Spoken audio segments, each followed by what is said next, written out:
Hey, what's going on, everybody? Welcome on in to Warzone Total Frenzy Season 4. My name is Dandro. I'm joined today by none other than the man, the myth, the legend himself. It is Enigma. Andy, I know you're a little hot, you're a little sweaty over there, just like our competition here today. How you doing, my friend? I'm very good. It's not just the duos that are going to be out here today. We also get back together. I've been missing you, buddy. Tried to split us up for the World Series of Warzone because we're just too damn powerful, but back together today. But yes, you're right. It is very hot in the UK, and I know the Americans are going to be giving it. It's not that warm outside. No, it's lovely outside. It's inside. I'm sweating buckets, but an absolute pleasure to be here alongside yourself and casting over this wonderful talent. Well, hey, we got some double trouble this week. Like you mentioned, let's take a look at the format, what we have going on here today, because it's a little bit different, all right? We have our duos. We're going to be dropping in to our custom lobbies today, participating in duos Call of Duty Warzone match point, playing for that $10,000 prize pool. Let's take a look at that prize pool. See, how does it break it down? Enigma, $10,000 for a little day of Warzone. Ain't too shabby, if you ask me. Oh, it's not bad at all, right? I mean, you getting your lion's share. First place, $7,000, the way we like it in Warzone. I say this when I'm on this show. I do love seeing the top dogs take home most of the prize money. It's the best way indeed. Second place, you'll take home $2,000. So if you're doing it evenly, that's a K each. And then third place, you're having that down to $1,000 across the duo, but it's still not a bad way to make a little bit of cheddar at the start of your week.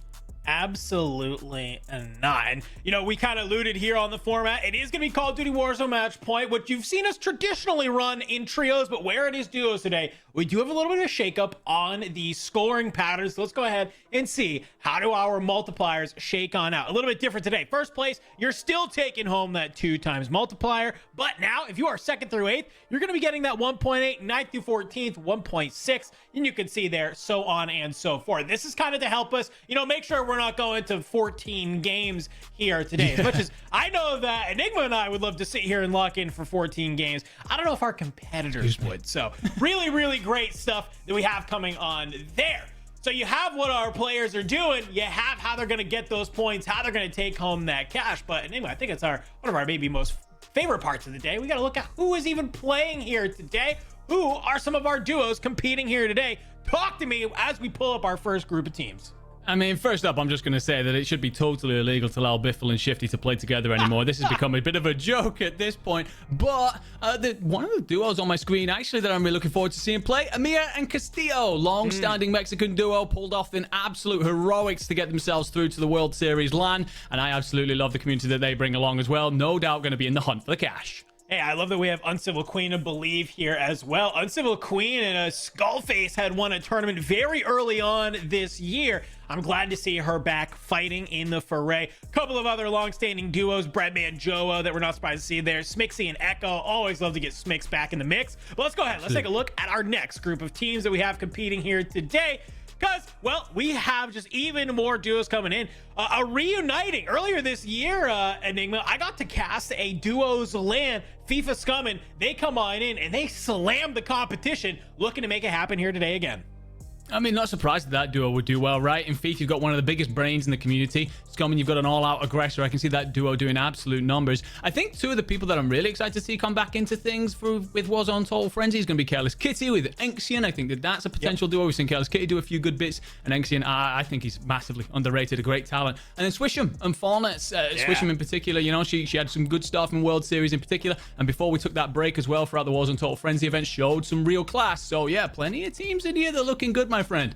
Love it. Let's keep it all moving. Next group of squads, bring them on out, because our teams are getting even better, I feel like, by the day. When we look at some of the teams here, one of the ones that I think that's gonna maybe shock some people, we have Hisoka playing alongside Almond. Now, yeah, we know there's a little bit of drama between these two back in the day, but hey, maybe a little bit of a rivalry coming together. Almond feeling a little bit dejected after some recent performances. I know for sure this would be definitely a great way to get the blood pumping, gain some confidence back in your gameplay, because they're going to need it here coming up pretty soon.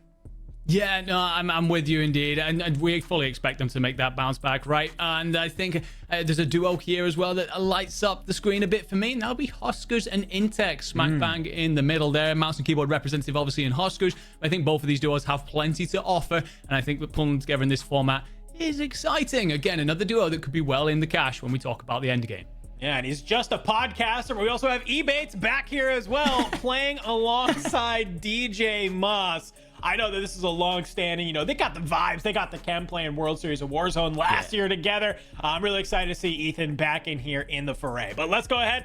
Let's keep on going through our teams. Who do we got on this side? I'm looking across the page. Well, okay. Finally get some of the representation for you, my boy. You got Pentagon and Fuzz, and we got Jukies and Lennon, but I'm loving what we see with Mirai and Goat Clamp. I love these two, representing, of course, our friends towards the south. They are always just aggressive in these sort of duos lobbies, and I love what they bring to the table. No, yeah, it's a fair shout. Alongside that, the Amir and Castillo duo, Mirai and Goat Clamp definitely bring a lot of that. Mirai, last time I got to cast over him, was wearing the most wonderful robe, and I just wish he'd send me one because it was amazing. But yeah, you highlighted some of the European representation here, and I'm going to look at Pentagon and Fuzz, and can they continue off the back of the hype of smashing the EMEA finals to bits? I think so. They're no doubt riding a wave right now. Looking forward to that LAN. Jukies and Lennon, it's been a tough one for them. They didn't get themselves through despite my support, and they will have to play through LCQs, but a nice little win today would be a great motivator on the way there. Yeah, also got Saskia Cole and Tiana Mercedes, a duo coming together, an all-ladies duo. I love to see that, that we have that representation coming on in here today, and also a good duo to boot. Don't overlook them. That is for sure. And I believe we have one last list of teams that we got coming on in here. Let's take a look at who we have. Well, we have Destroy, E700, and Twitty, as well as my favorite squad here, NA. Because NA is far superior to EU, no matter how much Enigma likes to make it happen. All right, well, there you go. You got our teams that are participating in here today. Some very, very fun stuff. We also have a little bit of changes to some of our rule set here, Enigma. I think to the rejoice of maybe a lot of our competitors and hopefully our viewers at home, we've had some bans come on through. Talk me through some of these bans and how they might impact some of the games we see here today. Yeah, so a lot of our bans list is going to look pretty typical, your reinforcement flares, gulag tokens, etc. However, we are taking out the Car 98K and the C4. I think if anyone watched the World Series, you've seen enough. They're doing bits out there, blowing teams to smithereens and watching limbs left, right, and center. And Car 98K glint scopes absolutely across the show. So yes, we'll be taking them out. We want to see people running a few different weapons. It's one of the beautiful things I think Warzone Total Frenzy brings to the whole scene, is that little bit of different competition and watching these teams try and style out in something that isn't necessarily the meta. Yeah, I mean, we obviously know that, as much as the Car 98 has been kind of, a nuisance, that Huskerrs 26 is just unreal right now, right? So I think you're going to see a lot of people just running that, but in a duos kind of format, I would not be surprised to see a lot of kind of team shooting coming on through with some of these squads. They tried to, I think, have some of those touch-ups to the C4. We were kind of debating as talent. We're like, oh, does this mean people are going to start using thermites more? Is the C4 dead? And like, I quote tweeted something, Isaac made a post, and I quote tweeted Iceman Isaac, and then Brax within 2 minutes is responding with a clip from his stream of just absolutely yeeting these C4s, getting a knock into smoke with him. And he's like, yeah, these things are still busted. So I'm curious to see, how does our lobby play here today without them? I got to imagine, I think a lot of people still probably going to gravitate towards that thermite, right? That's kind of the next best in a slot that you can kind of think of. You can deny a lot of area. You get to stick with somebody on them. It's going to deal an insane amount of damage. I hope we see a lot of that here today. Well, let's talk a little bit about macro here, Enigma, right? Because obviously everybody's been heads down, hyper competitive trios for the last 2 months, it feels like. And now we're coming in with not only duos, but a duos Call of Duty Warzone match point. So if you are some of these sort of seasoned veterans, how do you think they might approach the game today? Will it be any different to maybe how they've been approaching trios? Well, one of the things that concerns me a little bit when you brought up the thing earlier about we don't necessarily want to be here for 14 games, we've seen trios really struggle to see out that Call of Duty Warzone match point, right? Once they get to that threshold, it's not necessarily about getting there, it's what you do once you're across the line. And I'm wondering how difficult it's going to be for a duo to finish it off. I'm looking forward to finding out. But yeah, I think we might be in for a bit of a slog here because these teams, you get through to that. And we've seen it multiple times before. If you know that 2 teams have crossed over, let's say Shifty has crossed the line, you knock Shifty, you think, well, I'm pushing that duo. I don't want them to end the game here. So I'm going to try and get rid of them off the map. And it's even harder to lock things down as a duo than it is as a trio. So yeah, definitely looking forward to seeing how these squads play this out. But we might see a few games today, my friend. I mean, I'm on board. We're looking for that 130-point win condition. That is the threshold we are looking for some of our squads to hit. Once they hit that threshold, they then need to win a game on that Call of Duty Warzone match point. So that way they can be our victor. Now, when that win comes through, the rest of the leaderboard does get frozen. So that is how we will determine our second and third place slots. So one thing I'm kind of curious about here today, though, right? When we have these squads that have been playing in trios over the last bit, right? You're very calculated about how you want to take some of these fights. For some of these players in here, they're looking at half the lobby and they say, oh, I am a shark in blood-infested water. This is going to be fun, right? They're going to feel like they can 1v2 a lot of these squads. I would not be surprised to see someone like a Hisoka, like a Shifty, like a Scummin, you know, these Lennon, another great player as well, to just kind of like full send a team. And if their teammate has the cash and is near a buy station, why not, right? Get those buybacks rolling. It's only 3K. You don't have to worry about having all of this money for your whole team. Just, hey, you got 3K a pop? Yeah, go for it. Let them be a dog running through the field. Try and rack up as many eliminations as you can. Because the thing to note here, Nima, reminder, 2nd through 8th is the 1.8 times multiplier for most of these teams. That's all you have to really shoot for. Get some solid eliminations, get that 1.8 multiplier, and then once you're there, sure, play for the win. But as long as you're consistently hitting that 1.6, 1.8 with solid eliminations, you're putting yourself up near the top of that leaderboard, and you're creating a lot of pressure for the rest of the squads. No, I fully agree, and I think that it becomes even more a case of we might see some teams really rack up serious points when you consider the strength of some of the lobbies, right? Because some of the teams in the lobby, apologies, but this time of year is when we start to see like our very pinnacle teams start to establish a whole new bar for the skill set. They start to like absolutely push out and really start to distance themselves. And I think that we are going to see some of the duos today come out and just look to put on a bit of a show, look to absolutely cook. So yeah, I do think you're going to get, you know, some runaway squads. And I think that the people in chat could probably put some bets on like who potentially that could be. But we do have ourselves, obviously, you know, these teams that are going to look to find strategies that work here because they've not managed to test them before. You mentioned there about the potential buyback strat. Funnily enough, when Lennon, Fifakill, and Jukies weren't getting it their own way in regional finals, what they decided to do was just unleash Jukies. The other two stood on a buy, made sure that area was completely clear, and just let Jukies go off and find multiple kills. And he started to just, he'd come home, like you said about a dog being unleashed, but it's kind of like, that is how it was. He would like come back and he's picked up 3 kills and like, oh, good boy, send you off on a different route. So that may well be the play for today.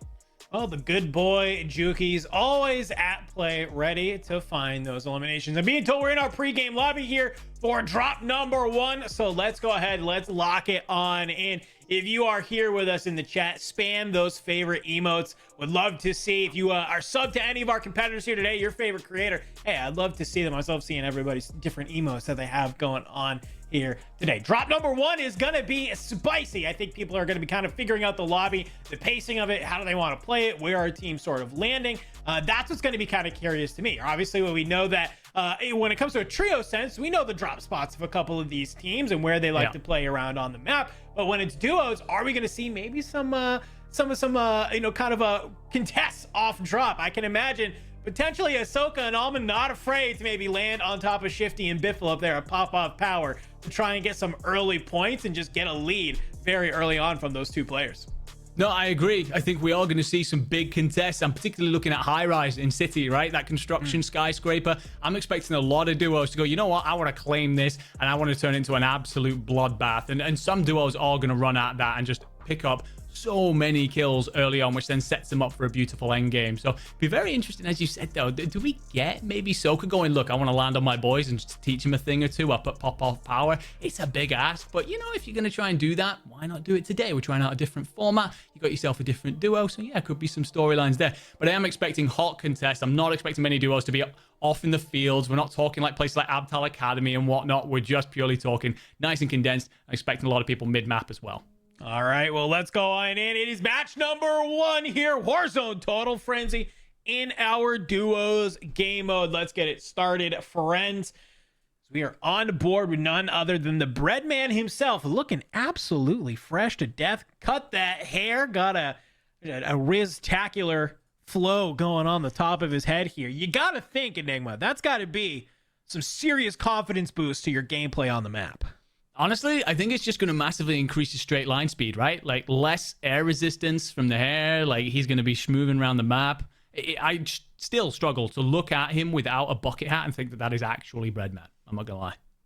Well, you know, hey, sometimes a new era brings you know, a little bit of a new freshness, a reinvigoration. I know that team is definitely feeling it in some of their competitive endeavors lately. But playing alongside Joe, I think that this is a team that definitely you got to look out for. Now, obviously, with no Car 98, you know, you have a very formidable sniper in Bbreadman, so he's going to have to be on his A game when it does come to having to rock potentially that Huskerrs 26 in his back pocket. But maybe we'll go to something else. A lot of people, you know, I know you were alongside that EMEA you know, finals. We saw a lot of SVAs there, so people still finding the single tap SVA build to be very effective at what it's trying to do. And I wouldn't be surprised to maybe see some people rock it even here today, given you're not having to fight a whole trio, you're just trying to fight a bunch of duos.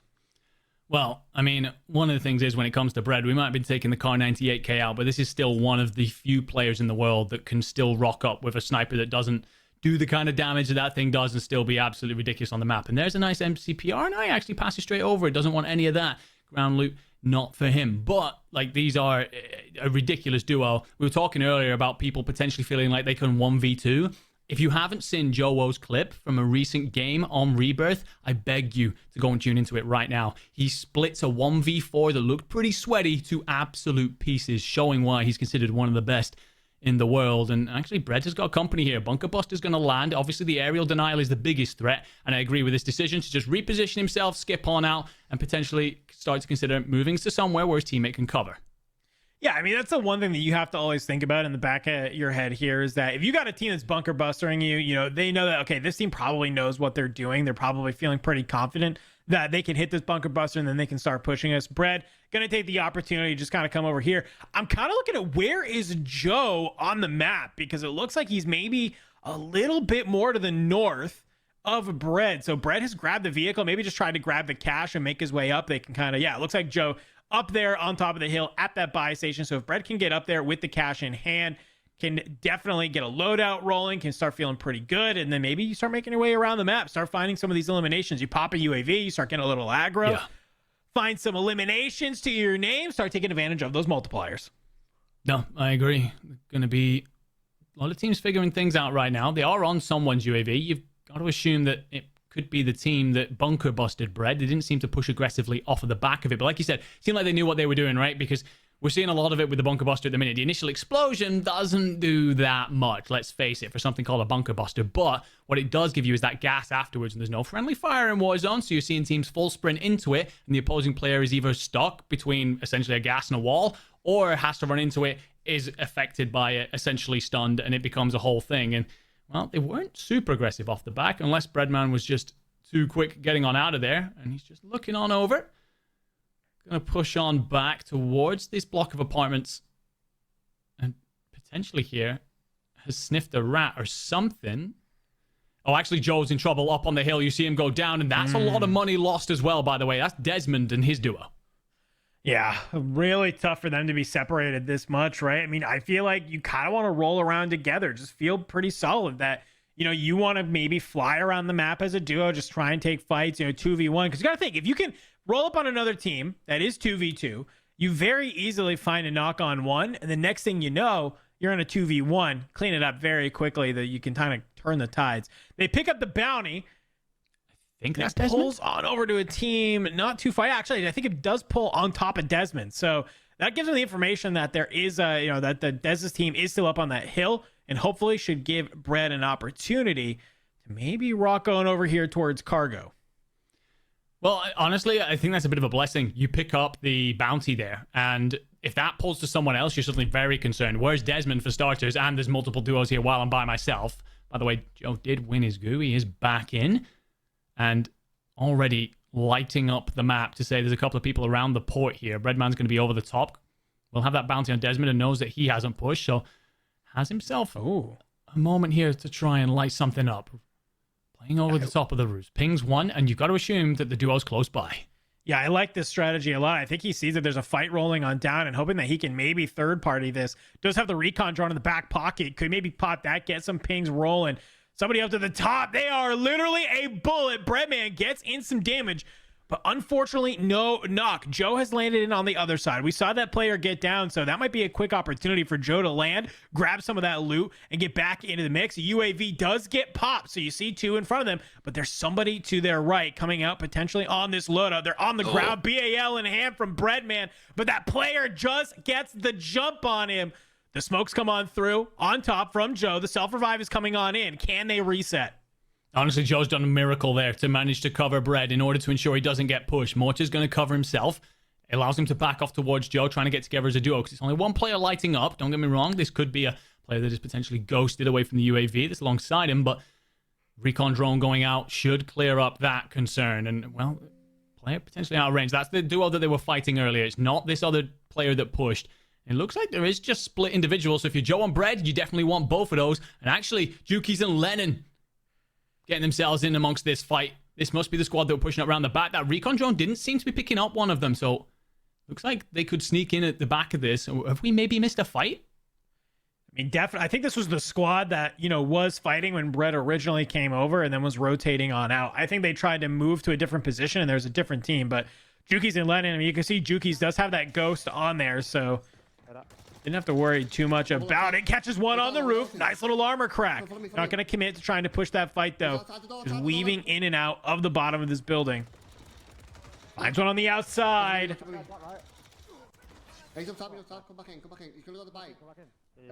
Smokes Joe. I tell you what. Why don't we jump in with a listening on Jukies while all of this is going down as they try and figure out exactly where these other players have gone.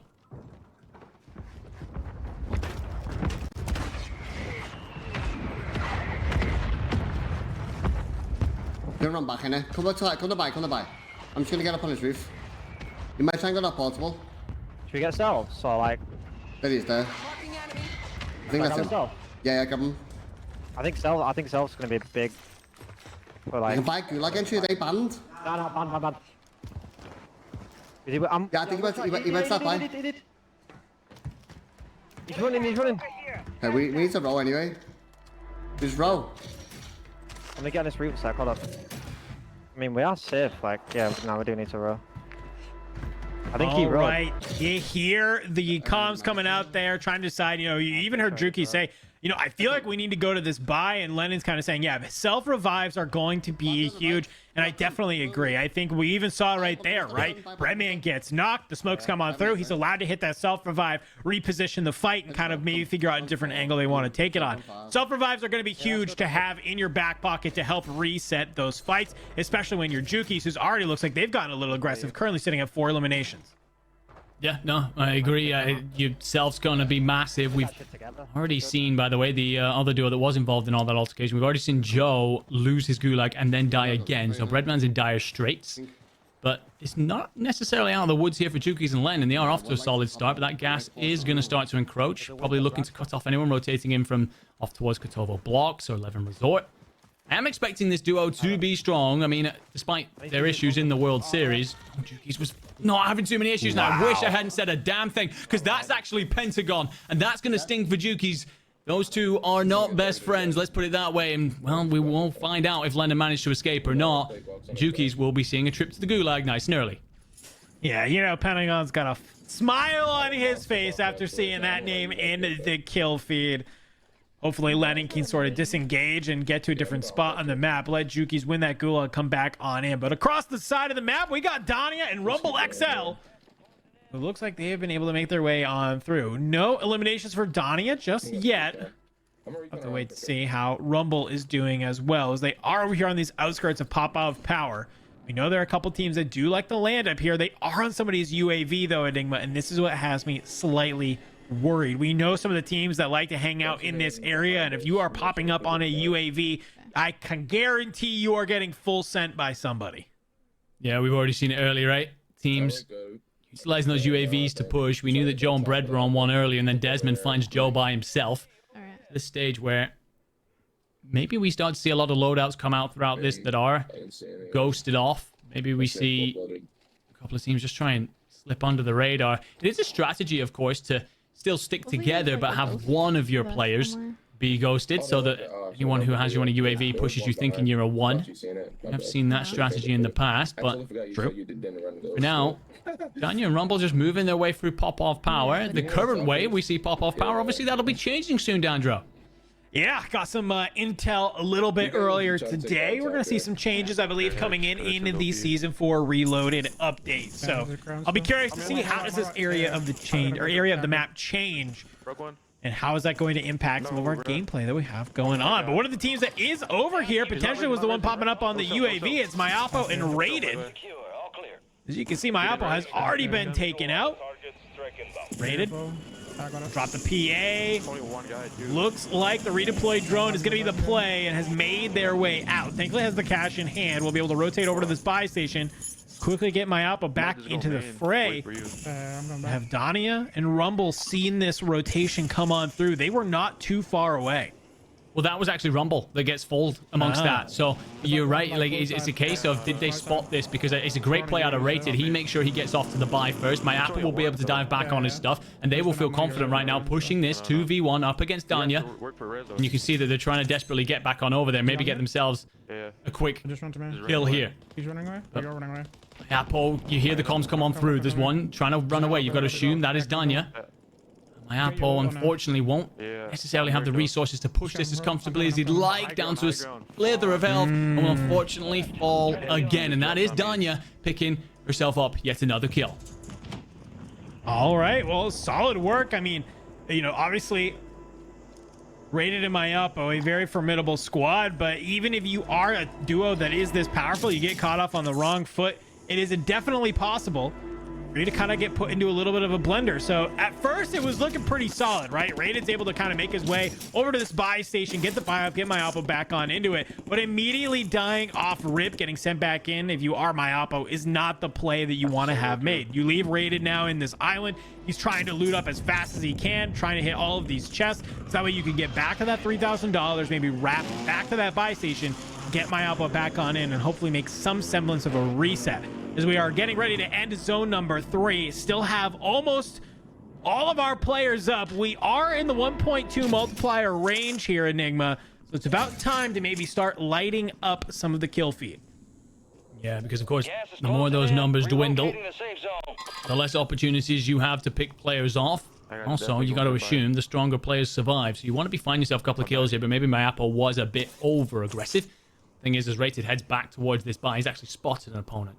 Tried to get the live ping, didn't work. Welshman with a couple of decisions to make here. You try and push this. I just heard something happen. Yeah. Not fully sure what that was. It sounded like a shoot flying on in. So somebody, I think, he maybe hit a redeploy, flew back on in. Maybe they saw the buy go off. It didn't happen to catch. There was a buy, but you're hearing shots go on out. Rated. He'll be able to peek on out. Doesn't actually get the credit for that down, but will help bring that player full. Gonna fly on through. Maybe any cash here. Doesn't look like it. Semtex going in through. Looks like a frag on the back. Superi in hand. Tries to take the fight. And look who it is. It's Fuzzin. Has been able to take them down. 26th place for Rated and mayappo. 1.2 times multiplier in any eliminations that they had, but not a great way to start your day. Hey, I was saying, by the way, on the flip side of that, the Germans were going to be feeling good about themselves. They had so much bad luck through last year, didn't qualify for the World Series, lad. Had so much bad luck coming into this year. Like, honestly, I could write a book. It would be basically a skit in the life of those players, and yet they still managed to make it happen on regional finals, popped off. I'm pretty sure they were inside the top 5, potentially 3rd on the day. Really went big and did a great job to get themselves qualified through to LAN. And right now you can see there's a little bit of extra swagger in the step of those players. Fuzzin with the moves onto Rated, and that's a hell of a player to take down and a big duo to eliminate from this one. Yeah, I mean, you absolutely feel good. You know, you eliminate a high-value squad like that from a place like Popov, you're like feeling so great about it.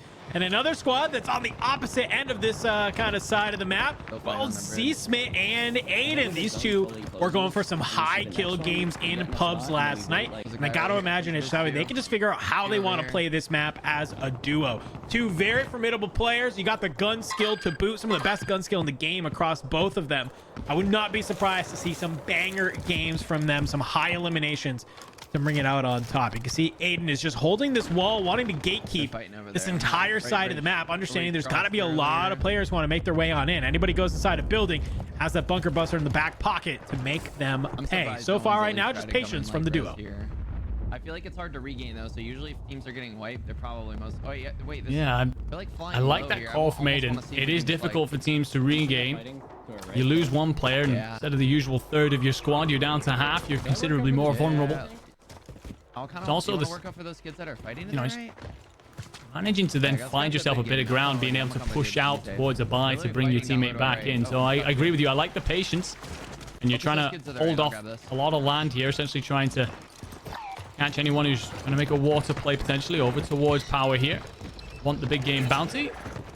And finds it. And who was that picked up for them? Fallnets. So that's Fallnets, I believe, and Swish'em. And the zone's going to come in even closer. The problem they have is who's in behind them. And actually, we change on over to Swish'em, and she's in a spot of bother here, Dandro. She's on 3. The PDS comes on in. Hopefully lets them make a play. The shots go in on that player, but it's just not enough. She will drop. Has a durable gas mask, but this is ticking down pretty quickly. Gets up on up. Has to be able to fly back on into zone. Has thankfully tempered in the back pocket. Will let her reset the fight. They know there's a player above playing here on the edge of gas. Do they want to try and get aggressive here is the question. Okay, looks like Swish definitely does. Looking down below, where could they be? Yeah.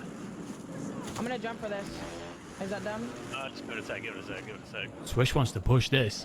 Swish wants every bit of whatever's going on underneath.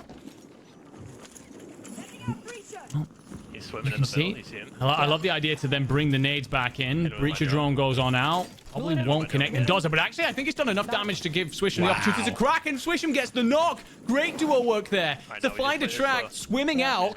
Must have presumed that he was alright. Must have assumed, okay, the one danger is going to be when I hit the next bank and they can see me, but incredible combination work here from our duo.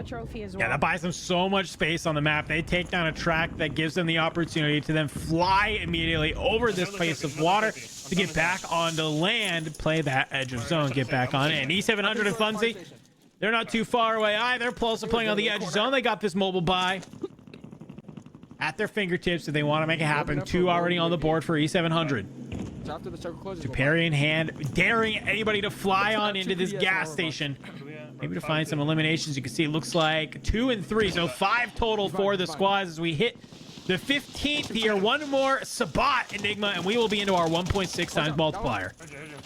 We are in some teams. We'll just be trying to see it out until then, but actually there's going to be no such luck here. 3700 has a lot of business going on ahead of him. Manages to bring Mireille down. I believe Clamp was also picked up throughout this, so we'll feel confident that he can bring his teammate back in. Might have a look on over. Should be able to talk about if there's any pressure coming in. Gas going to squeeze. But they still have a corner of this gas station to stand in, and it will give Funzy a moment potentially to retrieve his utility. But still, you expect a difficult rotation from there onto flanked and Gabe Kuhn, and this feels like the best damn spot in the next zone, I'll be honest with you. Yeah, I like this spot a lot. It's very high ground centric. They can look at a lot of it. Flank, though, unfortunately, has fallen off the roof, and he's already getting lit up when that happens. 10K in the back pocket. I don't know what you're trying to make happen here, Flanked, but Luke, he's able to do it, but somebody ready and waiting. Unfortunate for him. Gabe still has 7 though, so they're on 8 right now into that 1.6 multiplier. Decent points already here in game number 1, but a little bit of a blunder there. Yeah, I just don't know why you would push that. Like, maybe you feel confident you spotted a solo, but I mean, maybe just play for the higher multiplier there. You'll find players roaming around underneath without doubt. E700 in a world of trouble here. Does have the PDS to provide a moment of relief, but you got to assume that someone is aware of his location, considering he was low on health and Funzy's out of here. So you've got to run at this at some point. There's only so long you can last. Comms are coming out from Funzy, though, trying to give him some advice. Oh, actually, it's another PDS, so you have more opportunities. But do you play forward perhaps a little bit here before dropping it? No, is the answer. Yeah, I don't hate it. It's kind of rough just because of you look at the rotation he has to make. Like, you have to go through so much of the open just to try and make it on in. But you have this PDS. Cool, that's great. But are you going to have the ability to tank this gas? No way. You find another one. You are chunking, though, big time. Every single time that happens, you are absolutely chunking. You got to be careful about exactly how you time this. You've assessed the lay of the land. Didn't manage to get the plates in, but you should be able to rotate on over. Got to select the PDS quickly. You got to get it down. That would have been an awful way to lose after all that work. And Allman's just going to light up everything with a bunker buster. Again, there is no friendly fire, so you can push straight on into this. And more than likely, it will push players on out. Maybe that's what Hisoka and Allman are hoping for here as they lock down some angles. I like this. Almond already on 4. The bunker buster coming on in. Almond gonna kind of fly into his own, but it's a-okay. We saw Gabe was up here earlier. Flanked was joining them, but he jumped down, got taken out. So Almond and Soka looking to take this high ground. This is the space on the map that they want. You can catch any of these players who are getting bought in at the very last second. Tons of players from the top. The live ping comes on in. Well, that's actually Flanked, who looks like they were able to get back on into the fray, but a squad fight comes on in. Soka will be able, it looks like, I think, to get the self-revive off. Okay. I can pee that. I like this decision. He's on the backside.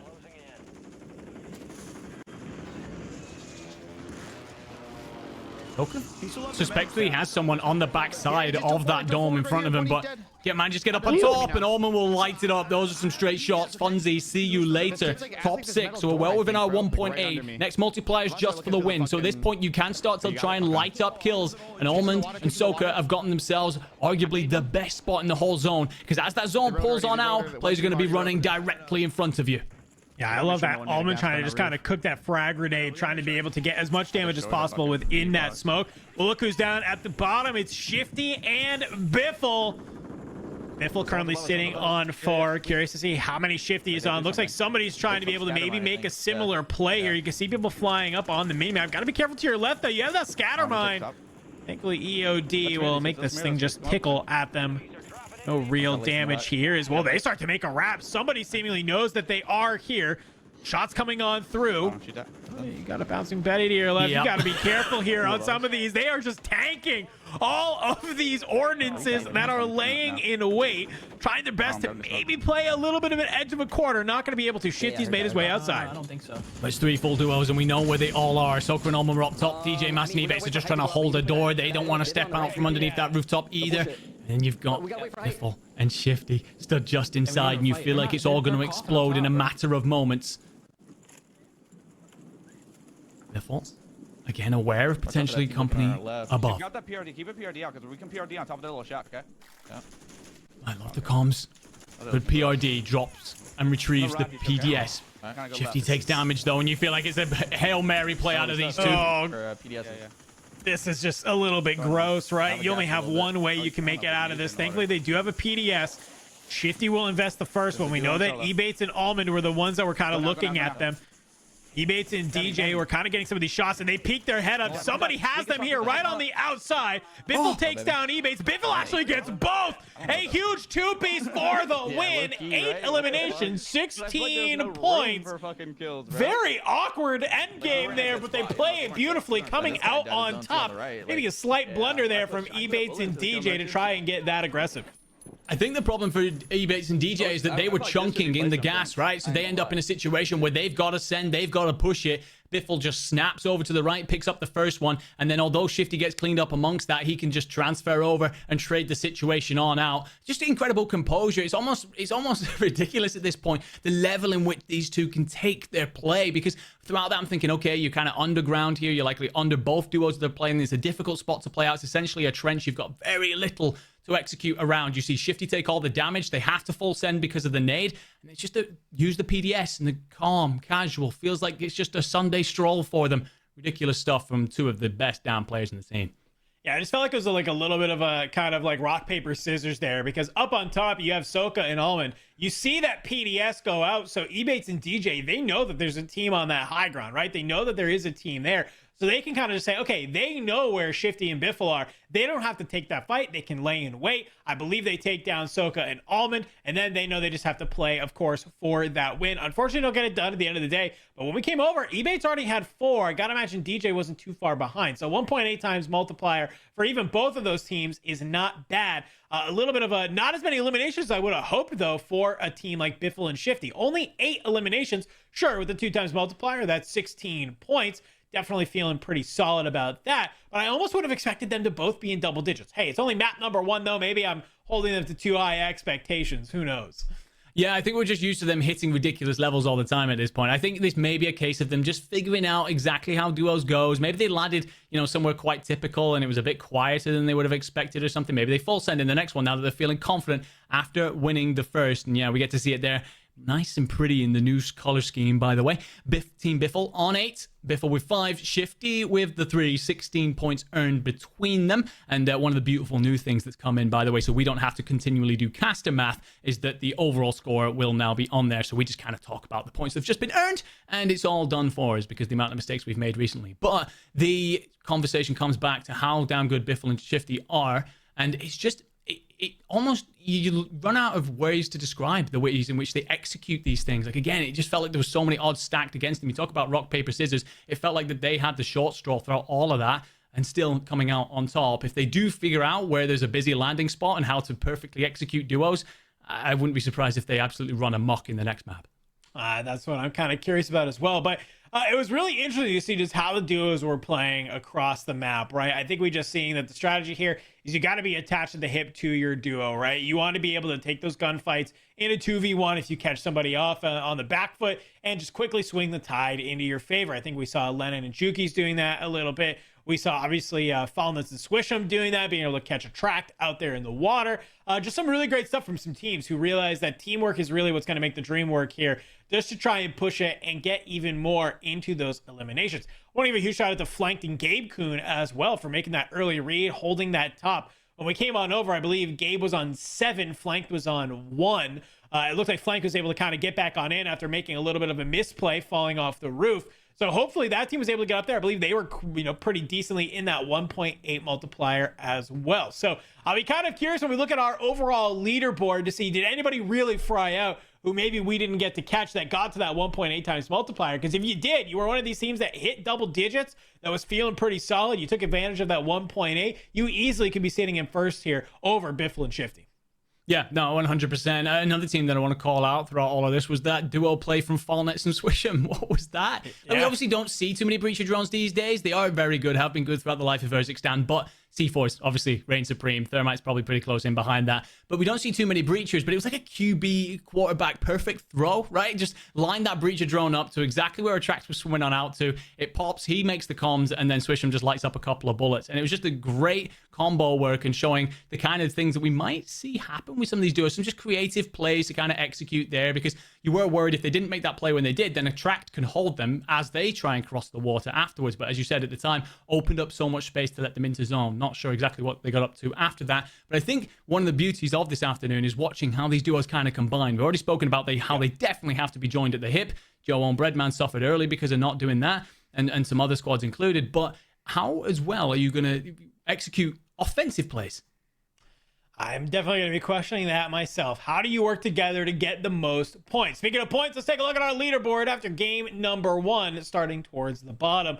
Let's go ahead. Let's take a look at some of these. So a lot of surprising zeros and a lot of single digits on this board here, Enigma. Namely, I'm looking at Team Tommey. 3 points, 3 eliminations. Team FIFA with 1. Team Mutex with 1. Couple big dogs here at the bottom.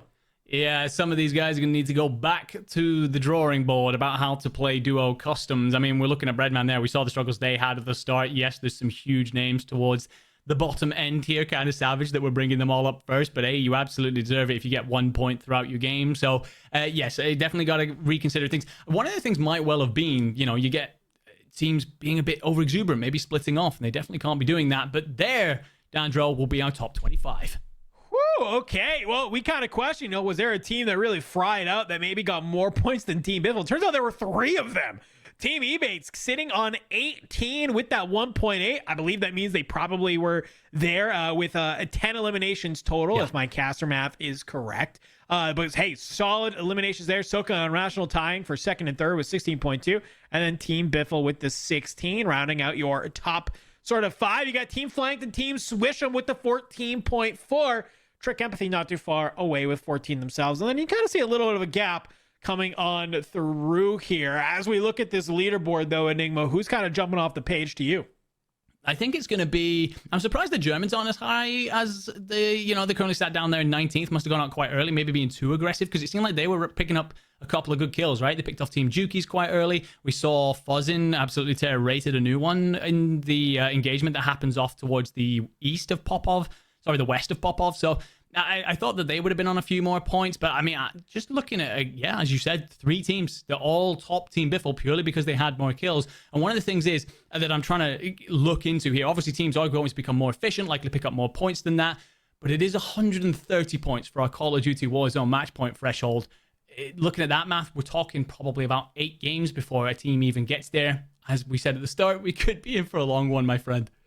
Yeah, hopefully some of these teams realize that they can kind of put the pedal to the metal and really fry out. You know, one of the teams that is at the top there that I wanted to mention was Team Unrational. When we kind of saw, earlier on in the World Series of Warzone, Unrational, you would look at that team of Unrational, Dongy, and Scummin, and you think, oh, Dongy or Scummin got to be the top fragger for that team all day long. It's actually Unrational. They were the first team to hit double digits all day long. It was just a placement issue. And it seems like here today, they're kind of doing the same thing, right? Today, obviously, it's duos being just Donkey and Unrational. But as long as both of them can kind of fry out, man, you fix that placement issue. They could be one of those teams that's creating a gap very early on. And I hope that's what some of our teams realize. I feel like kind of in the meta, I guess, of like competitive Warzone right now, there's a lot of emphasis that's being placed on getting to that multiplier, but you're getting to the multiplier maybe with not as many eliminations as you really could. It is very possible wherever you fry out to be a competitive team on the leaderboard, even with not fantastic placements. I mean, if you are sitting there, I'm thinking about, duos like this, you're 15, 18 eliminations total with a 1.6 times multiplier. You're probably doing more than a lot of people who are hitting 1.8. So a team like Team Unrational, they're definitely poised to make some plays like that. I'm glad to see them at the top of the leaderboard though after one game.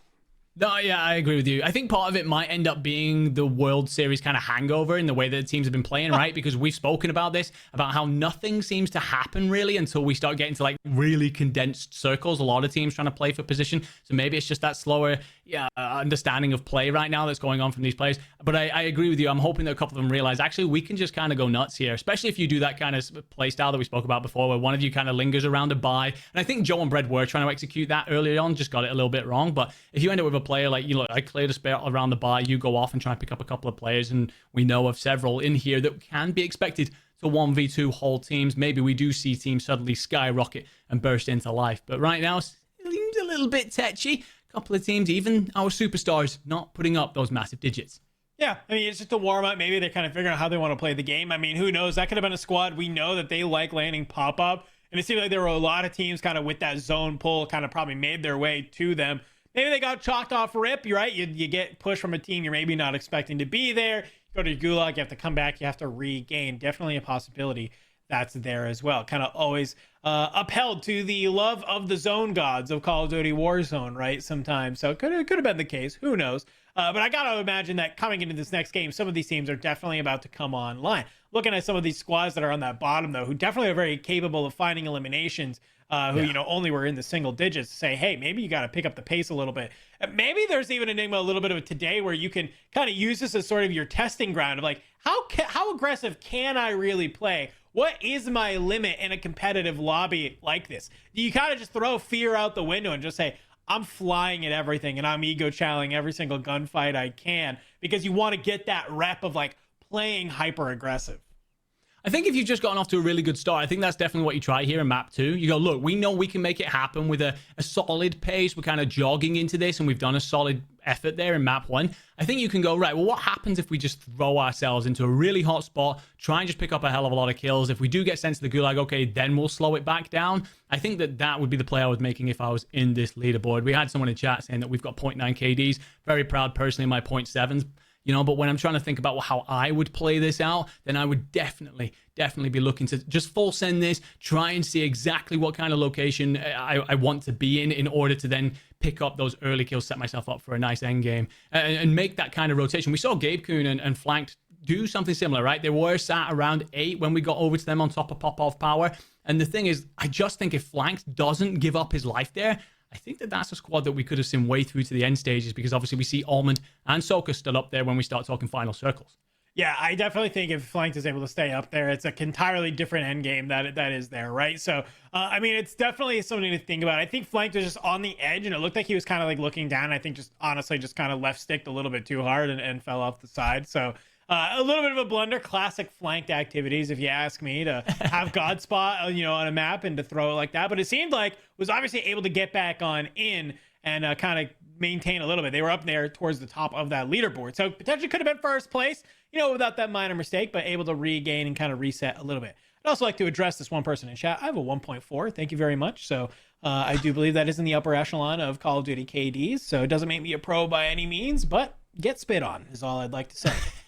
Getting ready for match number 2 to get it started. I'm very excited. If you are one of these teams, Enigma, who maybe in game number 1 did not have a successful, you know, kind of landing, right? You are one of these teams who has single digits, maybe not even, you know, closer towards 10, maybe towards the 3 mark.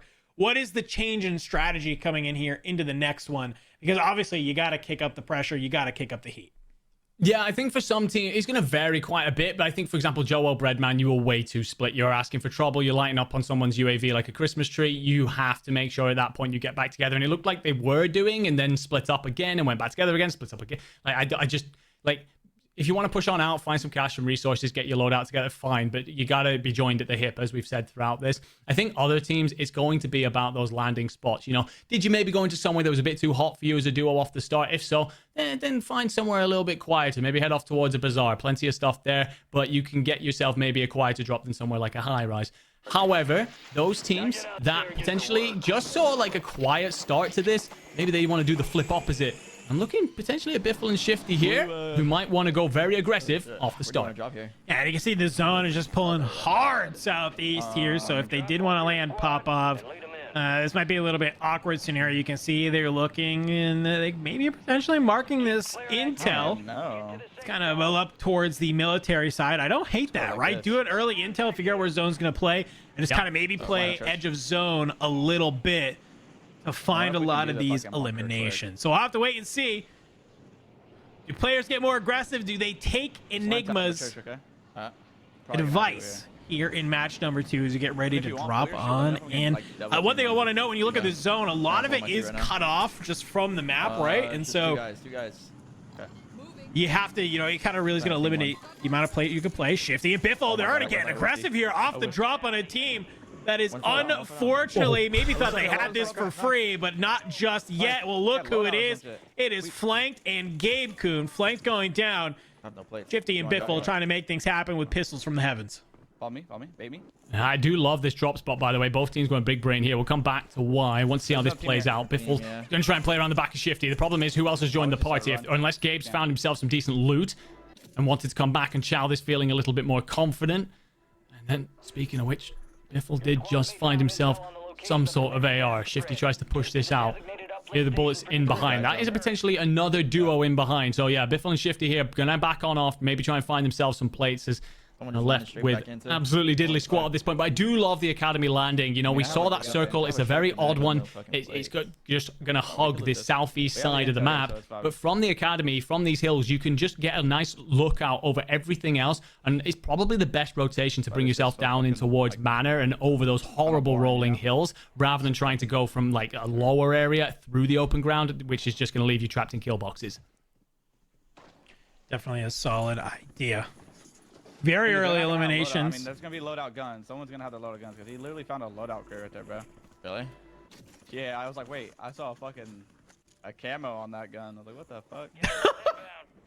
So quick commands coming from Shifty, realizing that it looked like Gabe probably did find one of those loadout crates. So as you know, as talented as these two are, trying to go up against somebody like Gabe-kun who has a loadout while you just have those core 45 pistols, it's going to be not a fun time to try and make that happen. Definitely setting yourself for a 2-piece if you try and ego chow that one. So they get their one. They're happy about that. They fly away. Hopefully they can regain and pop off, make something happen. Back on over to Smixy and Echo, though. Somebody's rolling up in an LTV. The PA comes on through. They go to reposition. Maybe try and take them on out. Yeah, well, the other team have actually brought in the bunker, and they're trying to just isolate these two players inside using that area of denial. Player that they were shooting at is actually going to hop in through the window. Echo goes low. Smixy just comes off to the right. Another bunker buster comes in. Is this going to be the same team? Again, if that bunker... And it looks like two. All sorts of utility being brought in here. This could be multiple teams on top of each other. Echo actually gets dragged down. Smix is in a world of pain. Gonna have to back off to put the plates in. That's Smith. And we know how good he can be. And the duo just chow together. And that is a sight you absolutely do not want to see when you check back. Oh, God. We kind of question, is everybody just going to start full sending? Well, Z-Smith and Aydan not afraid to hop in an LTV and ride up on you and absolutely put you in the dirt. Smixy sent to the gulag going against DJ Moss. This is going to be a huge gulag for both players. DJ wins this, gets back in the game, currently sitting up near the top as Smixy goes for it. The shots are in, but DJ with the drop shot will come out on top. And it's split by a fine hair, one bullet in it, and got a feel for Smixy. Sheila felt that she did a lot of things right there, and I agree with that, but just a little bit snappier from her opponent. Hisoka, by the way. Be careful, Almonds. Had his gulag, lost it.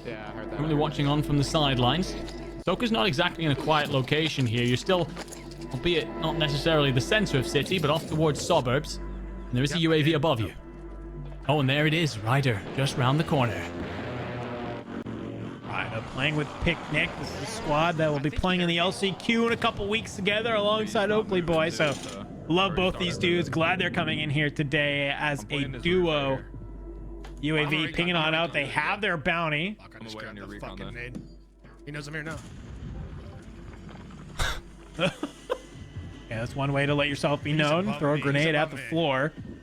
I love this. Kind of use the recon drone, gain some information through the floor just to get an idea of where are they. Maybe you can fly this out. You can. Good job.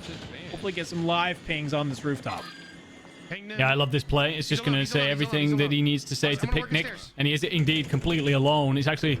We'll come back to exactly how Soka's potentially escaped from this one, but Ryder and Picnic trying to collapse together on this, trying to set up some sort of kill box. The problem is you want to make sure you're covered at all times, because if you're not, Soka will split you apart. He will happily 1v2 anyone. Ryder tries to go up the stairs. Picnic's coming the other way. They both bounce off each other and get chasing again. But have they lost Soka? Has the trail gone cold? Nades going off? Gotta presume that Soka's trying to use those to cover his own escape. There's be a mosquito drone above here, so gotta be careful about pushing on out. And a PA to cover as well, but I'm looking at that mini-map as all this is going down, and there are multiple squads in this region, so UAV could provide something. The thing is, the UAV goes off, right? And they had this a moment ago. Soka, while he was looting, finds himself the stealth vest, and that could well be what has provided all of the protection throughout this engagement. This has burned so much time for Ryder and Picnic. You know, you saw a lot of things get invested there. You have a mosquito drone, you have a PA on top of that, and look at this, Ryder, he's been able to see someone from down below. He's actually going to be the one to get the pick on the Fuzzin. Another one not too far away, MCPR in hand. It might not be the one shot, but if you can get the 3-2-1s going with the team, you can absolutely find some early picks. You can see he gets the armor crack there. Unfortunately, no follow-up from Picnic to get the down. But you bring down Fuzzin, and that's already a very solid way just to get a quick elimination. Yeah. I like that. Yes, I love this sniper approach play from Ryder. Just going to hold off the end of this zone. We've got a while until it becomes patrolling the edge for sure, but you're expecting teams to hit early rotations. Ryder sees an opposing glint and wants every piece of the smoke. But which side do you chow from? Live ping goes on out. I don't think it connected. Oh, that looked pretty good, but potentially needed it to be a bead higher. Doesn't hit with the second either. Third's over the top, and now the opposing player's ringing bullets back out. But I like this from Ryder. Just making it show that he's challenging at different times. Doesn't make it predictable. Doesn't make it a case of he knows his opposing player knows exactly where his head's going to be.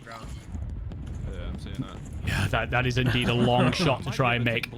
I'm going to see if I can look at blue here. I'm looking at blue. I'm making a weird play. I'm looking. Yeah. He doesn't see you. He jumped. Yeah, I'm coming to you. You can shoot it. You can shoot if you want. You're alone, but you can shoot if you want. He should be on that bottom left wall right there. I like these calls coming out from Ryder, letting Picnic know that, like, hey, if you want to get Mixie in this fight, I'm not too far behind you. Let's do it. Let's make it happen. This player jumps on off. They've now taken this height. They get a redeploy cover. They get a recon drone. I don't know. This player must be blind for all this util to just be laying on the ground here. And they've now grabbed this height in this area. They know there's a couple teams around them. Bunker Buster in the back pocket for Ryder. They see the smoke. Somebody's got to come on through. Some huge shots as he goes for a little bit of a lob of the grenade. Will not connect with anyone. He's now just going to kind of keep peeking out, see if he can find anybody else. You're good. Come back up. You're good. Picnic falls down towards the bottom, and Ryder can hear My head out my a stairs. lot of noise inside his building. The thing is, UAV was up above momentarily. They might be aware that Ryder was up here by himself. I like this reposition. Essentially try and put yourself over the top of that doorway. And actually, yeah, this opposing team have rotated off towards gas station. Feels like we've been on board with Ryder and Picnic here for some time. And although the fights aren't necessarily going poorly, it doesn't feel like they've had much purchase for what's been invested either. Yeah, it's kind of the mark of some of these teams. If you watch a lot of the top teams, you know, even just in competitive Warzone, they're very decisive about what fights they want to take and what fights are just not worth their time, right? If a fight is not worth their time, they rotate out. They want to reposition. They want to figure it out. So far, they've kind of been able to find, you know, one player. You saw Ryder get that pick and the team shots coming in onto Fuzzin'. But that was about it, you know, in the last sort of 5 minutes that we've sort of been here, right? Other than that, yeah, sure, you have, you know, this building that's alongside here, but how long can you stay up here? UAV is ringing out. Thankfully, Ghost is on their perk package, so don't have to worry about anybody finding them, but just a lot of time, not a lot of success found here, and it looks like a rotation is going to be in the cards. They're scrapping right now, so we should have a free. They are on someone. UAV's got to be very careful with that rotation, because that was a bridge and water and open ground and trying to rotate uphill, and a whole stack of odds against them. Belly and T in a region of the map we haven't seen much of. This is just south of the suburbs. This is relatively open, and again, you're going to have to push yourself towards open hills. There's a couple of players set up on headies on these rooftops. Just gatekeeping for now, right on the edge of the gas. Do have yourself time until this becomes an issue, but you don't want to be put in a spot where your back's against a wall. Smoke goes out, cover the cross. Sally and T just trying to reposition this. Let's actually go ahead. Incredible things before. Sorry, I was going to say yes. Let's go into a listening and see how these girls play this out. I mean, it's gonna be fucking weird ass buildings, not gonna lie. Or we could just get on. Get on the hill or something. Safe zone. I'll tell you. Lost that son bitch. Bounty contract's been pulled. Are they in top section? No, they're to left. Go deep right towards the bunker. Yeah.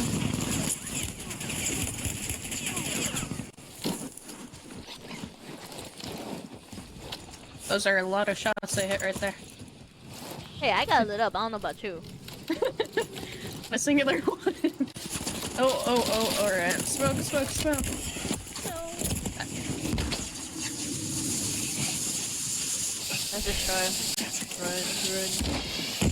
Not the Huskerrs. What the fuck are they doing? I don't even know, bro. Fight to earn Unfortunate situation for those two. They're trying to make a wrap. They get lit up, and you have Destroy laying in wait, peeking out over a rock, bringing them on down. But the action doesn't stop as we come on over to Queen Eliminator and Limac. 6 points, 20th place so far. You can see Queen's got 1 so far. But over here at the Bazaar, it's not going to be enough. She gets lit up, goes down in 29th. Squads are dropping like flies this game, Enigma. They are indeed, and it's all because of this horrible zone, right? So many squads are having to rotate so far in order to get to this point in the map. And you saw what happened to Selly and T there. You're trying to rotate uphill on an open ground, and it's just going to leave you at the mercy of squads that came here from the very start. Smith gets picked. Does have the self. Might get to pull it off, and he does. Whatever connected with him didn't clean him up. So Smith does manage to get himself back up. We'll get to replay. Aydan doesn't have coverage from above, though. That's what I'm concerned about here. If an opposing team does take that rooftop, they're both very exposed, and they have indeed. But those are some straight shots. Does get the armor cracked, but does not get the finish. Another player up high. Oh my god, Aydan absolutely snapping, but it's not enough to bring either player down. And for me, maybe you abandon this, back on off, and try and bring that team towards you. Definitely not a bad idea. Decided to re-engage, kind of just using a little bit of this heady. Spots 1. The shots are just landing. I love this. You take a couple little shots, you reposition. You take a couple little shots, you reposition. And that's exactly what Aydan is doing right now. He's keeping on the move because every time this player is popping their head up, they think that potentially... I'm working for it, bro. I'm working for it. Give me a sec. You know, this team might be kind of consistently looking at the same time. I don't see him. But ooh, I like this. This might give Aydan the angle that he wants. Knock. Oh, those are some ridiculous shots there, and I just love how Aydan's utilized his ghost in order to reposition himself around the back of this side. You mentioned it a moment ago, and now wants to set up the pinch with Smith. Waiting for you. Has found Prospect, could well be seeing his opponent zip away, but wants to team this, and he does push it by himself. Has another just off towards the left potentially, but the other players managed to self-res, and actually that's going to leave Aydan between two horrible locations. He's just going to have to try and check out left. Takes way too much damage. Smith's far too late to arrive, unfortunately, because Aydan's flying out of doors without any cover. Behind us. Prospect could zip back across, which would leave Smith in a 1v2, and I think that you back off here, but unfortunately with Aydan just about getting out, Smith is now the player with no coverage. Throwing a muni.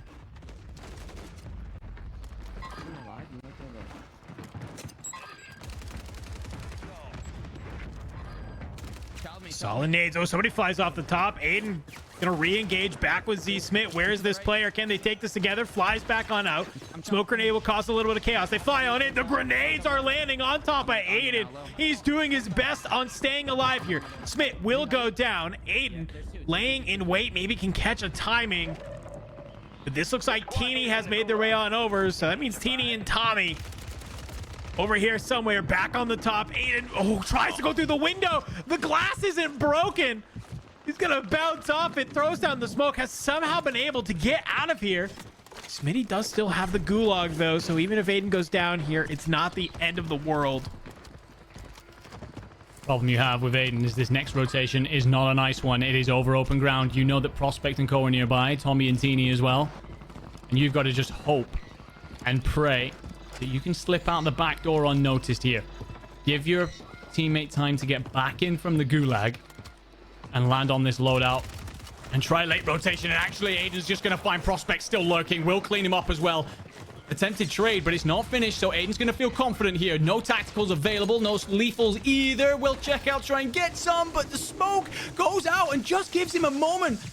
The problem is the gas is now squeezing up, and Aydan doesn't have the health here. You stand in that for a moment, you're picked on off, and then Vombot, another player who is coming in on a late rotation and manages to finally bring Aydan's reign to an end. Well, even the thing that kind of stinks about that being Vombot, the initial player they knocked in that whole engagement was Prospect, right? So they knock Prospect. They try and get up to get that full. Vombot is the teammate of Prospect, so if they are able to bring down Vombot, then it's like, all right, great. We now kind of have control of this. Maybe that fight against Teeny and Tommey goes a little bit different. But it's just Aydan and Z-Smith take a little bit too long on that engagement. Allows Tommey and Teeny to come on over. They clean up a third party. Vombot then kind of gets some revenge, cleaning them back up. It's just a little unfortunate for Z-Smith and Aydan. We've seen how aggressive they've been in this game so far, and just unfortunate for them that aggression does come at a cost. Speaking of things at a cost, I really don't know about attracting Color's position here. This decision might well come back to bite them. Probably just trying to lay low right now and play for some sort of multiplier. You get yourself into top 14, you're on a 1.6 times. Although right now we're on board with Colors, who has 1 kill. I'm not sure what Attract is on just yet, but multiplier is only going to do so much work for you if you don't have the kills. There are players fighting on the island, on the shack that is available here. There is a helicopter available to potentially peel on off and get over the teams that are sat on the rocks over towards the hills where Zone is going to pull. Although Attract and zcolors could try and parade the end of this and just catch teams rotating in, you are exposed to anyone from behind. Guy in the water right here, Trey. Play for that, play for that. Be careful on the kids running from the house. Be careful on the kids on the house when they're coming up towards us. No, they're still there. Okay, I'm coming up towards you now. Coming back to you. Close on us, close on us. Broken, Somebody pushing up very quickly. A crack comes in from Colors. I'm pressing this. Helipad coming on, and there is a mortar strike, though, that's going to have them to re-engage from a different angle. You see the mortar strike coming up over the PA in return. A column of explosion just coming on in through the smoke. That's going to be raided going on down. Mayappo's got to be around here somewhere. There you go. A quick squad wipe that will be 15th for Rated in Mayappo. A much better game here in game number 2, but I know that Rated is mauling, getting eliminated through that smoke, playing alongside the edge of the gas here, Enigma. This is getting to be a little bit of a sticky situation.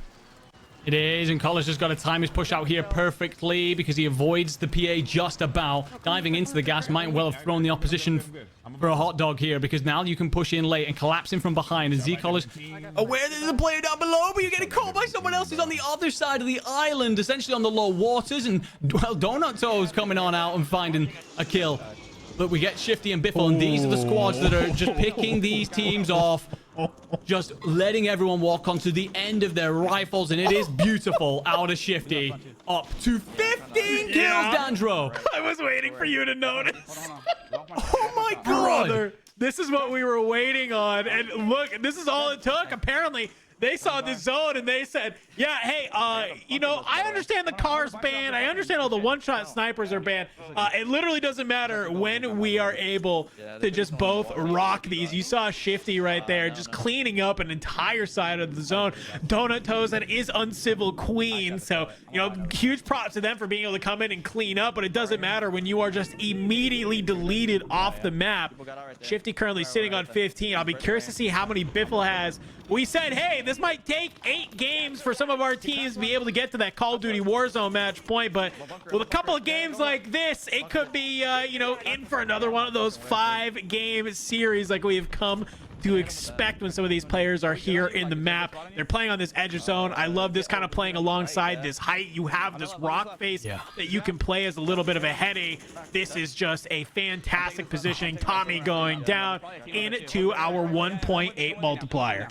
The thing is, the way these two are working this as well, it's not just the rotation. They've done a great job of ensuring they're protected from one side because no one can go out into this back wall that they have essentially from the edge of the map. And they put themselves in an area where they could cover over so much open ground. But the thing is, when Shifty is picking up a snipe, he's immediately pinging and calling that out to Biffle, who then just cleans up with the AR rounds and essentially just milking absolutely everyone that comes forward. And there's yet another one. Stable J sent packing 17 kills on the board just for Shifty. We're down to our final 4. And they don't even need to move either. Look at zone. They're just doing a great job. Vonbot gets immediately down, tries to peek out, but gets a haircut courtesy of Shifty, and Biffle will get knocked. You're seeing the bunker buster come on in. Some of these teams are trying to play on through. The live pings are coming on in, and it is just a field day for these players. 2v1v1 right now. So they know they just have to wait it out. They just have to wait for these 2 solos. Somebody tries to peek on through. They're getting some good damage onto Shifty. Not that I think he's really super worried about it. And they do have a PDS as well. They're running out into the gas. Maybe can they find them? They do. That's Ryda. Squad wipe. 27 for Shifty and Biffle. Game number 2. Back to back. We kind of said game number 1, Enigma. Oh, hey, all the 8 eliminations. We expected more out of you. Shifty must have had mainstream open and says, all right, bet. Watch this.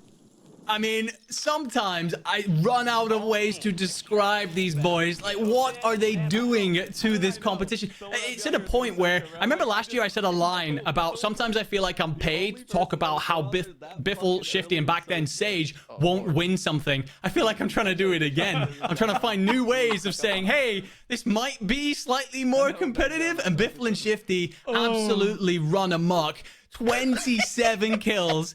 2 times multiplier, 54 points. I mean, we said it, right? We were like, you said it a moment ago there. Look, we expect a bit more out of a duo like this. They went, bet. Give us that rotation. Give me a sniper rifle in hand. I don't care if it's the Car 98K. I don't care if you're giving me ground loot. Whatever it is, these boys are frying, and it is a disgusting dynasty kind of thing to watch.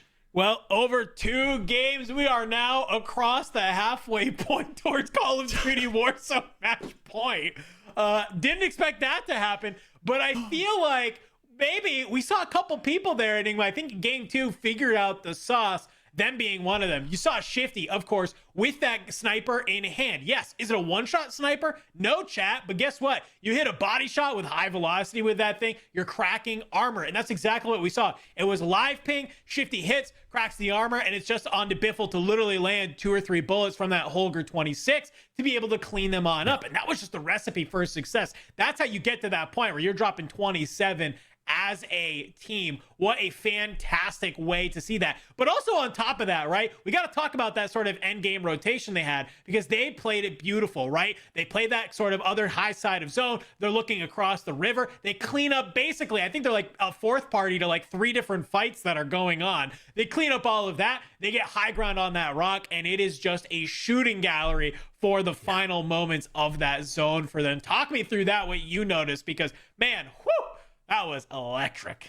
I mean, there's so many things that we can do to talk about how good these guys are with Hisoka or back when it was with Sage. But one of the things that absolutely rules the roost when it comes to Warzone is your versatility, your ingenuity, spotting that zone and going, okay, this is exactly how this is going to play out. This is exactly where we're going to land and exactly how we're going to make it work for us. And it just seems that there is no counterplay to what they can do at all times. Like we came to that zone where, all right, yeah, we know we're going quite far southeast. We know that we're ending off over towards this side, but it was their faith in like the system of, okay, well, actually, we know where the best location to be is. We're up in these hills. We've got this safety behind us because that's essentially the edge of the map. No one can stray out into there. So we can just set up on over this, pick off any squads that are trying to rotate in. And we saw loads get picked up on the island. And the thing is, from there, you saw, you know, when Shifty goes over and plays the buy, he picks himself up a bunker buster, a bunch of utility, so that if needed, if that zone pull doesn't come their way, they've got the smokes, they've got the bunker buster coverage. There's so many different routes in which they can play out from that. In the end, they didn't even need any of it. They just used their gun skill to smoke half a lobby. Yeah, I mean, we had kind of looked at it. You know, we noticed that that game was a little bit more aggressive from some of our teams, and we're seeing it come to fruition there, right? We saw people like Aydan and Z-Smith in that game start getting aggressive. We were seeing some of the other teams, Tommey and Teeny, right, actually come over and sort of third party, taking out Aydan and Z-Smith, you know, and their eventual aggression that are there as well. So players are starting to pick up the pace, I feel like, here at England. That's only game number 2. I'm excited to see what game number 3 is going to bring for us, because it seems like some of these players are really kind of realizing, like, hey, we got to kind of fly around the map, and we got to be able to find some of these eliminations, but you have to clean up your kills quickly. That's the big thing that I saw. A lot of those fights that took a little bit too long, it's really easy to get third party. And now that we're kind of starting to see people start bringing out some of these snipers as well, it's going to be even easier to get third partied as well. So I'll be curious to see how does that shake out when it comes to those next games. Our leaderboard is getting ready to get populated, everybody. We want to be able to see it. But what we're going to do is we are going to go to a short break. When we come back, we're going to be dropping into game number 3 and hopefully getting an update on those scores.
Hit him with my drone. Blew Hit him with my drone again. Knocked. Shit. He's mine. He's mine. Two. One shot. Got one. Chase me. Nice. The other guys. Nice. I'm going deep right. I don't see anyone upper. Wait, what does BRD on me? Yeah, what's like above? Wait, he's on metal under me. I got one. Another one. Live. 1E. Dead. Something. I tried to smoke for you. Look at the radar. Go now. Ban me. One died. Weak as fuck on the left. Go, baby. I only 8 kills though. I don't know if that's. Yeah, low key, right? What? On the buy right now, on the buy. Ready. I'm looking back that way. One went right here, and then one's behind yellow. Another one right here. Yeah. 3, One on the 2, left, too. crack. Nice, beautiful. Alright, boom. Another one right here.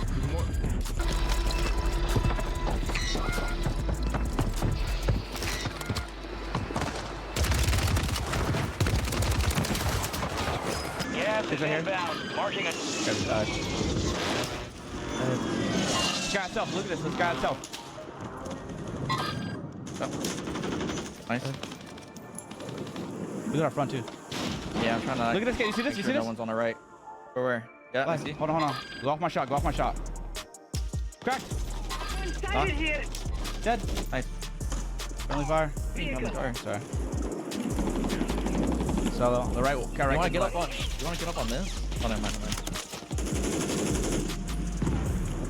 Nah, yes, move. Get PDS and crack like an invisible wall right here. I was just Nice. ride. Shit, baby. All enemy Good fucking squads shit. Go. eliminated.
Hey, welcome back, everybody, to Warzone Total Frenzy Season 4. If you're just joining us, we are in the middle of a duos Call of Duty Warzone match point event.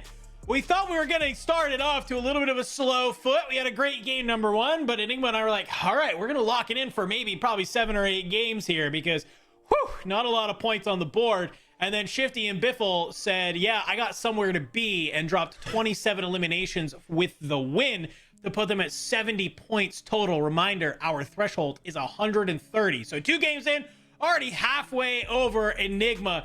Does that create some insane pressure for the rest of this lobby? Yeah, I think it also asks a couple of questions of them, right, as well, because we spoke about how we saw a lot of the other teams as well kind of struggle for numbers in this case of, you know, maybe they don't realize that they can be a bit more aggressive. That will have told them, look, you can go and be aggressive throughout this. You can go and get yourself a lot of kills. They'll be looking at that and thinking, God damn, how am I picking up 10? Like, what's going on here? Why am I so far behind? So yeah, I think that we're about to see a lot of teams up the pace, because remember, if we do end up, let's say we get Biffle and Shifty here, go on beyond a Call of Duty Warzone match point, and then they win a game, which we would put beyond no one not being very far off, is it freezes the rest of the board. So you've got to make sure you put yourself nice and early, very quickly, into second and third if you want the rest of the prize money, if you want to be involved in that conversation, because otherwise you're just watching your hopes disappear in front of you. As far as halfway, 70 points after just 2 games. Now, I'm with you. After the first game, I was kind of thinking, damn, I'm going to need to get some water in here and get myself set up for a long stint. Production's probably thinking the same in the back. I don't know what we're looking at now, dude. Like, I mean, 5 maybe. Every time we seem to put a new set of goalposts in front of Biffle and Shifty, Hisoka, Sage was another one back in the day. You put that goalpost out in front of them and think, all right, beat it. Go on, jump that bar. And they go, yeah, all right, no worries. It's just ridiculous. I don't know how to stop them at this point. I mean, the Olympics are coming up. Records are getting broken. Same thing with us here today as well. Our leaderboard is getting ready to get on through before we're getting ready to hop into match number 3. I'll be curious to see, you know, besides obviously this team that has created such a gap, how are the rest of the squads faring? So let's go ahead. Let's take a look at our first bottom few to see maybe who's having a little bit of a lackluster day here, Enigma. And it's, you know, we're only 2 maps in. I want to remind everybody before we look at these other scores, but so far we are finally starting to see some teams hit double digits. But I'm looking at teams like Team Twitty, Team Queen Shadows in the single digits, 2 points. What's going on here? No, I'm with you. I'm looking at teams like Bbreadman, Mutex, Rated, Swag, all these squads, Zeppa, all in single digits at the minute. They've not managed to even break 10, so it says that something's not going right somewhere. Again, it is only 2 games in, so I want to reinforce the point that we've been trying to make of like squads will figure this out as they go and understand exactly what they need to do. But then we look, oh my god, look at the gap between first and second. Yeah. I mean, Soka's not too far behind with 29. I gotta give a huge shout out to Team Vonbot for jumping up to third. zcolors, we saw them in the sort of ending moments of that game, kind of finding some eliminations in fourth. But yeah, this is what has me worried, is that, like, you know, at least I'm gonna think, you know, a little bit differently about this. What this buys for Team Biffle, at least Enigma, is that you can have a really chalked game and you're still gonna hold on to your lead, right? Like, the fact that some of these teams are just gaining a few points here, every game kind of lets me know that when you have a 40-point lead like this, they could like drop zeros for the next 3 maps and probably still be in first, right? Yeah. Granted, I mean, I don't know. I also think it's very possible for a team like Team Soka, Team Almond to do what Team Biffle just did as well. So, you know, that's kind of the one thing I'm keeping in the back of my mind is like, yes, this gap looks insane. You know, I'm seeing people in chat give them their money now.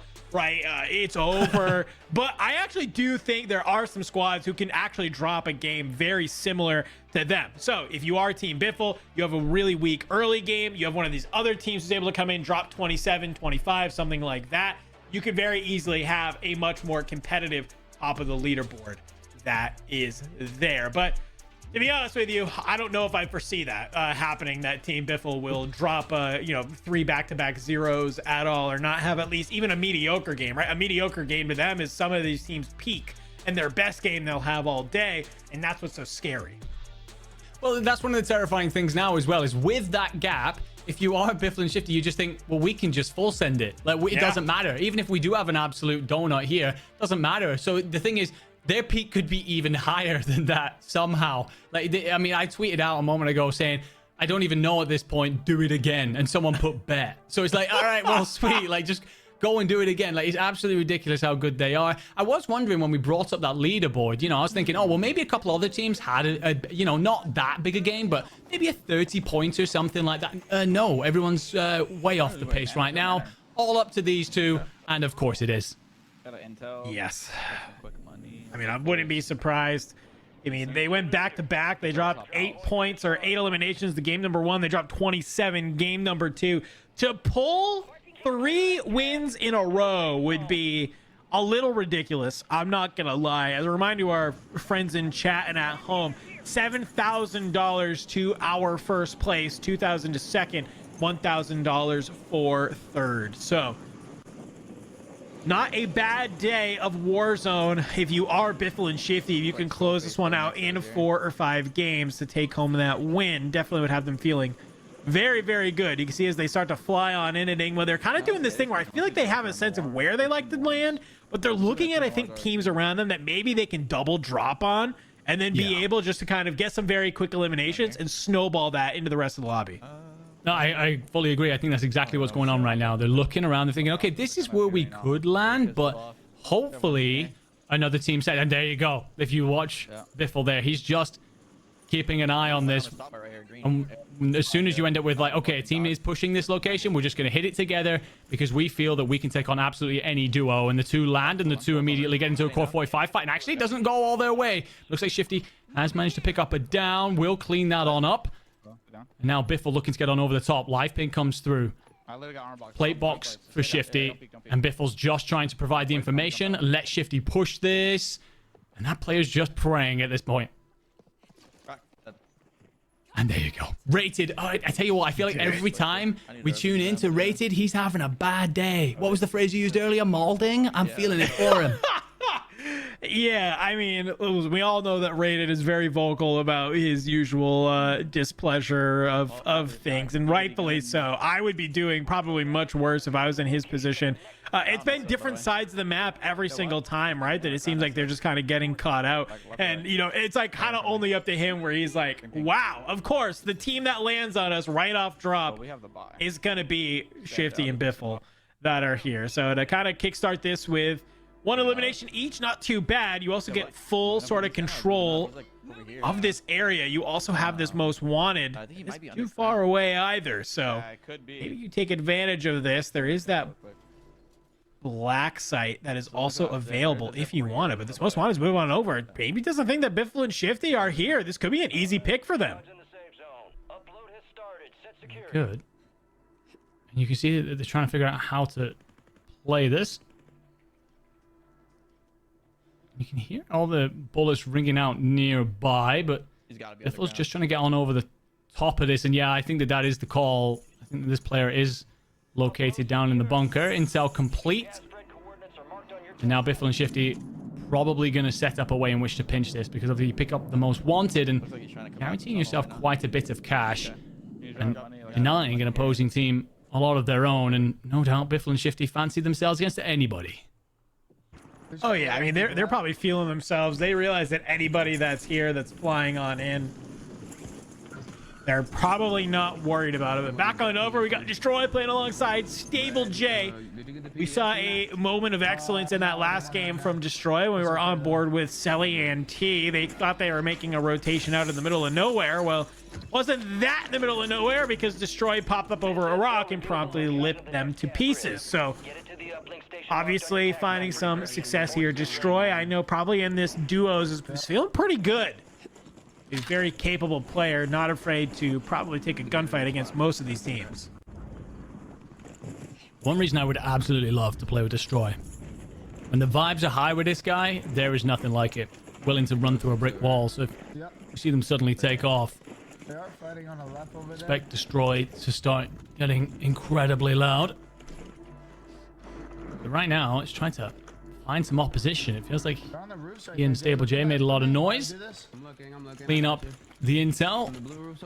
Get themselves a chunk of cash on top. And, well, that signal flare goes on up. I will tell a couple players that they're here. They are on someone's UAV as well, though Destroy is ghosted. You can assume that Stable J might be as well. The thing is, this location's a weird one because you got a lot of these tall buildings around you. You've got that road nearby. You could well be walked up on here by a different team, but right now avoiding trouble. I feel like, you know, everybody loves these, you know, kind of recon contract because, you know, obviously it gives you, you know, all the information of where the zone is going to pull. But I feel like people often forget, I'm pretty sure you usually get a UAV from them, and also $4,400 per player to just kind of like sit in one area is definitely not bad at all. So to get all of these things at your disposal for just kind of holding an area down for, you know, a minute and a half, it's not really that bad. So maybe something that a couple other teams can kind of take note of and really make use of. By the way, we did get a quick flash up of the map there from the recon contract. Looks like we could potentially be seeing a C-Town zone. So if you are players off towards City, then you got to consider that a late rotation would be incredibly difficult to make. Looking at the water side of things, honestly, you could end up either that or northern Zaravan City kind of end circle. But for me, I think I'd play C-Town. You've got a little bit of height there. You can fly on off in order to get back across the river. I think trying to play this side of the map late on is leaving you between a rock and a hard place and gambling truly on that zone pull. They see that there is a team across, mounted up. This could be, if they can 3-2-1 this could be a huge pick up. Unfortunately, at that range, it's going to be a little tough in order to catch them. So they have one of these high ultimate buildings. Here's the thing, Enigma. Do you sit and wait here? Like, just wait for a zone to come on in? Or do you maybe just realize that it's going to pull a little bit deeper? Maybe get on foot, go get a little bit more aggressive, because right now, Destroy has no eliminations to their name.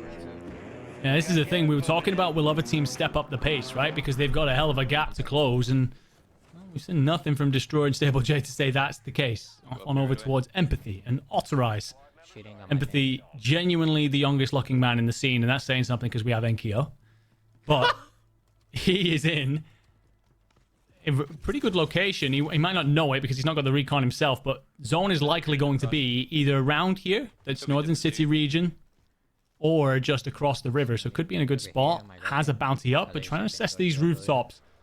See if a couple of squads are caught lacking. Hey, guys behind us. Yeah, let's go back there. Alright, their loadie's on ours. Okay. Only one dude. Right there.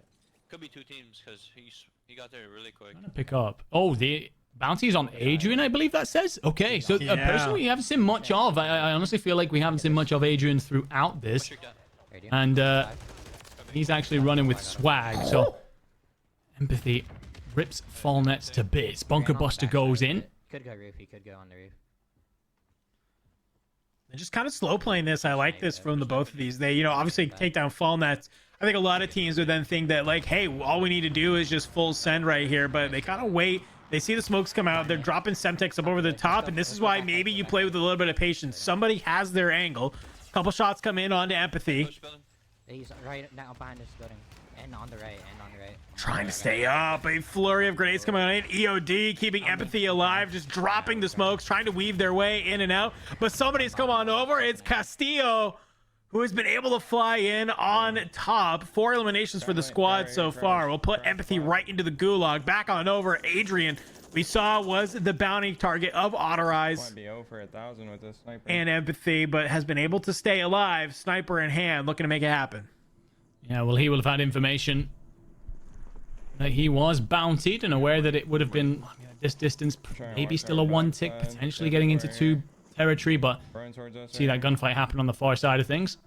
It's Amir and Castillo cleaning things up. We haven't seen much of them. That's a duo I'm definitely expecting to do bits throughout this, but we go back to that fight that kind of happened throughout that with empathy and with ottereyes. Like we've spoken about it, when those gunfights take longer than you wish, you're risking being third-partied so much. It can happen a lot, obviously, in trios, but the thing is, in duos, you know that there's going to be less ground that duo is making up, so you can really squeeze, you can really kind of push up on that opposing team and try and essentially do a lot more with your third party, a lot more aggressively than you would in trios. It's why these teams have got to either finish off their opponents quite quickly or be very selective on when they make noise on the map. Yeah, and especially when you're in a zone like this, right? Like, you don't have really the opportunity to kind of have a lot of movement, right? It's not like where we saw in other parts of the map where you can, like, take your shots, maneuver to a different area, take your shots, move to a different area. It's because it's just so tight packed, you have all these nooks and crannies. It's just tough to kind of take your shots and then maybe find the same angle on that team. It's like you have to really kind of commit if you want to start trying to engage a specific team, which is why seeing Adrian, with the sniper in the back pocket, alongside swag is really nice, because if they can do something that we saw sort of Biffle and Shifty do in that game number 2, very possible for this team to put up some large numbers.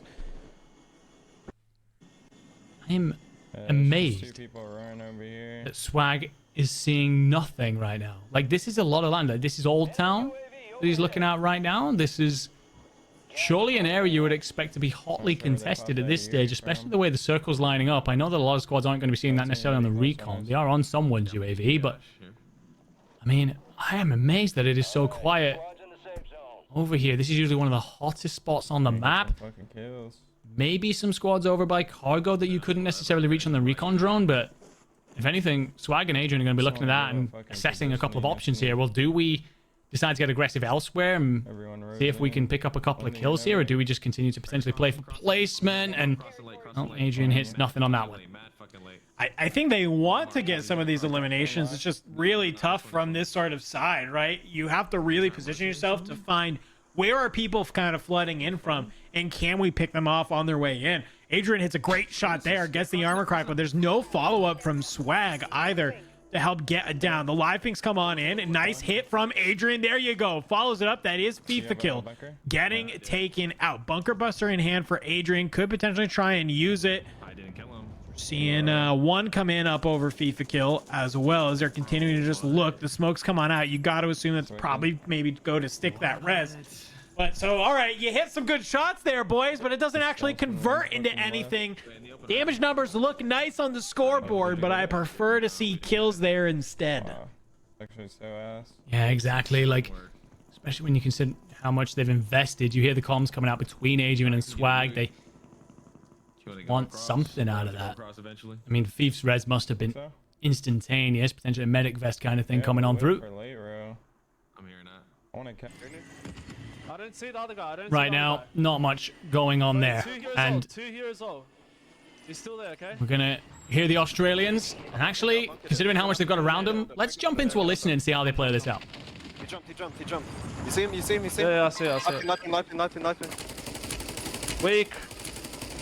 I'm doing heaps of damage. Ping. P8, P8. Yeah, it's a stellar. Yeah. Oh, okay, there was yellow ping, That might hit me. Oh my god.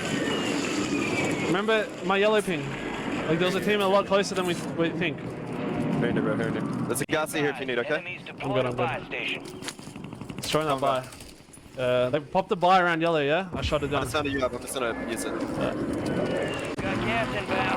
Buy around yellow, hearing you. I found a util box in that. I have a util, a muni, and a trophy. They're here. They dropped me like 1k, by the way. Yeah. Might scam. Yeah. Is that a solo then? No, I think I saw a second. Oh, he might be running from the guys on the left. No, I think it's two. Wait. I don't have eyes. I just reloaded at the worst time, bro. I would have had killed. I'm gonna go take this other building. We have center zone, bro. Someone might play for that buy down there. Do we play blue or this building? What do you think? Both. Yeah. Like you play yellow. Wait, comms. That's umbrellas. Great communications coming out between the two Australians recently signed to Navi alongside their teammate Limax. That's close. Yeah, and I'm looking to represent them. Future events that are coming in here, but a little bit of a sticky spot right now, Enigma. You can see they had some good shots to some of these teams across, but they don't necessarily want to move from this spot as they are dead center zone. Oh, you hear the comms coming out. I'm with you. I think that the comms are absolutely fantastic. Great small talk, nothing really wasted. If they feel like they're maybe saying a little bit too much, just call out that comms, which means just clear the channel. Give me a second here. I'm trying to listen out for things, and I love the way they're playing this. You can see why they've been picked up by Navi. Finished 4th in regional finals in NA alongside Limax, as you said, and I think that listening there shows exactly why they've got the potential that they have. They've been struggling so far throughout this one, only on 9.6 points. For all the good work they've done throughout this moment, all the great comms and everything, it isn't resulting in much, but I do like the comm that comes through, which is we have center zone. What I really liked earlier on was the call out about yellow ping, and that's something that if you're in chat right now and you're thinking, how do I get to the level of these players? They utilize pings so well. What they do try and do as well is track players out of the sky, and it's a crack and it is flesh, but it is not enough. Just so much damage coming in across some of these teams that isn't getting converted into eliminations, and that's what I like to see. I want to see more just aggression and eliminations come out from some of these teams, and less of this sort of like, hey, we're gonna hang back and we're gonna sit on top of a rooftop and try our best to be able to maybe get an opening, right? I feel like this is the type of lobby that you can really get aggressive in. You see him kind of pull up the scoreboard 2-2 for both Zeppa and Levi. So currently sitting on 4 as we get into our top 20 of the lobby, but you're going to need to go a little bit more than that if you're going to try and catch up to some of our other players. Right here. Cracked, one shot.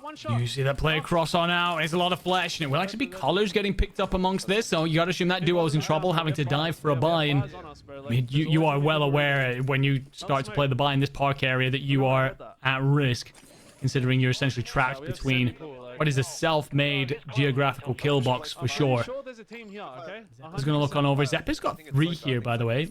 Levi might well be on a couple, considering these two can be aggressive. Must note that there's a UAV up above, and Zeppa is not ghosted, and as Levi plays on off here, it might leave Zeppa a little bit isolated, a little bit vulnerable. Oh, let's see what they can do on the edge of zone. We got the German duo, Pentagon and Fuzzin. Nice crack out of the sky.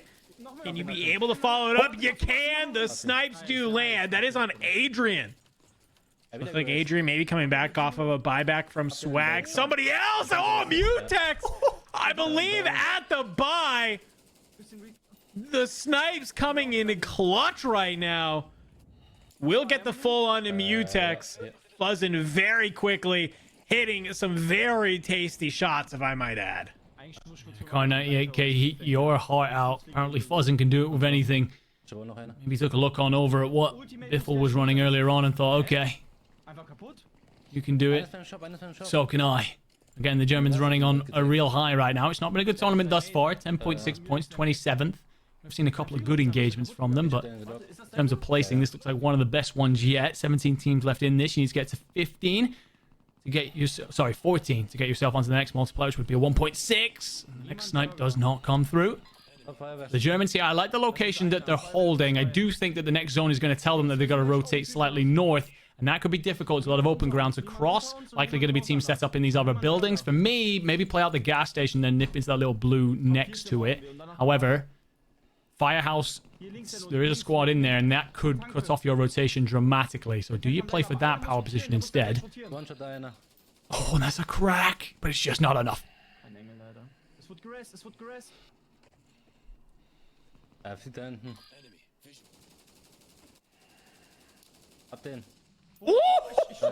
my God. Oh my lord. Finds a rated, brings them on down immediately. You see somebody in the canal below. Grenades trying to land on top of them. Can you make it happen? Doesn't look like it so far. Fuzzin doing a great job of landing these shots. Didn't get the full underrated though, mind you, so the res could have still come on in. Spots one across. Nice armor break. As they are just keeping their head on a swivel right now, Enigma. Trying to be able just to pick apart some of this lobby. I feel like Fuzzin's got to learn the cooking time on these grenades a little bit, though. His snipes are beautiful, but I don't know what he's trying to do with these nades. Restock, by the way, being utilized by Fuzzin. Such a great perk, so underutilized in my opinion. Just going to allow him to continue to stack smokes, continue to stack nades, share them out between the team. Move on over to Brolic and Nate Dogg, who have themselves a ridiculous amount of intel. They literally know end zone at this point. And Brolic himself is on 7. Finishing off Clamp is going to be Nate, so you've got yourself here definitely an endgame situation. The problem is exactly what they're having to deal with right now. Players do have higher buildings available to them, so Brolic and Nate are just having to snake the hell out of this and try and keep themselves up. Take out the recon drone. You will be live pinged momentarily, but you gotta think that these two are in the best spot we've seen so far to see this out. Oh, they were, but look at this. Oh, no. Nate Dogg is gonna get down, and you're seeing the PA come in on top of it. That will for surely bring Nate Dogg down. Brolic does have the cash, but I don't know. I'm looking. You have one mobile buy in the gas. You have another one that's about to be outside. Do you kind of make the play for it? If you're Brolic, do you just lay in wait and hopefully get here? Does get spotted by somebody's recon drone, so somebody knows that Brolic is hanging out up here. Need to maybe play for a different angle. Has the double bouncing Betties down below. Hopefully stop any push that comes on through. Here's people entering the building. Brolic in a tough spot right now. Yeah, we're going to come back to what's undone them here if you're Brolic and Nate Dogg, but currently you got to assume that Brolic is just trying to play for top 8. You're currently 9th. One more team's eliminated. You get yourself up to that 1.8 times multiplier. Got to assume between them at least on double digits when it comes to kills. Brolic will find Biffle, actually, on the other side of things. So is that Shifty as well on the rooftop? It's not. It's Jace. You're essentially third-partying a situation here, catching 2 squads on the opposite side. No falls just yet. And potentially opposing players just trying to pick you up. Brolic will down Jace yet again. And trying to just hope that... You're just hoping that that other set of teams here will deal with each other, right? You're getting the knocks, you're getting the downs, but you want someone to finish each other. Instead, they're all targeting him. He's got to be careful about what's beneath him as well. Does have the golden gas. He can dip into the stairs. Zone will be favorable in terms of its pull towards you, and you know there's at least 2 teams that have got to move behind you. Yeah, I'm a little bit worried about this rotation, though. You can see on the mini-map, there's a lot of people who got to fly back on through. I guess maybe you can play through the building if you want, but he's going to kind of slow play. Just try and catch any of these players who have to push in from the outside building. Brolic laying in wait. Can he make it happen?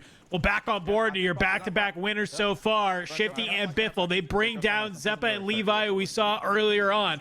believe we saw Biffle on 7 there. Brawlik on 7 himself, answering on back. As we are getting down to a cluster of solos, and I believe only one duo left alive. Well, Jace here, just chunking. Not much he can do apart from play a PDS and hope that the zone will move enough to shift Brawlik away from him, turn the attention away. He will have to make a play sooner rather than later. But right now, top 6, highest multiplier outside of winning. You are chucking so hard if you're Jace. That's so difficult. Pentagon has lost his duo, but has pushed down into the canal. Cleaned up yet another. Looked like double digits between the two Germans here. And you can hear so many footsteps up above. How do you get yourself out of this situation? Zone's going to continue to squeeze. Looks on up. Manages to hop up. And I like this play. Just lie down. Try and figure out exactly who else fights. Some straight shots through the smoke. Semtex goes on after it. Won't, unfortunately, get anything from it. Honestly, I like this. You find one that comes in through the back.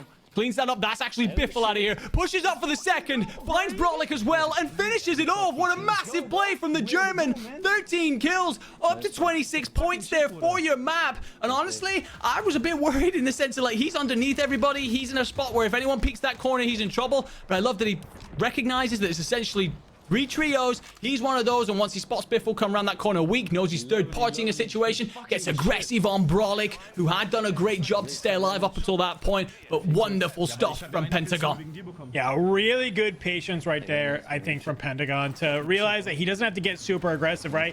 He sees that one player to his right get absolutely laser beamed from that little shack, throws the grenade through, is able to get in some shots, gets the crack, doesn't feel the need to full push that though. Drops back down on in. It says, okay, great. You've essentially cut off the entirety of zone where you know these other players are. Understands the rest of the lobby is across the way. And just kind of lays in wait. Great job of finding a very low HP Shifty. Able to bring them on down. Goes for the swing to bring down Brawlik. But gotta give a huge congrats to Brawlik there as well for kind of being able to stay alive as a solo for so long. Coming in on second.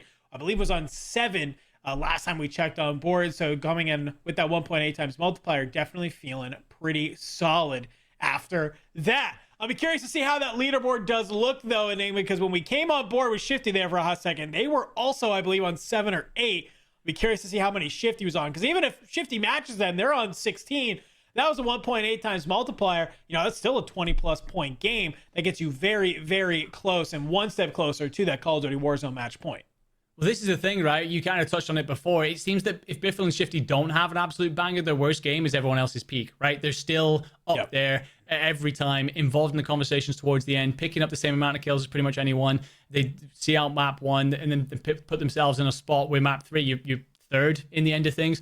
You touch on Brawlik there, by the way. I do think he does a great job. It's so unfortunate because I think that Brawlik and Nate Dogg had actually positioned themselves very, very well. I think they just showed their hand a little bit too early. I think that they just made it where they were, opened themselves up to too many teams, and then when you end up in that spot where you're in the power position in the middle of the map, so many different teams are going to just think, well, I want to clear you away from there, and unfortunately Nate Dogg ends up losing his life. I think if that doesn't happen, Brawlik and Nate Dogg there potentially rack up a whole host of kills, not just the players on the roof, but those scattering in the streets below. And then, of course, maybe if they're a duo by that point, go on to win the whole thing, considering everyone else was solos. But doing a really good job there, playing some foundational war zones, good stuff to see themselves through to that late point. How Brawlik has managed to get from that rooftop down into the trenches and play second, though, I am absolutely full of questions.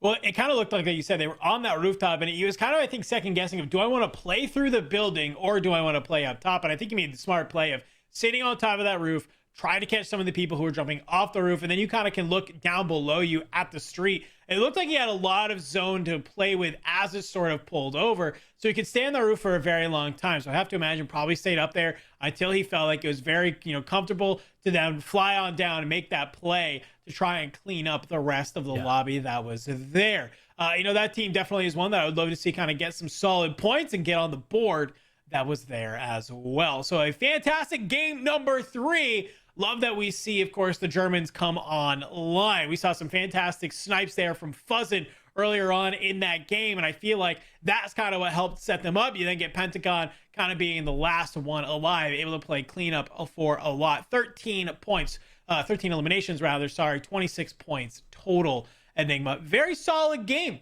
for I feel like you know, at least one at a time. If you have our 130, you know, you're looking at 5 or 6 games. If you can have like that, you're going to be sitting towards that win condition. Yeah, absolutely. I think the admins actually somehow had done that math immediately, and it puts them into the top 5, which is considerably better because I think we were seeing them on our lowest screen up until that point, so they were having a bit of trouble. Again, it seemed like individual moments, in particular taking on certain teams, they looked great, right? They found Jukies and rated and co early on in that map 1. Looked like in terms of gunfights, they were looking really solid, but weren't finding those placements.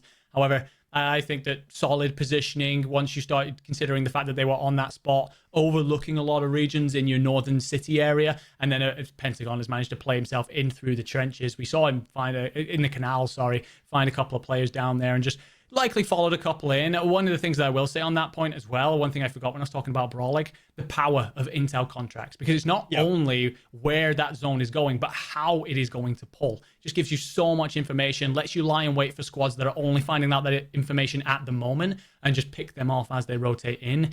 Pentagon and Go didn't have that to their disposal, but that could well be exactly how Brawlig has managed to play that out so well as a solo. Yeah, I actually think like sort of the sweet spot, if you can find an intel contract on the map, land, if you have teams around you, maybe, you know, get some early eliminations on those because it takes a little bit of the pressure off. You start that intel contract, so when it finishes, it's just as circle 3 pops to let you really know where that tighter next circle is going to be and really let you kind of play for position. I think one of the things I noticed in that game, though, is that I think a lot of people made the read that that zone was going to pull towards the city. Great, fantastic. We have a lot of people just playing on top of rooftops, playing very passive. They're trying to just get a pick and then maybe be able to kind of thirst it, right? Which can work. We obviously saw Fuzzin do that. But when we were on board, for example, with Levi and Zeppa, they were just kind of sitting there. They were getting a lot of damage in. I was seeing, you know, armor cracks come on through, but there wasn't a lot of downs. There wasn't a lot of conversion into eliminations. And I think that's what I would love to see more. I would love to see more conversions onto eliminations, less just, hey, let's get damage out. We kind of just sit in the same area, just kind of poking and prodding anybody who peeks their head out near us.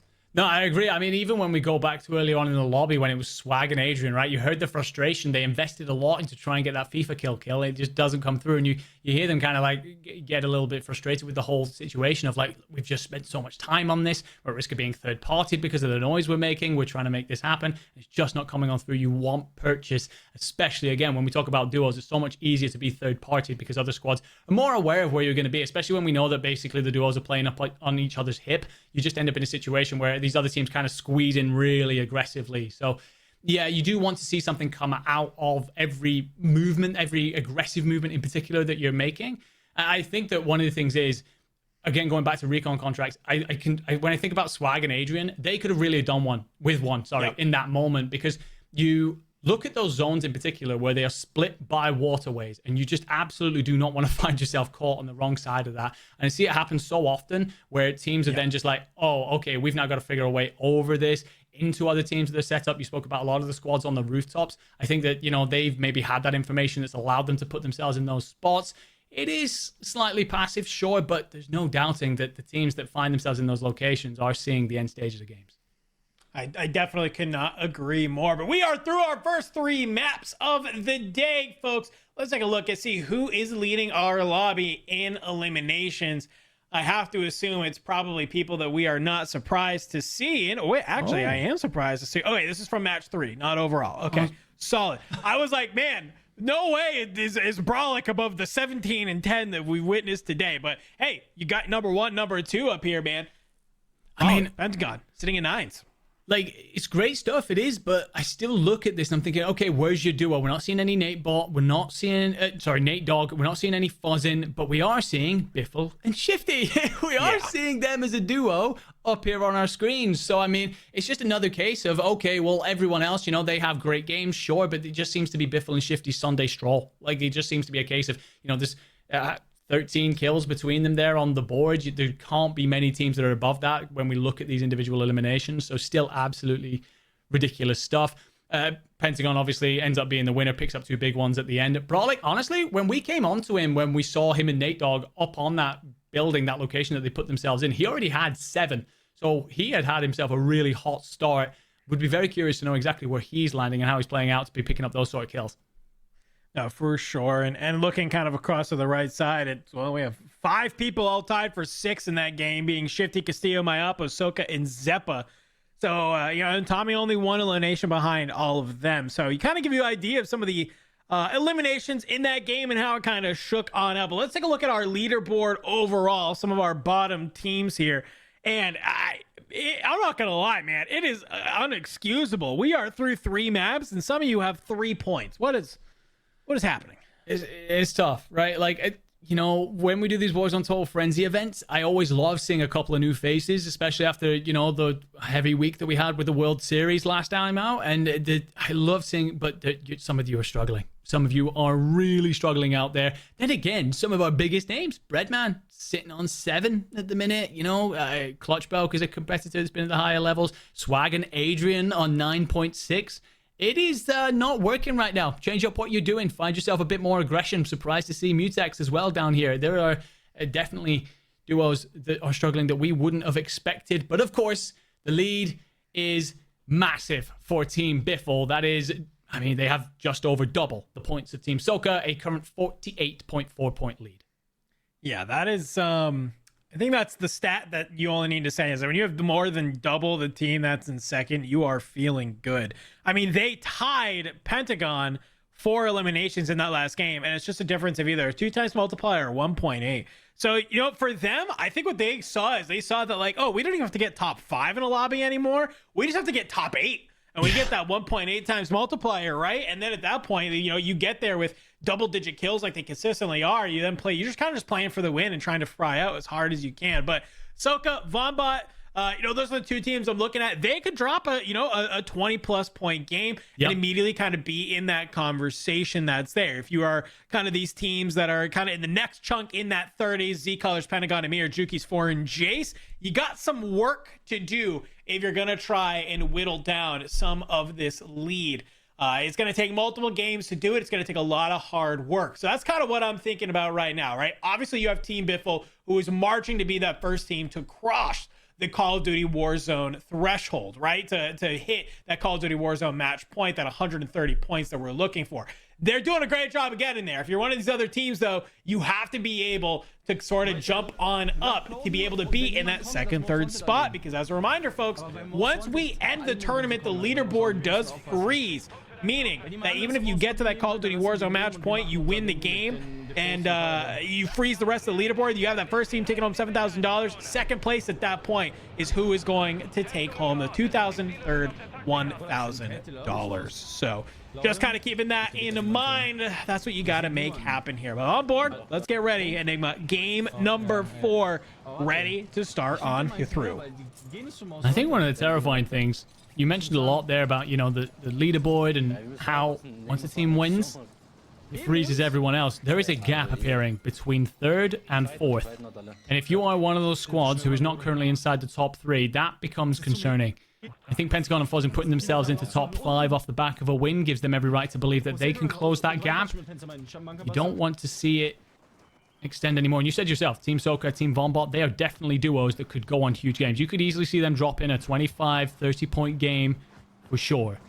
So, no time like the present for everyone in the lobby to find themselves some big points. And the Germans here, they've liked this spot in World Series as well. Played more around the Quadri Shopping Center, but pushing out quite a bit. They've really started to understand the lay of the land around here. And I'm trying to read that zone. Is it me, or have we got an extremely northern zone here? I'm sure we'll get a flash of a map at some point, but I'm trying to read that radar.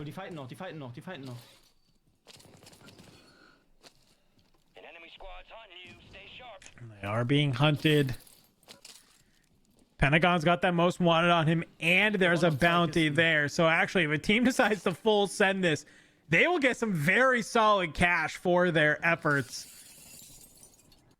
I just freaked out a little bit. I heard that phone ringing, and I, for some reason, thought it was me. And I'm like, I don't even own a landline. What am I hearing right now? I was about to say, if you have a ringtone like that, we've got to hook you up or something. Like, what are you doing? Like, that's like something from like 1990s. You know, they're like the chord or something. Who uses ringtones anymore? Yeah, fair enough. My phone is permanently on vibrate, but yes. Most wanted in play here, by the way. Pentagon and Pleasant. I'm very curious about what you have on your phone. I'm not gonna lie. Well, the world may never know. Private information. Most wanted contract gets completed. They have a mobile buy flying in on top. This is something we've seen a couple teams like to do. They get to this high-rise sort of, high building, and then they're able to kind of look down around them and maybe decide where they want to go. So they have this buy. They can spend all this cash that they just had, get their loadouts. They see that there's a team down below them. I got to imagine you might take this opportunity to just kind of full send them. I got to say, something just came up in game chat. And it's Shifty, and he said, remember that. I'm not sure what's just happened off screen, but that is terrifying for the rest of the lobby to look at, surely. Like, again, when they dropped that huge game earlier, I tweeted out saying do it again. Someone put bet. They could definitely do that, and it wouldn't make anyone blink at this point. Bad and ugly. On board with Unrational, and he's got Ottereyes in the Gulag. Gets very aggressive straight away off the start here. She's one of those layouts that I can never get the read of, and almost puts in massive work with the pistol. Swaps back to the barrel, and how has he won that? Woo! Yeah, no, Unrational, you have every right to celebrate. What a fireback that is. The fact that he snaps that back into place and wins that, insane stuff. Showing why he was the top fragger for his team in some very competitive lobbies. Back on board with Careless Kitty, playing alongside Anxian. I tried third party this. Okay, gotcha. On the roof. I'm coming. Trying to be able to gain a different angle, maybe to help out Anxian. You heard him say, he's like, I want to try and third party this from the roof.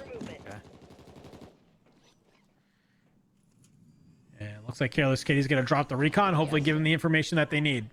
This is a lot of work. By the way, most people would probably look at this and think, Anxian, you pushed quite far forward here. You need to back on off. I have watched this guy 1v2 many a top-level team. He is a ridiculous talent. Hasn't worked out thus far for I just got mortared or bunker busted. Kitty and Anxian. Currently sat on 3 points. But as the bunker buster backs him on off, again, I can expect Anxian to do huge things. We've seen Careless Kitty do some numbers last season in Warzone Total Frenzy. Thinking of map wins, thinking of big performances that put her in conversations. Needs one of those this map if you're going to start to be in the conversation. After all, 40th place right now. Oh, and takes a bullet to the teeth. Yeah, it's from here. Okay. Anxian with some great call-outs. Yeah, I mean, currently sitting at 3 points, 40th place. I mean, I like that they're getting aggressive. I like that they were looking for some fights, but, you know, obviously, whatever you've been doing for these first 3 maps, you know, you're getting a single point per map. You got to do something a little different here. And maybe this is your opportunity. You see some loadouts kind of drop at their feet. Yeah. Could definitely use this as bait. Maybe find some players who are just trying to hit their loadout. Rip them on down. You saw them. See some people from afar. But yet again, a lot of damage, not a lot of eliminations. Yeah, we can work over towards that way. Agree with you. Needs to try something different and maybe trying to isolate off a couple of loadouts in the middle of very urban areas. The way. Still find it bizarre that Skullface shaved his head. You know, he had lovely hair. Hasn't gone his way thus far though. 14.2 points. Off the back of a disappointing World Series week, but we fully expect a man of his qualities to be able to bounce back. Wouldn't be right to head to LAN, wherever that may be, without the man that won the solo YOLO. Dude, his shaved head, he looks like a man that means business. I hate to say it. Maybe it's the vest, but it's got like Sinead O'Connor all over it. I don't know. Sure. I don't know who that is, but sure. I'll agree with you. Yeah, okay. I'm really bad with actor names, okay? Right, you saying the guy from Terminator meant way more. Somebody's dolphin diving away. Skull gets the crack, and that's actually Hisoka that they're able to bring on down. That is a huge, huge win for them. Recon drone immediately gets thrown up. Skull will bring that one on down. Does not want to give anybody free pings. Okay. You want to push up? As they are here at the low town, looking to get a little mixy. Left over here. So team We're going to come back to you thinking that Sinead is a guy's name. But it's okay. You're right. It was a huge pick. On to Hisoka. Oh, I like this call out from Noobs. The thing is, like, as you want to push up towards this, no doubt a lot of these teams as well that are around here want to play for that buy. So, as mortars ring on out around it, you just want a third party in this situation. Again, you can get so aggressive because these duos are going to be compressed up against each other. They're not going to be holding multiple power positions, and you just want to squeeze whatever life you can out of this region. Skullface fires a round or two through the cardboard. I'm gonna play back. You can play that building. Nothing, unfortunately. I'm just gonna play and for me, there's a self right here on me. Noobs and Skullface need to make sure they can push this together. You start to make all that noise and you turn a lot of attention your way. Maybe becomes less of a third-party situation. Perhaps an elongated fight with a team that knows you're coming, and then you're at risk of the third party yourself. Skullface spotting a couple of opponents here, but nothing given just yet. Yeah, I think he wanted to wait. Hopefully, you know, you can take that shot. Sure, the player's not moving. That's great, but you're not going to be able to get a one shot with this gun, and you already know that, okay? I mean, surely somebody re-landed. Yeah. So I think, you know, kind of obviously not having Noobs there to hit the 3-2-1 alongside you to get a very quick knock. You know, don't even got to make it happen. So you see that counter UAV get kicked off a little bit south of them, so they're going to make their way north. Break these kids down. I have one cluster. That's the only streak I have. LTV over there too. Not sure. I like the callouts coming through. Noob says he only has the one cluster, but you do have quite a bit of cash. Obviously, you want to make sure you've always got enough to bring your teammate back in, but could be put to use here. Biffle, Shifty playing it out through City. Shifty's up on the roof and, yeah, finds DJ Moss. Speaking of which, we haven't seen much of Ebates and DJ Moss through this. Maybe your line about being a podcaster stinging him a little bit early on. But Biffle and Shifty you here. know, I have a thing where I usually try not to gas him because every time I gas him, he starts doing terrible. And anytime I don't talk about him, he actually does pretty well. And so, you know, I thought maybe now that he's not a competitor, maybe now that he's a podcaster, it'd be different. But turns out I still got it. Yeah, well done you. 100% hit rate. I love absolutely cursing my favorite players in the game. Oh, that could cause trouble though. Biffle does very well. Finds Ebates because that prox mine caught both players flush. Shifty lost everything. Biffle was down to one plate. Terrifying for a moment there. That's one of those opportunities for Ebates where if he isn't met essentially by Biffle, a man of that quality. Could have 1v2'd that side. Yeah. I was like, I figured he was playing for some sort of like run out, but well.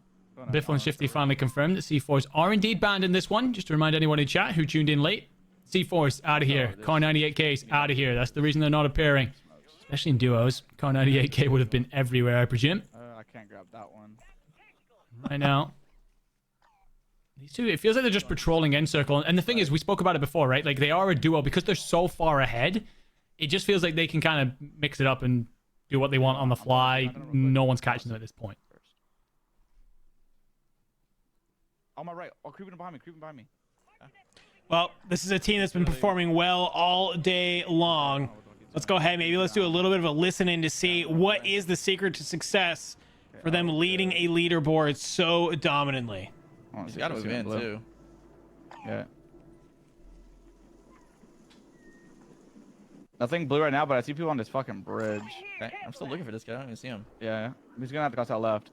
Oh, he's crossing out out just cut him over over here. Okay. He's probably resing his teammate.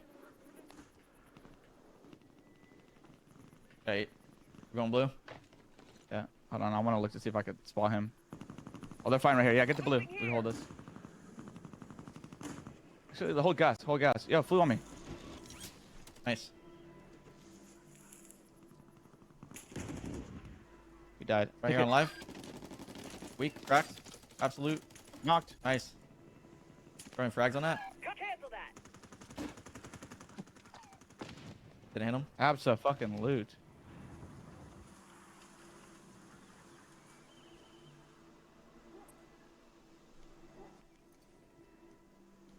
I see him.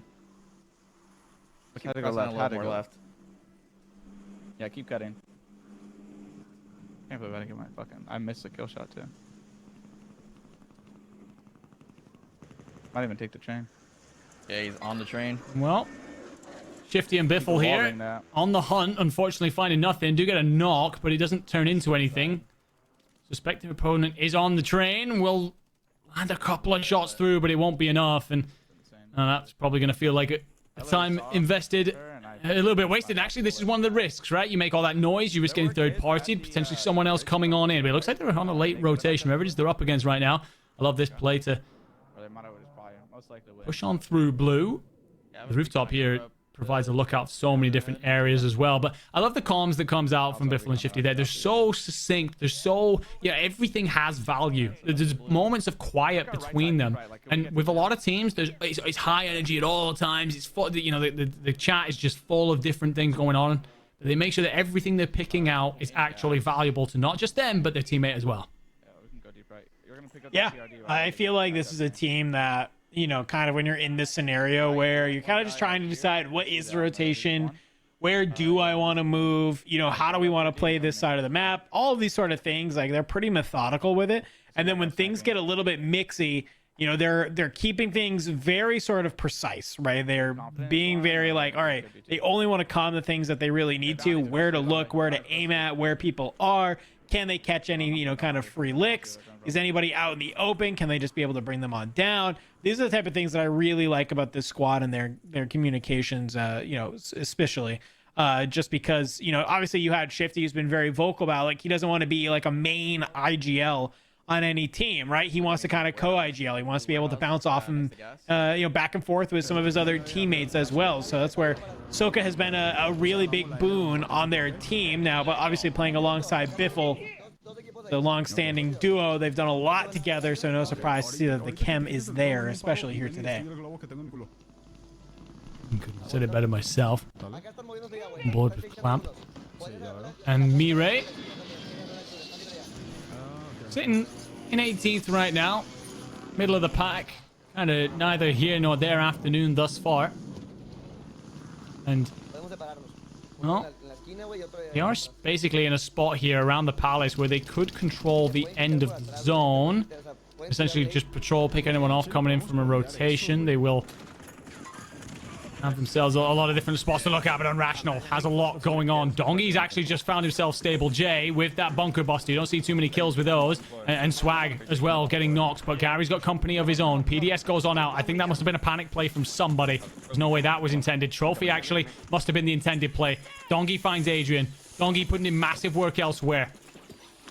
And I didn't know this happened. Good job. Rational might only have one here, and this team currently sat in 12th, but this does feel like a duo for sure, Dandro, that could hit a 20, 30 plus point game. We saw how much work they did throughout the previous Warzone Total Frenzy seasons. And Gary is often overlooked a little bit as a Slayer, but you said it yourself. Those other seasons and some of the events we did, this guy was frying. Yeah, we're seeing Dongy already currently sitting at 4, so 5 total. We still have 22 teams up in the zone, so plenty of opportunity for them to find more. It's gonna be a nice start of it. Somebody flying on in, just out of the way though.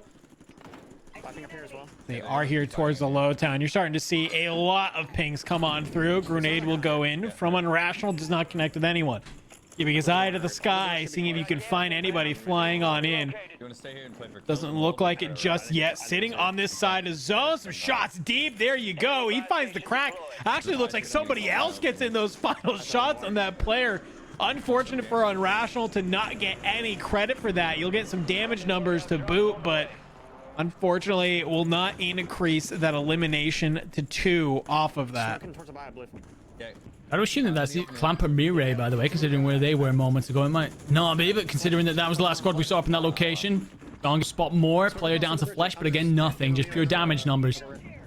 Feels like right now, Unrational Dongy in a great spot. The only problem is, as we spoke about earlier when it came to Brawler Conco, where you're showing your hand a bit early, you're kicking the Hornet's Nest a bit with so many different players engaged. Unrational spins and burns Believe. Does have Dongy there in support to help out. This is a great location to catch teams rotating on over from Palace, potentially coming down across this little trench that we have beneath them. This river away. But again, you don't want to make too much noise. You do not want to risk being third-partied. Gary suspects players inside the shack. There's at least 3 teams in the vicinity. The problem is with the rotation that comes next, there's a lot of players uphill from you. You could well and truly be put in a spot where you're caught on a late rotation and just walking into the end of enemy sights. And we've seen what that does to teams. And Gary hits another one. Player dives into the water, and it's yet another. That is Clamp getting picked up. Tried the smoke, tried the water, nothing stopping Unrational. And this is kind of what we see from a couple different teams. You know, we've seen sort of the duality. Wait, let me hold on this thought. Somebody's pushing on in. Getting lasered through the wall, actually. A lot of damage coming on in. Dongy taken down. Unrational has the cash, but this is a very awkward situation. I was going to say, you know, we've seen earlier on some teams sit on top of a rooftop like this and they just sit there forever and don't really get anything to happen, right? But other teams like Fuzzin and Pentagon, like Unrational and Dongy, they do a great job of just kind of finding their spot. Unrational, see somebody hits the buy station. That's going to be Mirai. Is able to take them on down. I don't know if Mirai got the buy off or not, but Unrational just playing in the gas. And I think he has a PDS. You might be able to use this, but as he hops on up, somebody is waiting and wait. Brings him on down. He does have the self-revive. Can you get this PDS down to stay up? You can. Unrational somehow keeping it alive here. It's unfortunate that he's just lacking cash right now because that deployable buy is right underneath him. A gas mask would have been a godsend. Unfortunately, just going to have to Hail Mary it. Smokes go out, provide coverage. That's going to light him up, though, to pretty much everyone else. Utility box goes out. More smokes available. Great movement here, but can he link back up with his duo? Dongy's just above. And Rational, unfortunately, going to have to play back through smoke. There's only so many routes here to escape from. How are you still alive? And actually slips on through. And there's players lying in wait. Adrian finds Unrational as he cut out from across. And actually, turns out he just followed him in. He essentially just shadow played that. Did his teammate trade it out? I'm not quite sure. We tune in with Clamp, who has found himself back into the middle of the map, into the middle of this zone, but surely just play multiplayer at this point. Yeah, this is what we like to call the SEAL Team 6 maneuver. This is where you are just on your belly, slithering around the map. Try to do whatever you can to put yourself out of the line of sight of any prospective teams. And that is what Clamp is doing. Has the cash, so if somebody calls in a mobile buy, potentially can make a play for it. Get Mirai back on in.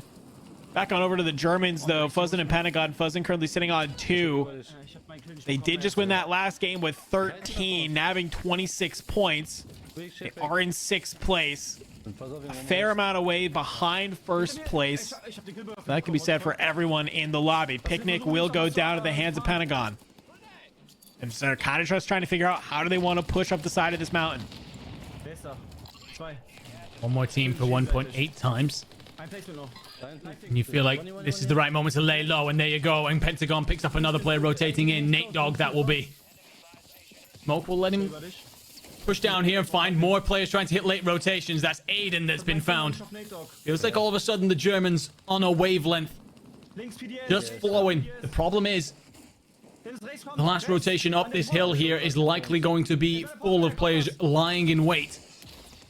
Got ourselves down to top 5. There's a lot of solos in this, however, and Pentagon and Fuzzin as a duo, you feel like they're in a great spot. However, someone's hit the buy. Someone bringing their teammate back on in. You want to clear this out. You want to make sure you have somewhere to play with your back against. Priye will go on up. Nearly caught by a bouncing Betty as well. Fuzzin's got so much more work to do. Pentagon goes down. Fuzzin will be found as well. Will try and pop the self. However, he's being chunked by the gas. Can you get there just about? And stays up for a moment. Well, if you saw, that was a PA at the hands of Shifty to bring down Pentagon. Fuzzin and Pentagon, they were looking great until they decided to play up around that buy station. You're hearing some of the footsteps come on through. Shifty, only one left alive, gets Biffle back on in, keeps it going. It's Fuzzin. Maybe trying to make something happen here. Still in zone. Back on over. Well, Empathy and Ottereyes, I think they're the duo that's still here. We'll shoot Biffle out of the sky. 7 for Empathy alone. The nades coming on through. They'll be able to get it. 14 for the duo. A 28-point game.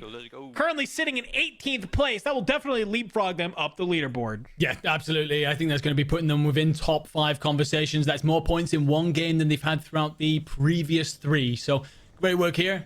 I'm not exactly sure how the rotation went because I don't think we saw much of them through that game. But once we swapped over and saw that they're the remaining duo, considering that Biffle and Shifty were in the spot that they were in, and we saw how Pentagon and Fuzzin were getting manhandled, it looked like it was only going one way. We actually saw this duo earlier on in a different game. We saw them doing great work, some solid comms and whatnot around Northern Zaravan. So It's not a surprise that they've managed to find themselves doing well in one of the maps, but again, the gap that likely remains just says that right now you're trying to get yourself into the chasing pack for the money.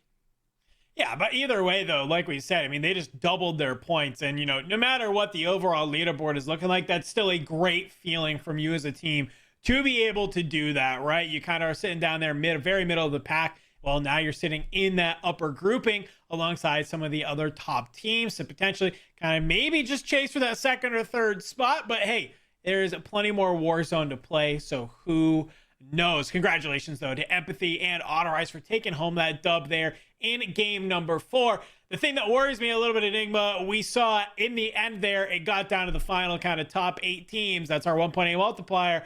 I saw Shifty there. I think we got a very quick glimpse of the eliminations on the board. I believe he might have been on double digits alongside that. So it could just be another hey, really solid banger game for that team. But to look at this squad, 7-7. Feeling pretty good. If we were in Vegas, I'd be saying split them, baby. But either way, 54 all overall score for this team. Could be a little bit of a heat up. No, absolutely. It could be. You're right. It puts you, again, you're chasing down those money positions, which go to not just first, second, and third as well. So everything to work for right now. So yeah, great game out of them. I will say, when we transferred on over towards Biffle and Shifty there at the end, I was like, okay, this is just, I think they've finished first, third, and now what, third again? Their average placing is absolutely ridiculous at this point. Yeah, and I feel like that's kind of the sauce, right? Yeah, they're getting decent eliminations. Their average placing is putting them in that 1.8 times multiplier every single time. 2 of the games putting them into the 2x multiplier. So, sitting very good. They're sitting at a 50% win rate so far here today as well. So definitely feeling very solid. We're through 4 games right now. Be curious, how many more games do we have? We're going to need to take a look at the leaderboard to figure that out. So we're going to go to a quick break. When we come back, we're going to be taking a look at the leaderboard and dropping into game number 5.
Is inbound. Marking a... This guy itself. Look at this. This guy itself. Oh. Nice. Look at our front too. Yeah, I'm trying to... Look at this guy. You see this? You see this? No one's on the right. Where? Yeah, I see. Hold on. Go off my shot. Cracked. Dead. Nice. Friendly fire. Sorry. Solo. The right. You want to get up on? You want to get up on this? Oh, never mind. Nah, yes, move. Get PDSing. I don't know. Crossing the over. Crack. It's like an invisible wall right here. Oh, we just ride. Shit, baby. All enemy. I think it's just crossing now. Moving. Hit him. Bullet. Down. Nice. You have a bunker? Yeah, I did. Enemy. Ab den. Da ganz hinten. Ja, ich versuch's. Yep. One's already close on us. Up here. What are you dead? Knock him. He's stopping. Bad and ugly.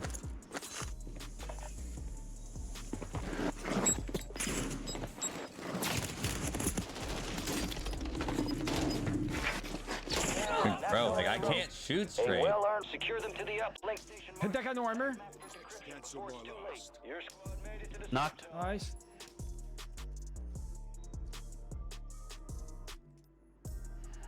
Yeah, they should. They're landing in the water here. Another thing.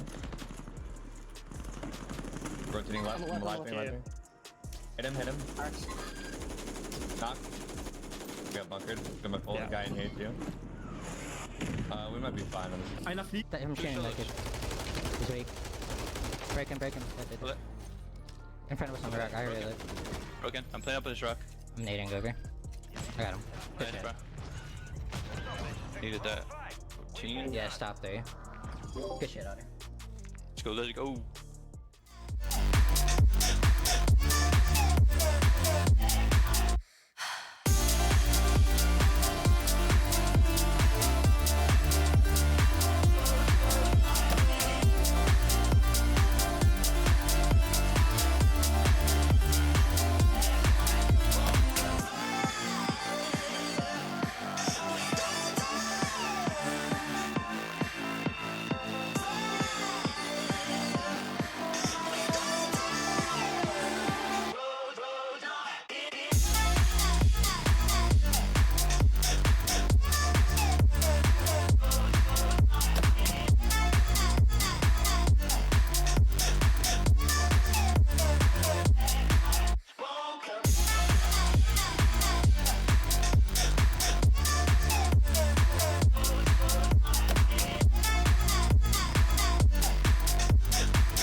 Four games done and dusted as we are marching ever forward towards our Call of Duty Warzone match point in our duos event here today as part of Call of Duty Warzone Total Frenzy. My name is Dandro, joined by, of course, Enigma here to help you break it all down. Let's take a look at that last match's overall elimination leaderboard to get a sense of where we're hanging out. And well, we got some new faces at the top of the board here, Enigma. We do indeed. We see Smith and Empathy take top spot with 7 and joined by ottereyes as well. So really solid performance out of several players. What I will say, no one, it seems to be far away from that. Shifty, Dongy, Aydan, Hunticity, and Flanked all right up behind with 6. So it feels like, you mentioned it yourself there, seeing those new names, couple of people starting to come online a little bit, heat up, maybe start to figure out this format. Well, let's go take a look at our leaderboard after that game to figure it on out as we look towards the bottom here. A couple teams I will have noticed have made some leaps here. A couple more need to come online. I'm looking at Team Skullface, though, currently sitting in Team 27, right? I'm a little bit surprised to see them this far down, including teams like Fifakill and Smixy. Who is kind of you seeing here that maybe you're a little bit surprised, Enigma? There's a few, I'll be honest. Like, maybe there's some people just not finding much comfort with this format. Huskerrs in 26th. That's a squad that I called out at the top of the game. Look like they could really do something. Does feel like a side that could suddenly pop off and have a big game for sure. They need to start lifting these averages because, what, 20 points, slightly less after 4 games, 5 points a game. That's not great. However, talking about a couple of people that are great, Team Biffle have broken 100 points, edging ever closer, just under 20 points to, sorry, just over 20 points to go before they hit our Call of Duty Warzone match point threshold. And I'm just gonna put it out there that we could expect to see that in the next game. Yeah, 20.4 points is very, very easily doable for them. But hey, off of that win, we said it's pretty great to double your points. Well, it's even better to jump frog the rest of the competition here to be able to come in second if you are Team Empathy. As we noted earlier, friends, if Team Biffle, let's say in this next game, they cross our threshold, they win the game after that, the rest of the leaderboard will freeze. So if you are a team like Team Empathy, you just put yourself in a very solid position to have, you know, a couple of great games, come in second. You can be taking home $2,000 as a duo. But I also want to call out Team Aydan. We've seen them have some moments of greatness throughout a couple of these maps. In that last map, when we looked at that elimination leaderboard, we saw both Aydan and Z Smith on that top elims that were there. So no surprise to see that they are just nearly edging out Team Amir here at the top. So really solid stuff. But Enigma, let's take a look to maybe paint an even broader picture at our overall elimination leaderboard. And do we need to talk about this? No, you know what? I'm gonna look elsewhere. Shifty and Biffle are obviously topping the lot, and Shifty's doing it by a long damn way. But you know what? We have waxed lyrical about how good those two are. I'm gonna look at the rest of the leaderboard. You know who I'm quite surprised is actually up here, because we haven't seen much of them apart from that one. Juki's sat there on 16 kills. Don't get me wrong. If I was to put him into any tournament, I feel like he absolutely fries, regardless of format, regardless of situation, regardless of teammates. But I feel like we just haven't seen them throughout this whole conversation this afternoon, you know? So the fact that he's up there on 16 says that he's putting in quite a bit of work, and maybe it's just a placement factor for them that needs to improve. Yeah, and I gotta give a huge shout out to Team Amir as well. That's a team we haven't really been able to kind of check in with too much, but currently sitting on 17, so they're making it happen as well. One of these squads that, you know, sometimes in these tournaments we see players will get a lot of eliminations, but maybe not always have the placement to match. So they're kind of being able to keep up and score a little bit just off the back of the kills that they're able to find alone. So Amir sitting up there as well. But I think the real story of that, like you said, I mean, it's just Shifty and Biffle at the top. They're really just finding a ton of eliminations game over game, and they're finding the placement to help take advantage of all of those eliminations as well. I feel like that leaderboard is always one of my favorites to show here on broadcast, because it's just so easy to show, like, how are they so dominant? Well, that is you know, a great representation of it there. But let's take a little bit, let's ignore Team Biffle for a hot second, Enigma. You know, we just saw Team Empathy kind of being able to jump up and come out on top. You know, is there any team that maybe we haven't really seen do super well today, but they've been kind of just barely keeping their name in the money, that you think that they could have a really solid game and maybe put up, you know, some numbers against a team like Team Empathy? Well, I'm thinking like maybe like your Team Soka, right? Like Soka and Almond, you brought them up at the start of the afternoon, and I do think that at some point they are due a pop-off, especially someone like Soka. Like that guy is absolutely ridiculous. He feels like the kind of player where all of a sudden he can go, you know what? I'm just going to cook this lobby and explode into life. Very creative player. Loves to get aggressive at the right moments. 200 IQ, of course. There's a reason why he teams with Biffle and Shifty when it comes to trios, when it comes to World Series. The reason they were recently signed by the Falcons. He is on that trio because he's so damn good. It feels like we're waiting for him to have a superstar moment. See what they're going to be able to make happen here in game number 5. Feels like we are pretty close to potentially crossing that threshold, Enigma, and putting a lot of pressure on the rest of the lobby. So landing over here, sort of on these outskirts of town, flying their way on over to Cargo, where it looks like Empathy has landed. So I don't mind that, right? We know that this rotation sort of between that side of town and Cargo can oftentimes be the death of so many teams. But when you're this early on, you got Empathy playing on side, the you know, the one side over here at Cargo. Ottereyes just lands, loots up kind of around, ruins some of those buildings, right? You can sometimes have a lot of crates that are just nearby. You loot up and then immediately flies back on over to meet up with the duo. I think it's a really solid way that you can kind of split your time and effort and then be able to get a ton of loot, kind of come back together, put yourself pretty close to a loadout. Yeah, no, I mean, you see how quickly that number falls. We are already nearly done with the most wanted here. Empathy and Ottereyes. Yeah. A little bit split and want to be very cautious about getting picked off. But I like the idea to use the PRD to get high, give you a little bit of an overlook, and then get straight down and loot. 15 seconds, you assume that they're going to complete this, put themselves in a great start here. I am a fan of this strategy. What I will say, and it feels ridiculous, Empathy and Ottereyes sat in second with 54 points. I'm pretty sure that Biffle and Shifty have about more points just from kills than their second place team. You would be correct. That is how the math works. I think they're sitting around 70 Or no, they were, yeah, like a 50 some odd eliminations that were there. It definitely was more than 54. And that is just insane to think about. But back on board, we got Johnny Bro and Strixie. Strixie gonna open it on up, finding a very quick pick onto Smixie, meaning you got Echo around here somewhere. They can fly on through and find Echo. This is a huge win for this squad. But Echo, the ever elusive Brit he is, looks like maybe has decided to disengage and run away. Maybe finding cover somewhere else. I know Echo loves to kind of land in this downtown area, land on top of the roof, and then maybe rotate back down here to get a lot of this loot that potentially could be here. So I think maybe that was the strat, but you got Strixie and Johnny Bro laying in wait, find Smixie, and maybe kind of foil your plans.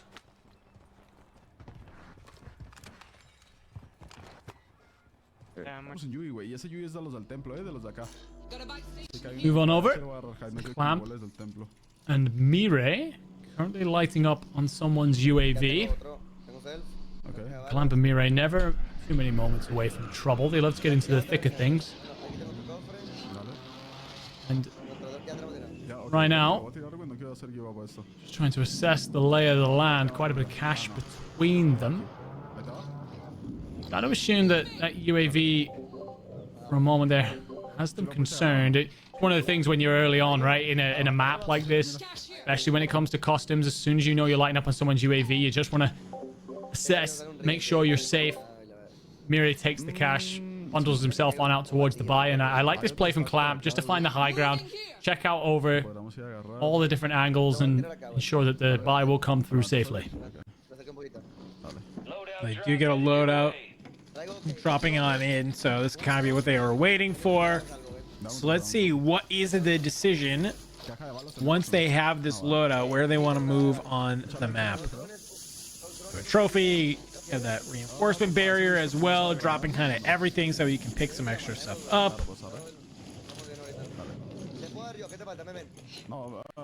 You know, I've said it for a very long time, but one of the things I absolutely love about Warzone in the sandbox that we have, the different perks that people use and the way in which players set themselves up personally. Like we've seen a couple of people, for example, running restock. We've seen a couple of different perks throughout this, and now we're seeing quick fix come on through. And I feel like that's one that we don't get very often, but Clamp here potentially thinking, well, I could use that, for example, in a 1v2 kind of situation. You take the fight with the first guy, you get yourself cracked, but then I get the quick fix come on through off the knock and then can chow out the second. It's just one of those kind of strategic differences that you see sometimes in squads and across formats. Yeah, I actually saw, I think the first person that I really recognized was running quick fix was actually Desmond in the lower round 2 of the World Series of Warzone. And he had that, and I kind of was like thinking about it. It makes a lot of sense for his play style because he's a very aggressive player, right? So you want to be able, when you're that entry fragger, you want to be able to get a very fast regen reset off of getting a knock. But here in duos, it makes even more sense, right? For that exact reason you pointed out. You're taking a 1v2. If you down one player, it's going to be very easy for, you know, their teammate to kind of fly on in and get the trade. But if you have quick fix, you can kind of scurry away for a hot second. Pair that up with tempered. You know, if you can, or not, the tempered vest you're able to pick up, right? You get the 2 plates in. It's real easy to reset a fight and potentially start taking some 1v2s. Fully agree. Speaking of which, tempered on tempered here. Both players trading blows. On someone's UAV, but gotta assume that the Ghost will provide enough coverage. No comms vest. Situation, Clamp takes one to the body. I'm not sure if you're supposed to try and lie down there or what, but paused for half a second. Mire just trying to find an angle onto this fight. The thing is, Mire's not in a great spot either. Trying to cross over the highway that runs through this region can leave you exposed to so many different players. I like the decision to reposition this because I don't think you want to be caught on a late rotation through city. So maybe go around the roadblock that's holding you just now. And live to fight another day. Yeah, you can see Mirez kind of played ahead just slightly while Clamp has just been going through and finding cash register after cash register. keeping the cash on up. You love to see this. Could split it alongside with Mirai just to make sure they both have enough. If they do need to go for a quick res, they can make that happen. I see he's just finding more and more and more here. Just realizing that they don't have to kind of play anything super crazy right now. Just kind of focus on rotating on through, get to the position that you want, loot up along the way. If anything, this might be a good kind of a sign for them that nobody else has made this rotation yet. They could be the first. There's an LTV kind of rolling in right in front of them, though. Will it stop and jump out, or is this just another team trying to make their way through the city?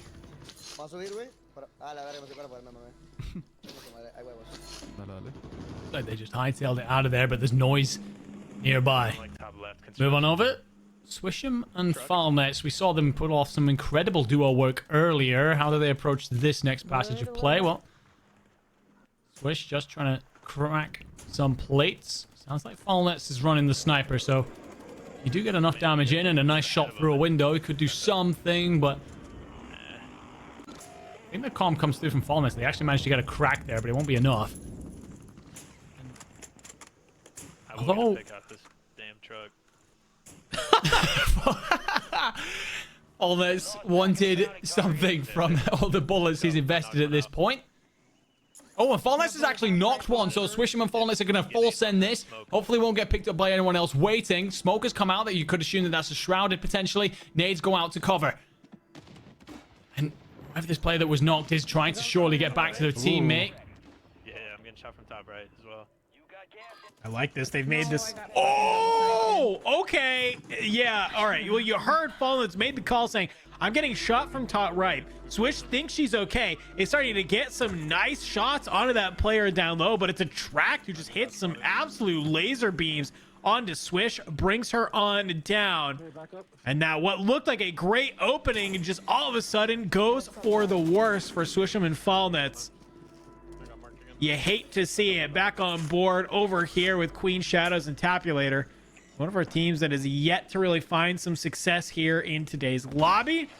And number 5 might be the start. I gotta say, I just really feel for Swisham there. You can see the look on her face. Feels like you've done a lot of things right? But fly out across that open zone and you put yourself at so much risk. Oh, Queen Shadows here. I'm not with you, okay. And reposition. I like the idea to take the height and then, well, doubles back. Potentially worried that Tapulator's in trouble. A lot of footsteps nearby. Queen Shadows tries to go up. Can she get out of this? I mean, spinning around in an enclosed zone. Well, apparently it works. Next time you can't find yourself caught in a region like that. I forget the name for it. What's the elevator shaft? That's the word I'm looking for. Sorry. Once you find yourself caught in an elevator shaft, apparently just spin in circles and it will do the work for you. I'm very surprised Just about she survived stays that. up. I'm very surprised. Oh, she was dead for sure. He landed in like down here somewhere. On me. In front of this building. Oh, spots a player. Can we team this together? Can Queen Shadows and Tap push this through? They're on 3.2 points thus far. It's been a poor afternoon, but can you make something good happen here? And I like this. Gets aggressive, finds Picnic, sends him packing. Little slide out, little bit of a weight on the team fight there.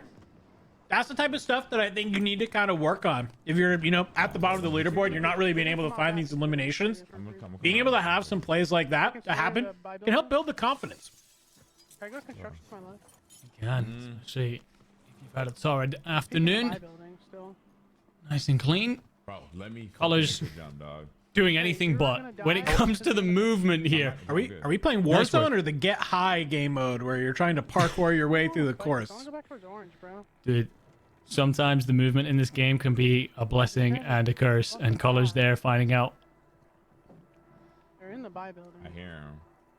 You don't think you don't think we can kill him? Gotta assume with that We can. I just don't like Ox mine being there, the bouncing Betty, you gotta assume that Colors has company. As you can hear him attract, might have a lookout over onto this roof. Gotta be careful not to set this thing off. I'm gonna go deep up there. I can hit the drone. Like, she's got the bag. Same shit. They're just camping in this fucking building, bro. Let's go ahead. Let's do a little bit of a listen for this squad. See how they want to approach this. They know that there's a team nearby. Love to see what's going through their mind. Jesus Christ. They're just begging here. I want to kill these kids, bro. Wait, you're gonna start from your left, Trey. In front of me. There's two different teams. I still think this kid's on us though. Live mark, he's sniping. That guy's sniping. That live mark's sniping. Okay, one's second story too. Going to the roof. Right here. How'd that kid know, bro? On the street. Wait, they're crossing you, Trey. I'm back right in the the I'm hearing you. Broke him. Alright, hit him. There's two. They're pushing you out. I think. Or they're playing the buy building. They're playing the buy building. I can't. Okay. Out back, one's out. That's the team. Oh, I'm good. They're both out back. Done the buy.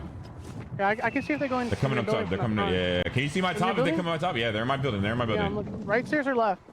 One's under me. They're both on both I'm sides. looking under you. I'm looking under you. I'm looking under you. Other team behind you. Careful. You're gonna get sniped. They smoke you out. Play up there. I press him. It's not gonna kill anyone, but. Going back to the buy building. People are landing in. I don't know where. Okay, just. Top construction over here still. There's another team up on this construction. Okay. Hearing you. See him top. Wait, they're rotating. I mean, it's great comms, but nothing coming of it thus far. I gotta say, I really like the way Colors and Attract tried to set themselves up there for that team pushing through the building. Colors asking if Attract's got his coverage. Attract repositions to make sure he can look on over it. And actually, this team have stuck around.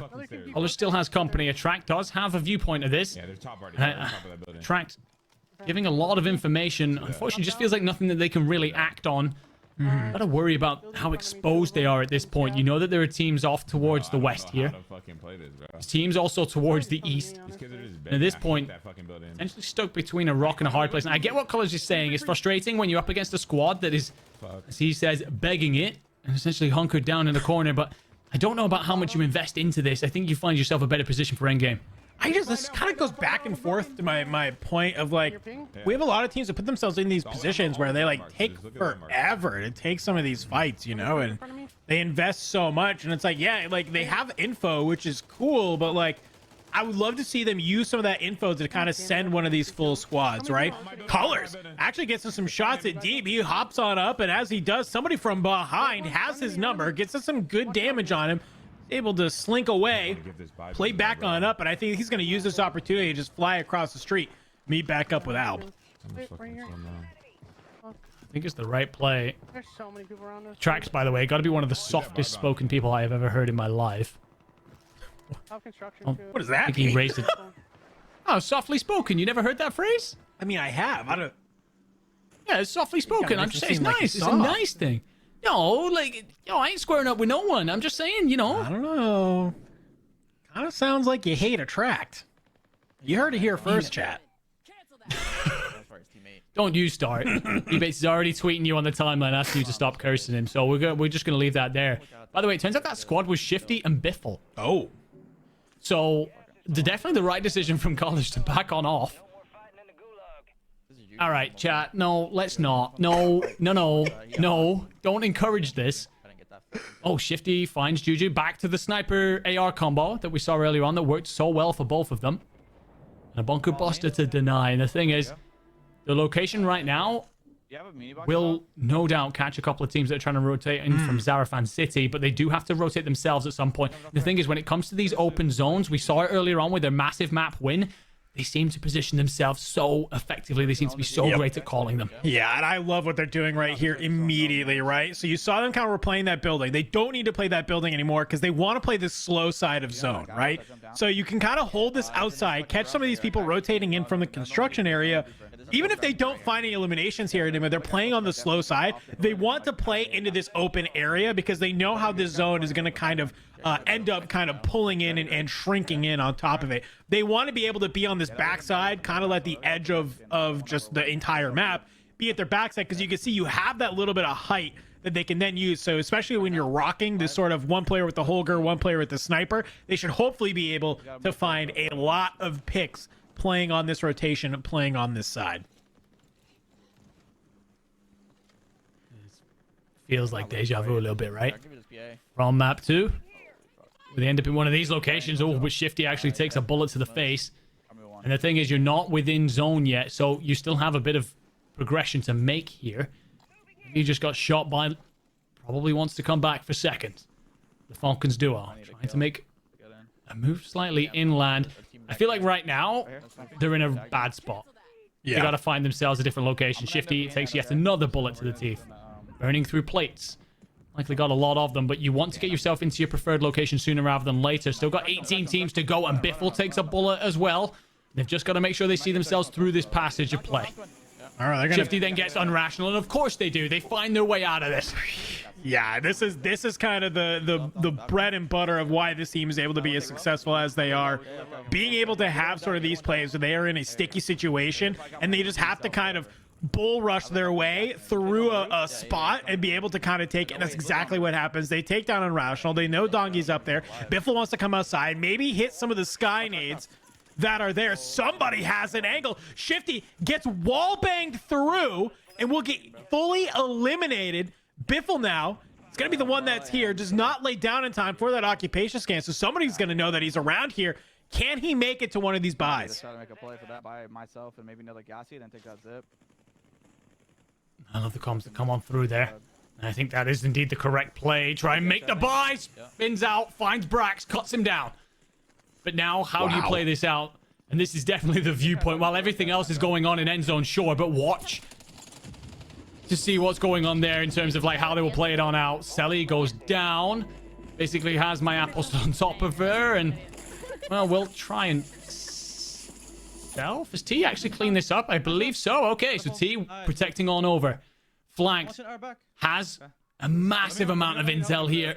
Basically knows end zone. Set up in a great spot. And actually could have been the team that was sniping Shifty and Biffle a moment ago, considering the location.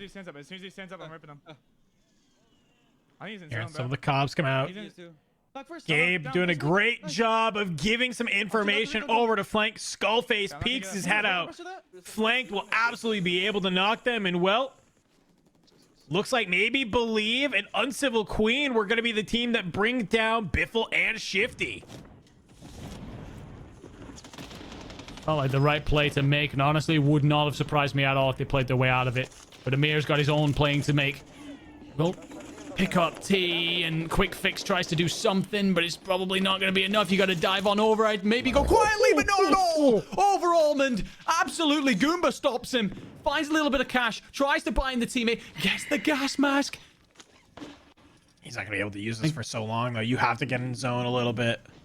Level 1 gas mask will not give you the space you need, but Amir's been trying to make it happen. Back on over to Flank. It looks like they're in the power position right now. Some solid shots. Wait, Gabe goes down. Flank was getting ripped up. 1v1. And Amir's going to push it. Amir finds Flank, and Amir executes to send it on. 10 kills.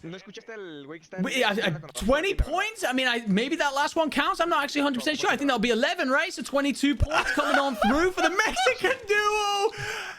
And he cleans up his bit of his 5 a day as well to celebrate. Oh, my God. By the way, if you haven't seen the play that gets these guys through to World Series land, I beg you to go and check it out. It's one of the most composed passages of play I've witnessed in my entire life. Bring not just one of the best communities in the world to the table here at Warzone Total Frenzy, but some of the best damn plays too. Amir, by himself, goes massive to clean things up for the Mexicans. Man, Amir eating his apple, letting the people know what he is about. Insane plays from Amir there. Makes their way over, is able to take down Almond. Plays in the gas, is able to kind of get that gas max, play alongside the edge. I kind of want to be able to know what happened to Flank and Gabe. Seemed like they had God spot. They had the rest of zone at their disposal. And you just have Amir who's able to take a series of 1v1s and comes out on top. A really unfortunate situation for both Flanked and Gabe Kuhn. But Amir, I got to say, that's like a little bit, I'm going to say 30% Flanked and Gabe kind of full selling. 70% Amir just going absolutely huge to come out on top. 20 points, 10 eliminations, and the double get them there. That gives them an overall score of 68.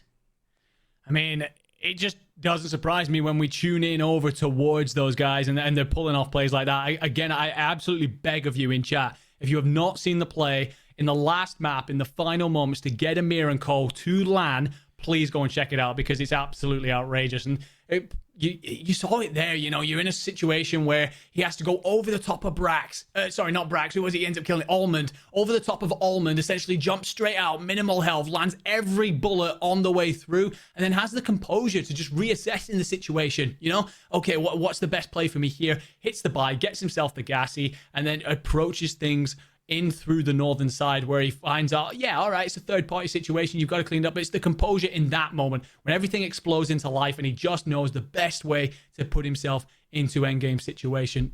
Incredible stuff. And streamer emotes unlocked apparently with Amir going nuts with the apple. I don't know what that was.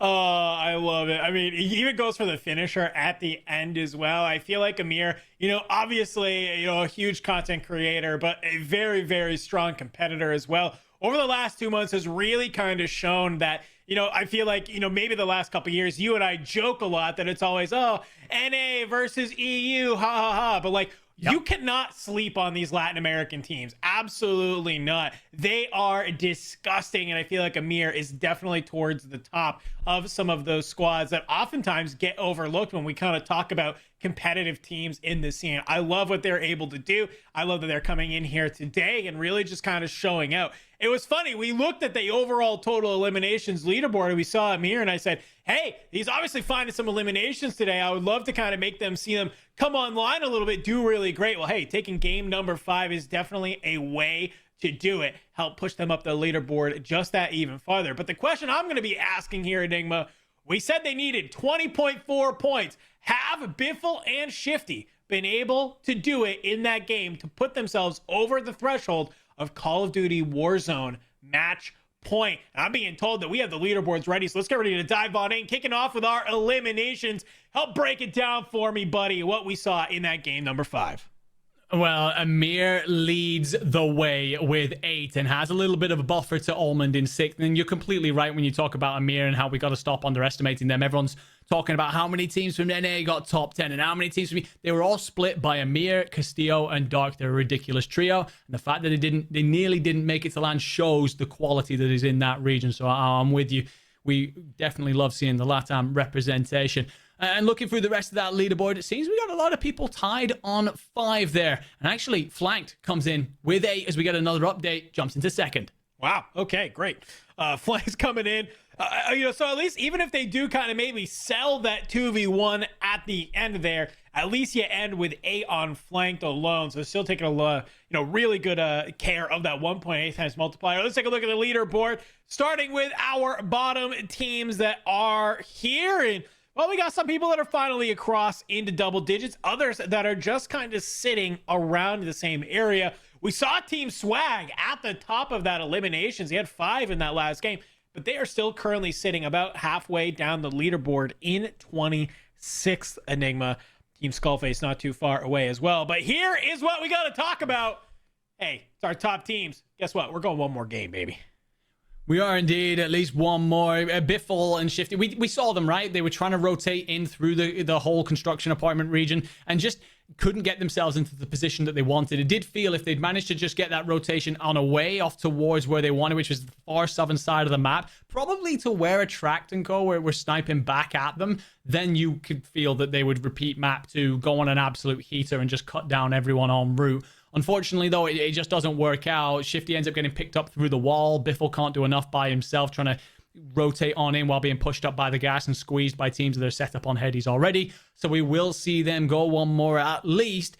I would put really good money on them making the Call of Duty Warzone match point threshold in the next game. But that being said, we obviously have people in the chasing pack. There's a bit of a gap between first and second, sure, but it feels like there's a lot of teams chasing after those prize positions, my friend. No, there definitely are. I mean, basically all these teams that have crossed 60 points are all there, right? Amir and Empathy, kind of off these last 2 games, are the latest 2 teams to jump themselves into that conversation. Before that, across those 3 games, it's all been about Soka and Aydan, right? They've kind of been there near towards the top as well. I would be really surprised if Team Biffle, like you said, did not hit that win condition in this next game.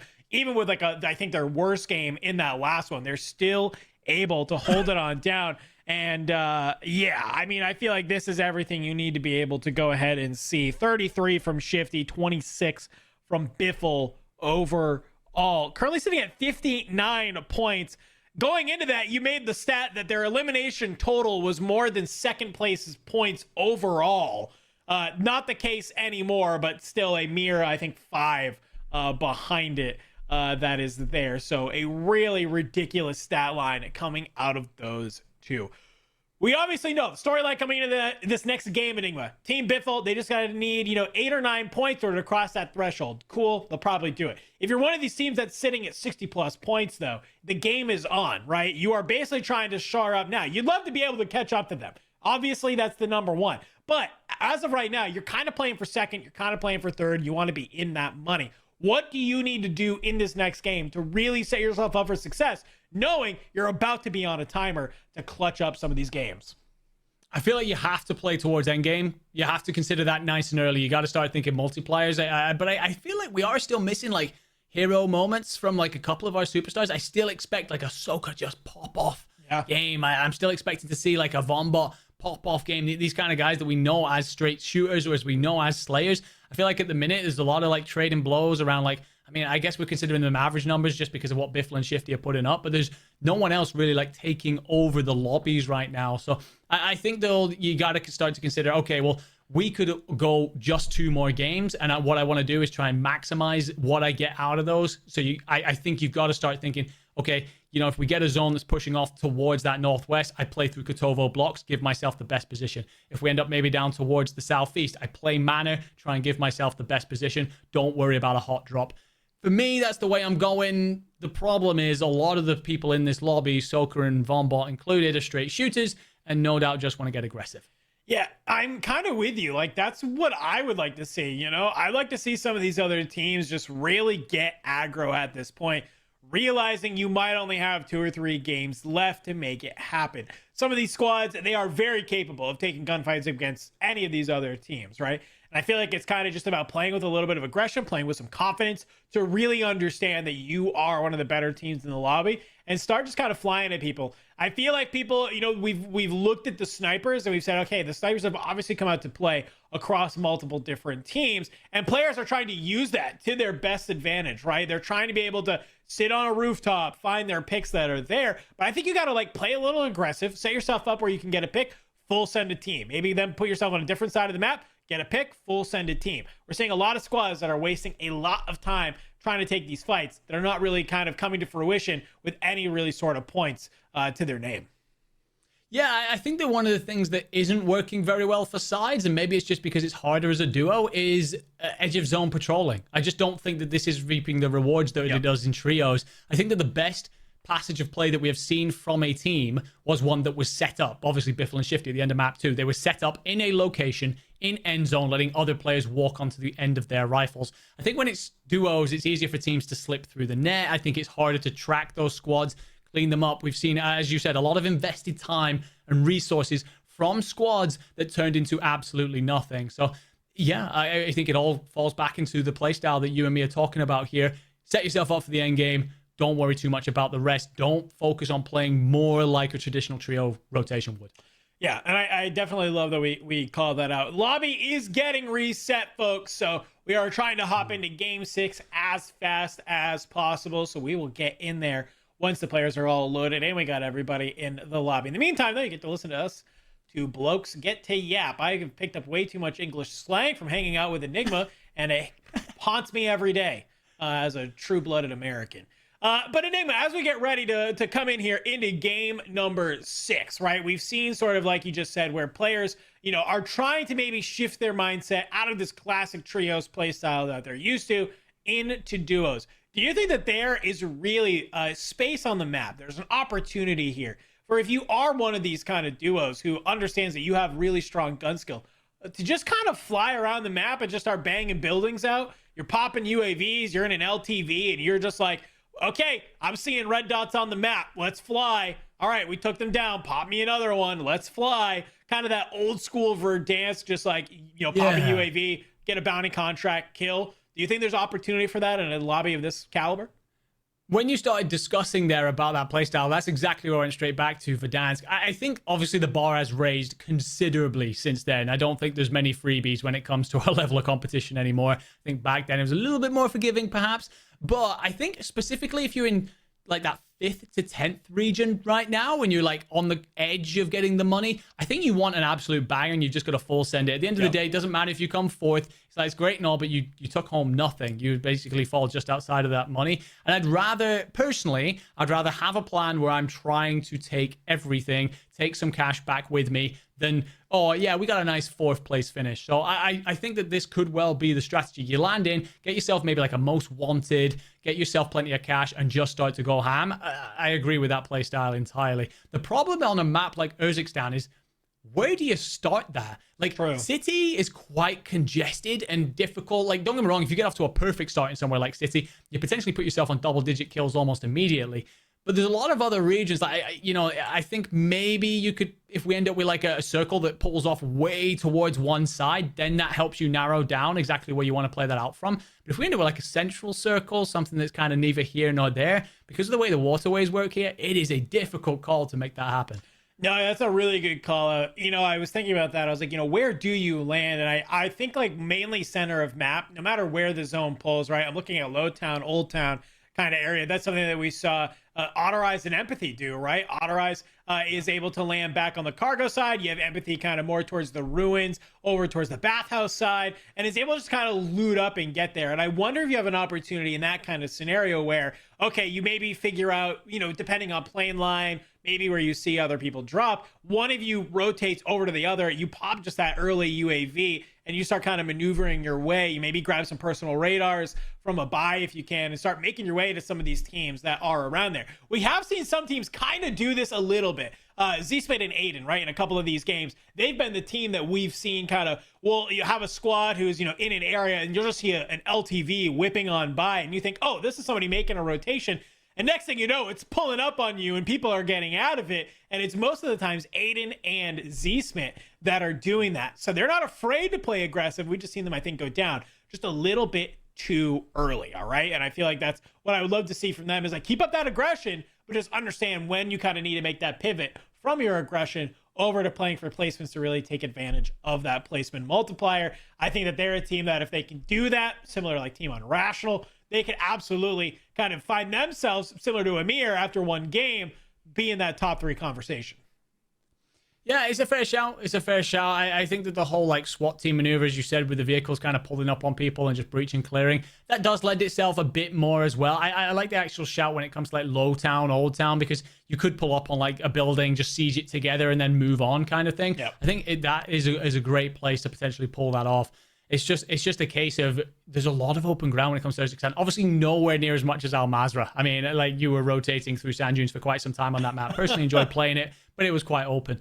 But that's when it's difficult for these sides. It's those transitional moments because you want them to be as efficient as possible and as direct as possible, but also reduce that risk. And it's such a tough double-edged sword here. Again, there's no freebies. There's so many great squads that can just bottleneck you, hold you off, draw a line on your rotation and go, well, you're not coming through here without a straight-up fight. So it's difficult, but we do have players in this lobby. Again, I keep pointing at Soka. I feel like I'm just waiting for him to just grab this lobby by the scruff of the neck and go, don't forget that I'm part of the best trio in the world, by the way. Well, yeah, especially when you're playing alongside Almond, right, who everybody knows is a very talented player in their own right? So I think we've kind of all been waiting for them to come online. And like you said, a little bit of, you said it earlier, and I love that you mentioned it. It's like World Series of Warzone hangover, right? And I feel like that is exactly what it is. Everybody has this play style ingrained in their brain of how they're trying to play and play correctly, which is great. But just I feel like in a lobby like today, like, you have to understand that it kind of will all come down to more, I feel like more eliminations heavy, just given those expanded placement multiplier sort of, kind of areas that we have. But enough of us. Sufficient yapping. I heard somebody said that we are certified in yapping. I have my yapping certificate right here on my desk. Don't worry. But don't worry. We got to not talk anymore, at least about that. We can talk about the game that's on our screen. We got Amir. We got Castillo. Map number 6, ready to go. I mean, look, if I'm paid for 3 things, it's trying to figure out how to make it seem like Shifty and Biffle aren't going to win this. Second, putting up with you. Third, certified yapping. That's definitely what I'm here for this afternoon. So, I love you, buddy. I do. It is real good to get back on this desk with you and talk over some games. All right, let's see. Where is this going? Where they want to drop in? You can see they have a couple most wanted pings. I like that. They have a most wanted ping. They have a redeploy drone. You can see there's a couple teams below them. Do they want to go ahead and land on this is my question. I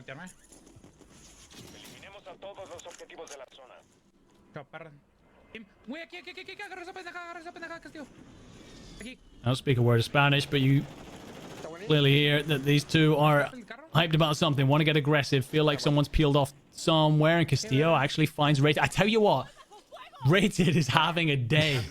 Like, I feel like we have seen him struggle all the way through this afternoon. Still one of the players that many consider to be right up there. Great in last year's World Series. I don't know what is going on today, though. I'm never one to say anything about like luck when it comes to Call of Duty, but there's just something to be said. But look at this. Unrational and Dongy are going to be the team that roll on up, bring them down. It was looking pretty solid. You saw some good shots coming on in, but unfortunately for both of those players, just not able to stay up. So aggressive early start. They bring down Raiden. Feels good, but immediately get third-partied.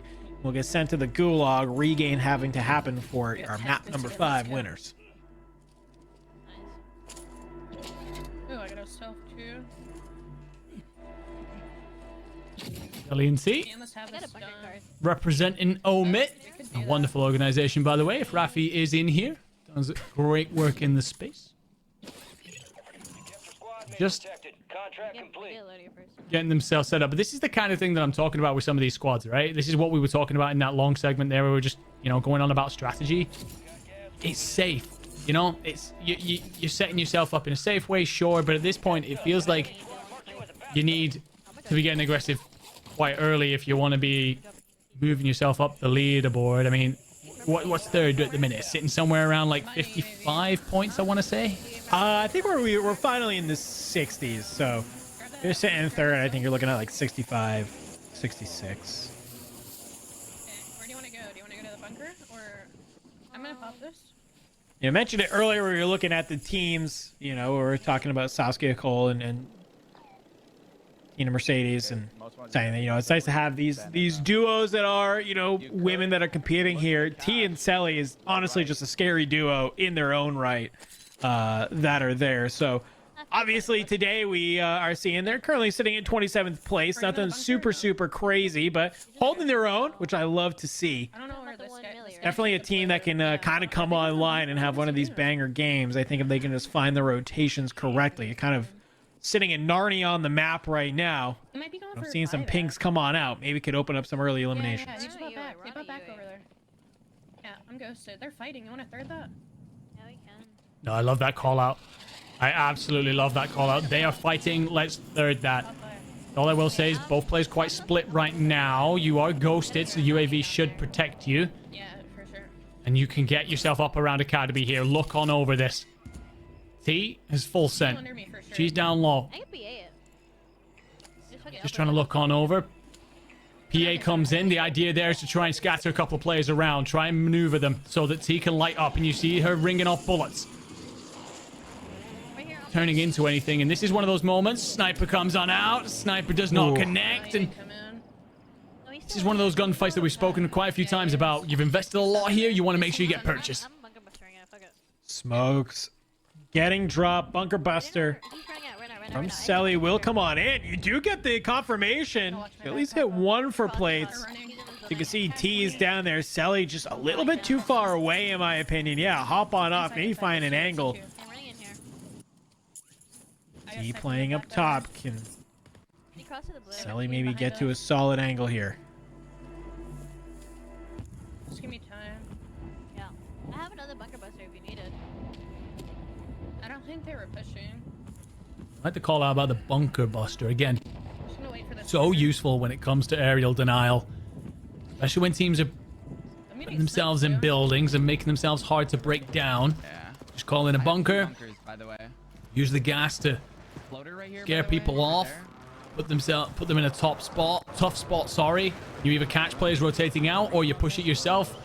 Take no damage from the gas and essentially pick up a couple of freebies. I feel like it's taken a while for the community to kind of figure out how to use them, right? But now all of a sudden, seems like they're just exploding into life. Almost valued more than PAs at this point. Yeah, it really depends on those zones that we see, right? You're in something like a city zone, you're in, you know, a lot of buildings. Those bunker busters are insane because even if you don't like get a knock with them, right? Even just throwing it on a building because you're pretty sure a team is there, and even just to get the confirmation that there's a squad, you deal some damage, you force them to move out. Maybe you do get an armor crack and you're forcing them to burn some plates a little bit. It's still, you know, kind of a win all around. When you do get in more of those open zones, though, that is where your PAs and your mortars do kind of come in a little bit more clutch. But yeah, I think the bunker buster is just a great way of trying to have a piece of utility in your back pocket that can force people out of just, you know, buildings and stuff that they just want to kind of hold up on in. So useful currently. Oh, Aydan's going to be frustrated not to clean that up, and you do not want to then end up being picked off. Aydan under pressure. He's going to be bunker busted here. Smith not exactly in a place to cover over this. Okay, I'm just begging. I'm just laying down. Well, actually, considering he might be top dome. Can you wait, hold on. Yeah, and he gets picked off from elsewhere, and this is the problem when you start making so much noise on the map. Bunker buster comes on through. Actually, Aydan gets sniped. Has to use a smoke to cover it. He doesn't work out for him. It's unrational. Coming up on Aydan. Finishes him off. Dongy as well over the back. Great teamwork to split them apart. Smith did have a self-res coming on through, but you got to assume he's in big trouble with a duo right on top of him, and they know where he was, having gotten the knock. I think Aydan thought he was about to finesse snake the loadout or the buy station a little bit, but he peeks on up, and it's just a quick snipe to the face. Drops him on low. Unrational's the one to then fly on up. Clean up the kill. Really good play there from Unrational and Dongy.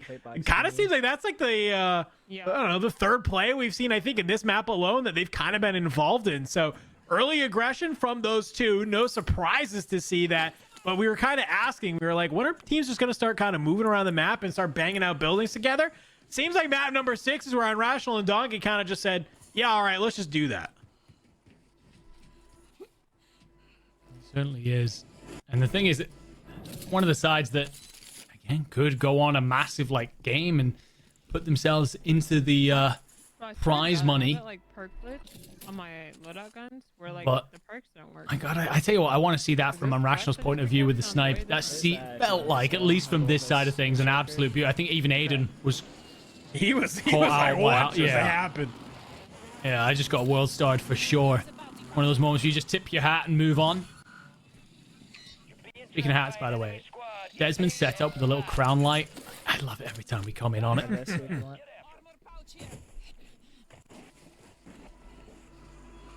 Des, Queen loves cake. Currently sitting at 41st, only 11 points. Has not been a great day for them. We know what Des is capable of. Queen loves cake.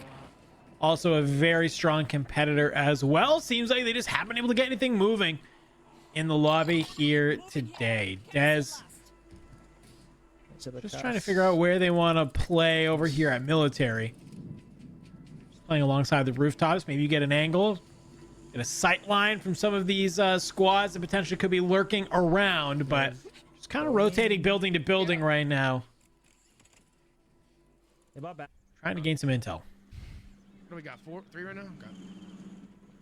Team that it felt like started off pretty solidly, but seen very little of then throughout the rest of the afternoon. Rider picnic. Yeah, they're just sitting up on top of that Seeing fucking down in 23rd.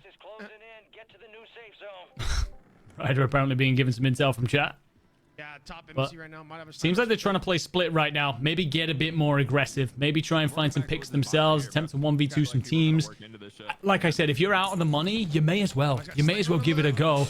Although Ryder's going to make a bit noise and squad firing at him from over by cargo. I mean, he was a little bit lucky there that, you know, he hops off, pops the parachute. Some shots come on in, but not enough.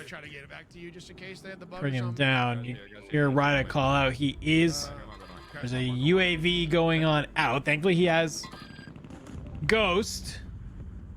So we'll not be popping up on that. You're seeing some things coming on out. His picnic is flown on over. Wants to get active. You're alone. I can bunker your top if you need to. No, they're still underneath me. They're like in the side portion, like yeah, I'm crouch walking up. Yeah. Just put a claymore down. Claymore, yeah. Huge fan of comms here. So much info. Figuring out how to set this up. That nade could break the claymore. I think it does. I think that's a shout from Picnic. And Ryder here, just trying to hold this back door while Picnic holds the top and try and squeeze this squad. And while they set up for this, why don't we tune in with a quick listening? Yeah, one's close right here on the right of me. He's on a head glitch. I hear him.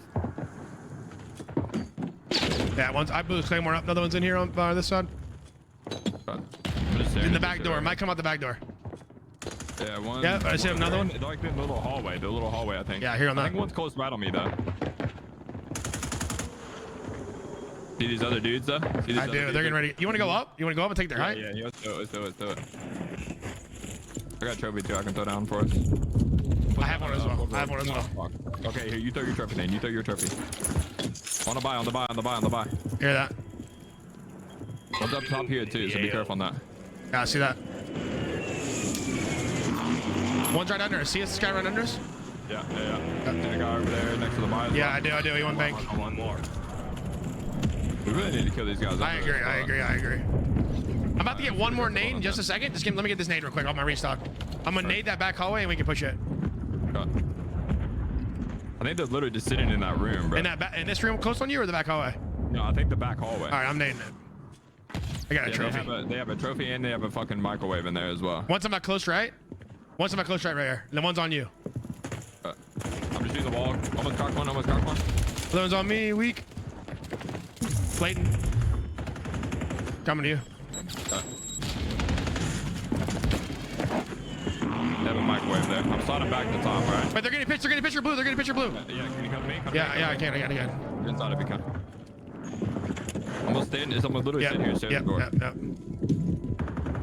You want to third this? Yeah. Come on, close left here. I'm just sitting in a corner, bro. They pushing you? Nope. Trying to bait one, do you? One's close right on me. Okay, I'm gonna nade him. I'm gonna nade him. Trophy. Gas is moving in. New safe zone located. Other one jumped out on me, I guess. Different team. Fuck. Oh my gosh, and look who is finally getting revenge, being the hunter instead of the hunted for once. It's Rated and mayappo. We kind of talk about all day long of deciding when to be aggressive on fights versus when are you just spending so much time. I loved the thought process from Picnic and Ryder there on that fight.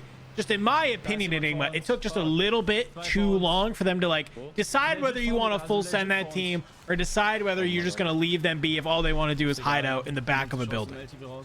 Yeah, I feel like the problem is there that they're clearly playing split to find more opponents. They want to get more aggressive, and that's fine. I feel like though they spend too long trying to set it up. They're trying to find the perfect opportunity to push that on out.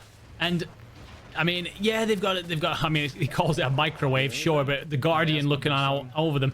Honestly, I'm very surprised they didn't use the bunker buster, right? Like, I think that you call that in there, you land it essentially to try and flush them out of that.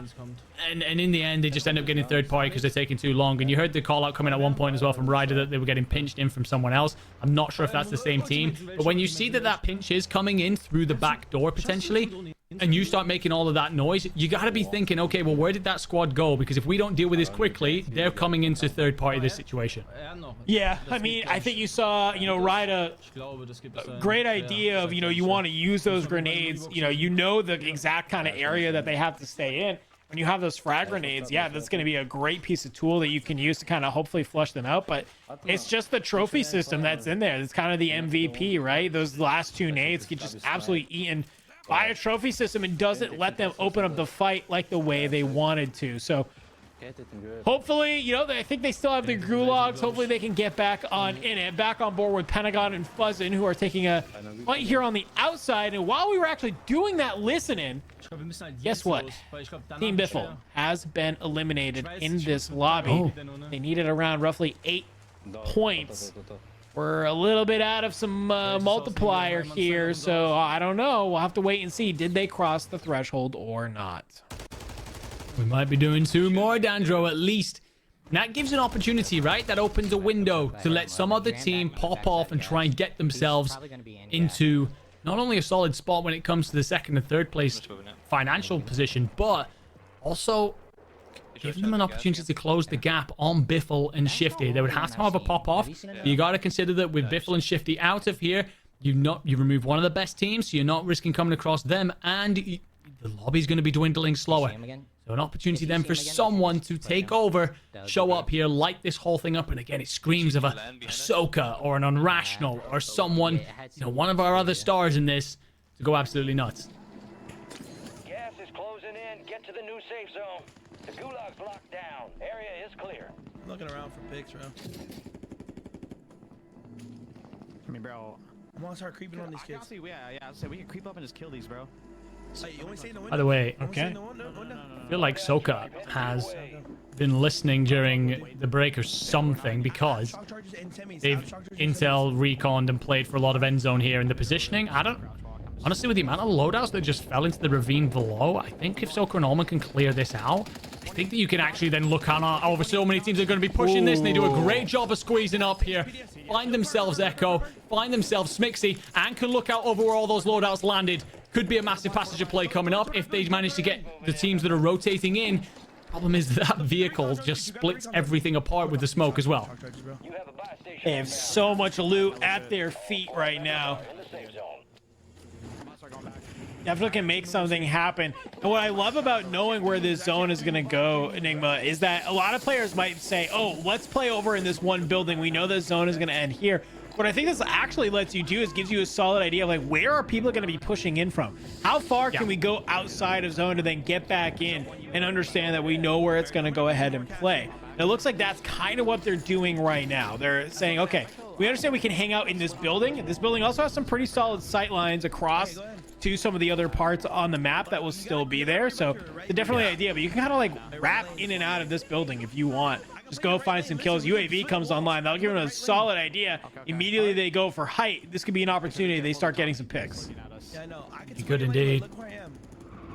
I agree with you entirely when it comes to the information that they have at their disposal. Could be a player trying to play up onto this wall. Soka's just checking this, snaking away, trying to find this opposing player that's lighting up on the radar is. Good form. Could actually be in the lip beneath. It wasn't bad, actually. Yeah, it was pretty nice. And does indeed get the crack, but it's just going to be flesh, and they're just hiding in behind the loadout. Almond actually finds Belk elsewhere. Yeah, he does. It does feel like this could well be a moment where they just pop on off. Soka gets more information on where opposing players could be. And you're right. So many people right now are going to be looking at zone and thinking, okay, well, we've got to move on over towards the walls here of the palace, but where from there? The thing is, Soka and Almond can just read all of those routes and utilize them. Set up early, cut teams off. But you got to be careful about anyone coming in from your backside here. I think that's exactly what Soka is trying to worry about. You even heard Almond make the call out. We can just stay up here and then play roof to roof.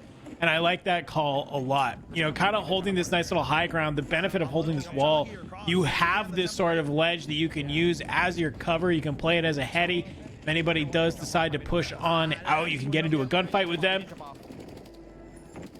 You can be able to just kind of hang on out. Looks like somebody, though, has been able to rotate back on through. Going on the outside. Soka doesn't want to give up this side of the zone just yet, though.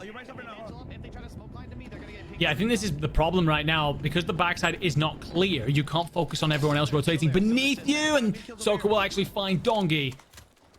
Not exactly clean, but it will do enough. Tommey is on resurgence for some reason. Not having a good afternoon by the sounds of things. We don't want to be here. Nope. Unless we are way ahead. Am I lost here? What's going on here? There we go. Huskerrs going to be busy with insects. This squad that I said would do a lot, having a tough afternoon, but they're finding themselves here potentially top 10. Bunker buster incoming right on top of where they are. There's a mortar as well. Huskerrs and Intex trying to stay alive. Yeah, I need to buy one. I'm gonna buy one too. Nice, good Go ahead, hit the Moby, buy the gas mask. That'll buy them some time. They can kind of rotate in. I don't know if they have the cash, which I think they do. If Intex can drop some, they can kind of just hang out here and maybe wait for the zone to pull back over. Yeah. Burning through those white gases though very quickly. Huskerrs actually takes a lot of damage and chunking at this point, so low on health. Zone will pull back across. Someone's aware that you're here though. Inside top 8, so you got yourself the 1.8 times multiplier. And for Huskerrs currently, that's only 2 kills, so you're not picking up very much purchase. Okay. One's already on height. I got one cracked up there. On the top right height? Yeah, top left, top left. Okay. Nice comms. Trying to figure out where do they want to kind of play this from a different side. On board with Brax and Juju. Brax currently sitting on 5. Oh, we got pull. I still have a PDS. PA, watch out PA. We can reach out those kids. I still have a PDS. We're gonna PDS this. Good comms coming out from Brax as they are just shooting down below. Some of these players into the rocks. Literally one shot, but Brax is taking so much damage. Has to back on up. Okay, come here. Bottom, weak, got him. Come here, we're good. That's exactly what the Bunker Buster can do to you, by the way. Chrissy tries to make a play off the back of it, gets cleaned up. They're on it. So much damage, and the thing is, the gas hangs around for so long. It's aerial denial. It is so frustrating to play against. Top 8, PA is just going to light up this whole region. And actually, you see Brax and Juju fly, find Fifakill in one of the shops. PA rattles on over the walls. And Brax and Juju here a moment and an opportunity to just assess the lay of the land. They are a duo, so for me, you play your life here. Potentially just wait for players to rotate into you. Back in with Huskerrs and Intex. They, however, have to move. The player in beneath. Huskerrs here chasing after. Intex just trying to shoot through the smoke. Huskerrs actually gets found, so Intex has just got to Hail Mary this and gets spun on. Gets deleted by Enxian. Wow. Okay, they tried their best. Nate Dogg goes down. Back on board. We just saw Enxian get a kill. We're on board with Careless Kitty sitting on 4. They're looking to be potentially one of their best situations yet. You see the PA got called in. Back on board with Brax and Juju. Brax currently sitting on 7. Mobile buy at their disposal, but really no cash here. Come here, down here on me. 2. Come here, follow me in here. Follow me in here. We're gonna PDS this. I have 1 smoke. Outer, 1 all smoke. Oh, Brax tries to maybe make a little bit of a peek. You heard him say, we can PDS this. I can hold this on down. But there are some other people who are also looking to kind of hang on board here. 2v2 for the final fight, Enigma. Yes, indeed. Juju and Brax have to send, and he's actually correct to find Kitty. And Enxian's going to be up top, surely, and gets picked out of the sky. Juju and Brax, I thought they'd overcomplicated it. I was a little bit worried they'd let it all go, but picking themselves up a 14-kill win in the end for 28 points, which will surely, considering they were already 4th, lift them into prize money position. Definitely feeling solid there. I mean, I was with you. I got a little bit worried. Brax kind of shoulders the door, gets immediately ripped, but thankfully is able to get the self off. They're able to reset, and they just take the opportunity to fly on through. 28 points, 64.4 overall score. 8 for Brax, 6 for Juju. Definitely a great game for them. They're going to be feeling very, very solid after that one. But we'll have to see, where does that put them on our leaderboard? Are we past the threshold? Team Biffle went out very early in that game, Enigma. I'll be very, very curious. We are through 6 games already. What did you pull from that game that maybe was a little bit different than some of our other matches? I think we saw a couple of new faces stepping up, right? Like Brax and Juju are one of those. We've spoken about the difficulties Enxian and Careless Kitty have faced. They put themselves into 2nd place. And it felt like, we could have seen a bit more out of Hisoka and Almond in the end. But I think they do a solid job of just managing to siege the Palace region. I think the one problem for them was that they could never fully clear that backside. So while everyone's scurrying around underneath them like ants, and they would preferably just be picking them up and lighting them out. It's just a case of like we're constantly having to check over our shoulder here and make sure that we're not in trouble. So I think Hisoka and Almond are warming up into this. Looks like that they could have just light a fire and explode into things.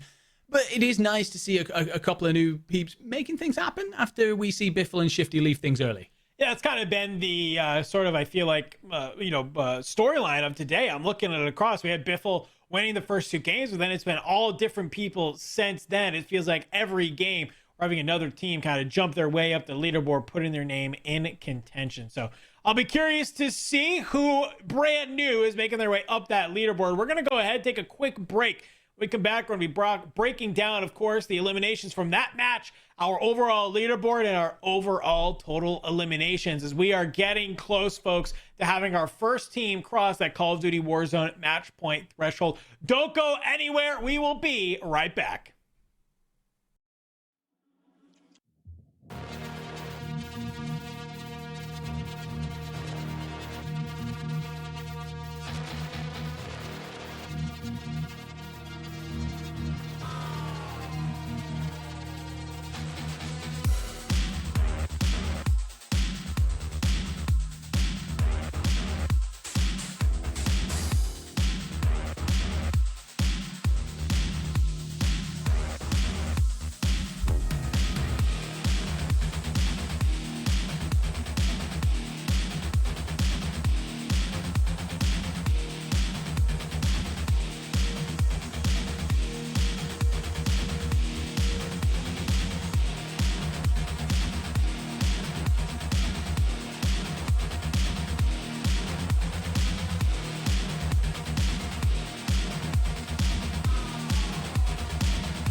Fat and ugly.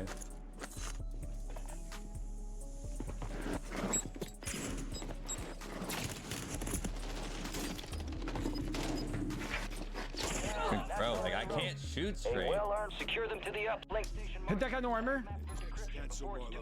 Your squad made it to the Knocked. Nice.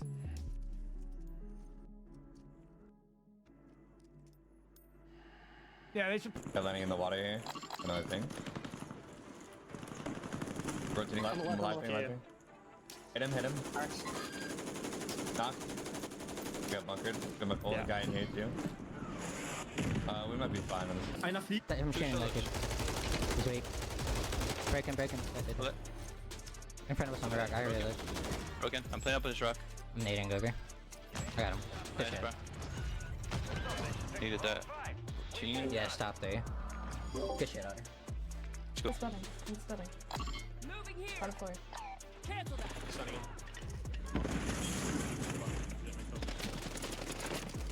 Nice.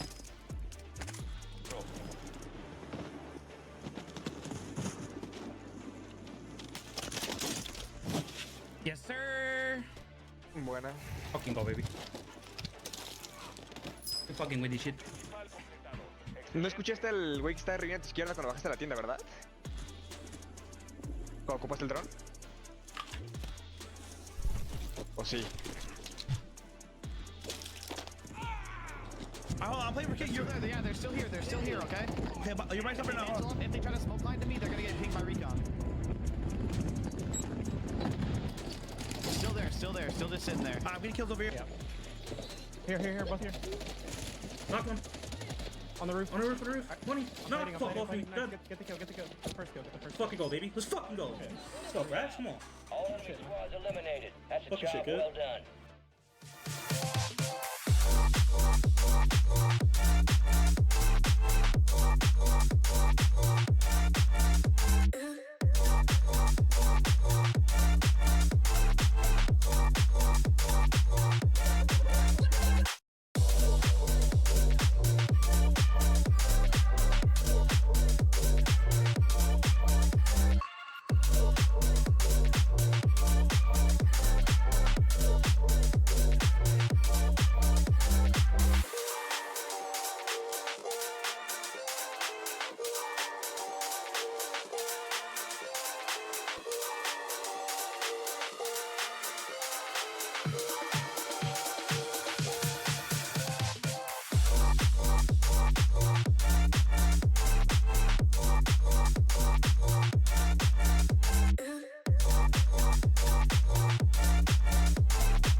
Hey, welcome back everybody to Warzone Total Frenzy Season 4. Our duos Call of Duty Warzone match point event is underway.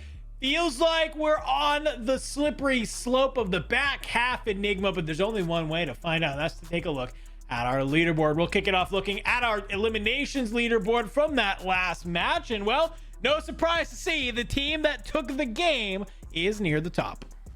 No, absolutely not. I mean, both Braxton and Juju, it felt like, again, we kind of touched on it, right, about how it looked like they'd maybe over-finessed the end play there, but managed to see themselves through a very sticky situation. And when squads can do that, they always look pretty good. And then before that, they must have found themselves into that end zone somewhere. And it turns out that's from slaying out a little bit. 14 kills between them. But someone appearing here on the screen, mayappo there in second. We've spoken about the kind of trauma that they've been through this afternoon. Rated a mayappo. It's looking like it's getting a little better.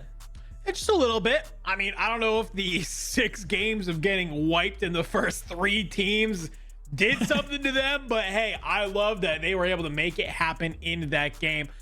Taking a look though at our leaderboard here, and well, okay, we have some teams that are kind of pulling it together and other teams that I would love to see make something happen. A team that I'm surprised to see towards the bottom here, Team Clutch Belk. Honestly, there's so many squads that I'm just kind of like surprised by, right? Like you've got Team Mutex down here, Team FIFA down here, Team Swag down. Like there's a lot of squads. Team Smixy, Team Destroy. There's so many where I'm kind of like, I would Team Bbreadman. You're 19 points. Like Bbreadman and Jowo on 19 points after 6 games. Like that's, I don't know. I really would not have predicted a lot of these squads being down here. I think obviously we're seeing some new names, but other than that, you're expecting a bit more.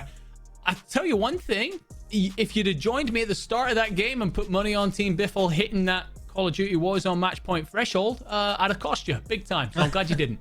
Yeah, we don't need to bet the house here today, but I mean, a little bit of a rough game for them in that last one. Seems like hopefully this one they can make it happen. They just need that 3.6 points.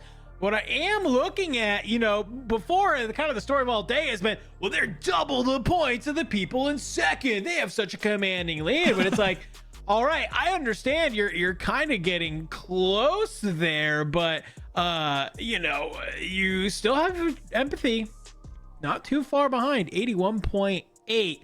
So I don't know. We'll have to wait and see. I mean, I'm sorry, I misspoke. I said 3.6. You need actually 13.6 to make it happen. We're looking for that 130 mark. Caster math, it's okay. But either way, my point being is that, you know, Team Trick Empathy, they're kind of bringing that lead back up a little bit. And Team Soka, after a very solid game, it looks like they are now currently sitting in 3rd place, not too far behind either. So, hey, if you are Team Biffle, if you can't make it happen in this game, well, Soka, Empathy, maybe it's time for them to come online. We kind of tuned in with Soka a little bit in that last game, and they were kind of finding their rhythm, feeling pretty solid. You've been asking for it, an online game for them, a huge game.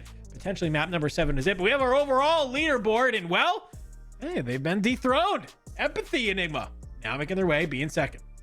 Yeah, and coming up just behind Shifty in first as well, from with 5 kills. It does all of a sudden feel like, yes, Shifty and Biffle have found themselves in spots to bother, right? They've gone from averaging over 20 points per game to, what, about 4 points or something over the last 2 games, really suddenly finding issue, and you feel like at some point they've got to clean that up to avoid turning it into, because obviously this is only about getting to Call of Duty Warzone match point threshold. It's then winning after that, and then all of a sudden, if you let other teams close the gap, you spend a couple of games on win condition, essentially, you start to allow the opportunity for other squads to get themselves on that threshold as well. So it becomes a far more convoluted conversation than it really should have been. But when we look at that kill leaderboard there, and we see Empathy up there on 29, putting up some serious digits, couple of players in behind that, close by as well. So we've been talking a lot about everything that Biffle and Shifty have done, handing them their flowers for sure, and they deserve that. But it looks like we're going to be handing out a few more before we're done here today. Well, this is also kind of part of like the strategy, right? I mean, when you drop a 27 kill win, right, for 54-point game, putting yourself over the halfway point to Call of Duty Warzone match point in in 2 games at that. Like, to me, what that is saying though is that we talked about it. This buys you a little bit of time. where you can have these games that maybe aren't, you know, the greatest, but you still have a pretty commanding lead over the rest of the lobby. So like you said, they don't need to do anything super crazy this game, you know, just pretty solid. They could do it through eliminations. They could get a handful of eliminations and do it through placement. Really kind of multiple ways to make that one happen. But let's say they do, because I think, you know, it's safe to assume they will.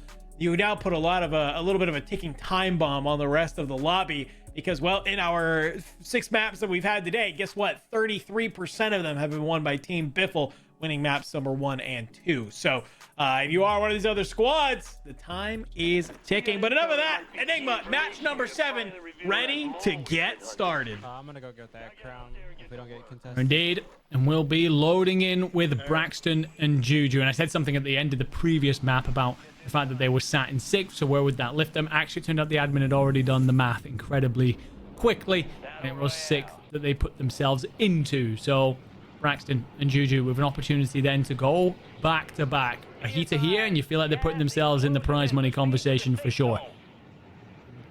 If either of them would it looks like we've got ourselves potentially another really central zone here, Dandro. We only got a fraction of the map there, but it looks like we're not seeing something super north. It looks like everything's kind of encompassed, so potentially something like a town zone or a cargo zone. And again, encouraging players to consider endgame situation when they might well be within money.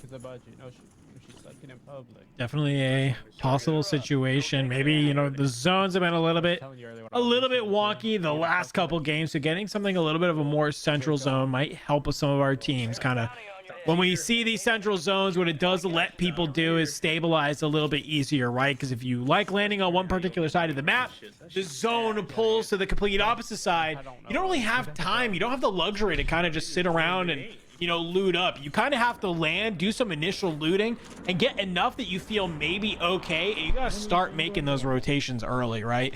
You have to get into zone. You don't want to be playing, you know, kind of have zone 1 be making you play edge already. So that'd be not a great time. So this will give hopefully a lot of players the opportunity to get their loadout, get the resources that they think they require, and then start figuring out what is their game plan on the map.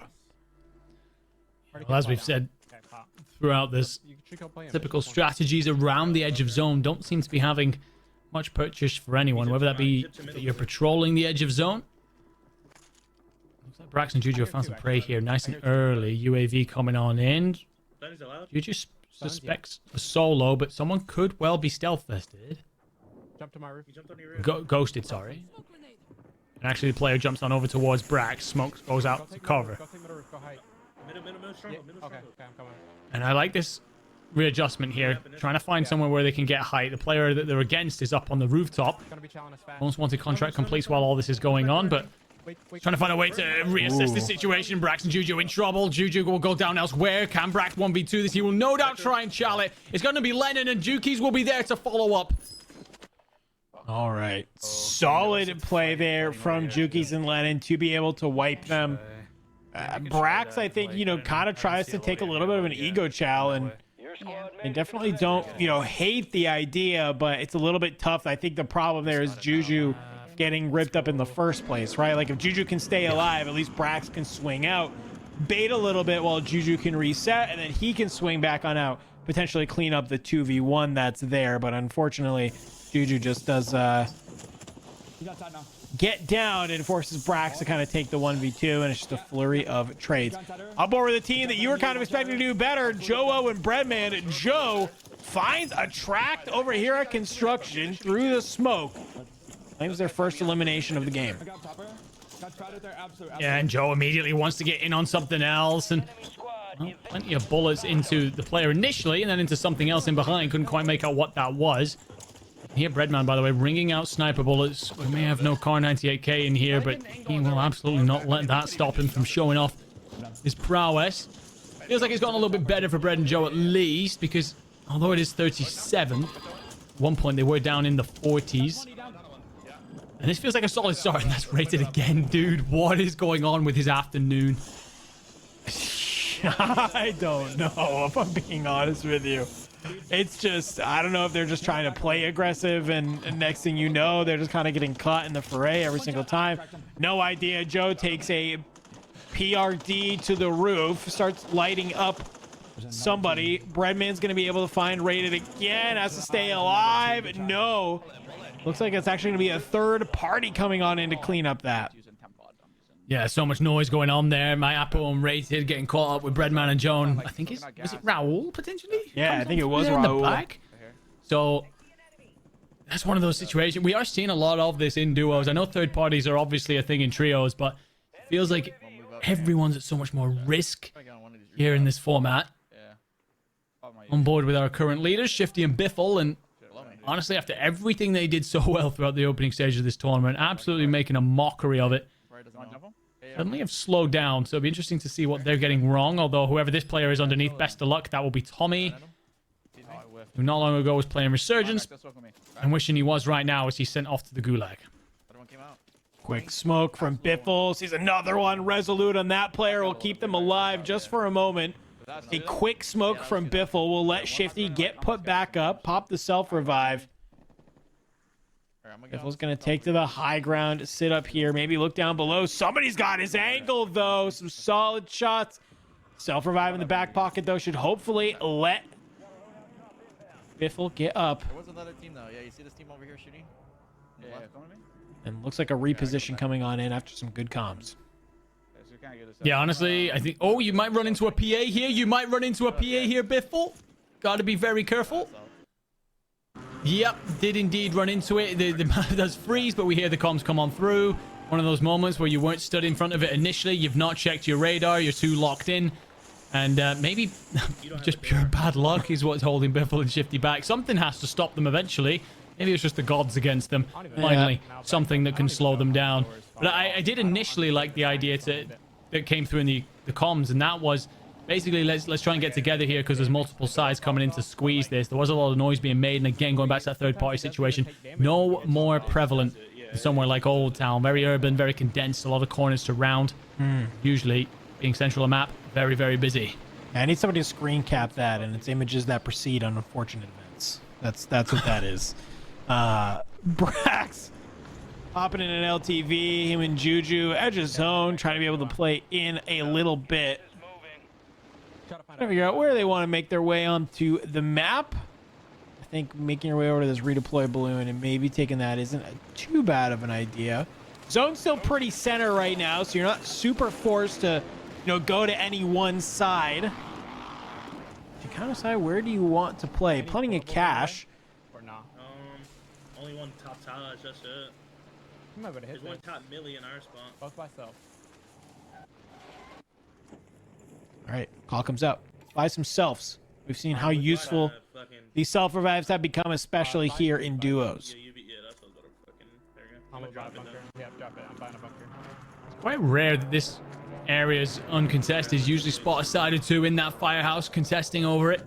Bunker Buster comes out again, going back to the conversation we had about how they're prioritized over the PAs at the minute. Oh my god. god. Oh, yeah, there is a side just over the backside of Firehouse, rotating in from the hills. A lot of damage for Juju and Brax, but they should be able to escape this. Only half health left on the vehicle, though. They lost the tire. Tire goes as well, and that's going to be difficult to drive on the mud, and this becomes a difficult rotation for Brax and Juju. They don't want to abandon the vehicle, though, at this point, because you're essentially on open ground. You got to find yourself a solid location to abandon. If you're going to, and the vehicle just won't do what Brax wants it to do, trying to get back to some sort of solid terrain. Can we change vehicle potentially? Can we cross a different way? I like the smoke out into the back here. Fix the tire and get yourself moving. Right move indeed, because that was looking like panic station. Yeah, I was gonna mention, I was like, I forget how much it costs to repair a tire. But I was like, okay, I'm glad they were able to hop out, do that. The doors being off, it's unfortunate, but you can probably deal with it. But like having one of those tires just not be around is super, super rough. And they can actually even get to this gas station if they want to. They're not gonna hang out at it. I was gonna say you could even just like leave the LTV parked, fill it back up, let it get repaired, kind of loot up at that gas station if you wanted to, and then maybe take a hot second, just figure out what's the rotation, where do you want to get in zone. They don't need to do that, though. They're just going to take this thing to the top of the hill, kind of here between Cargo and Popov, and I'll just hang out. I don't see anything.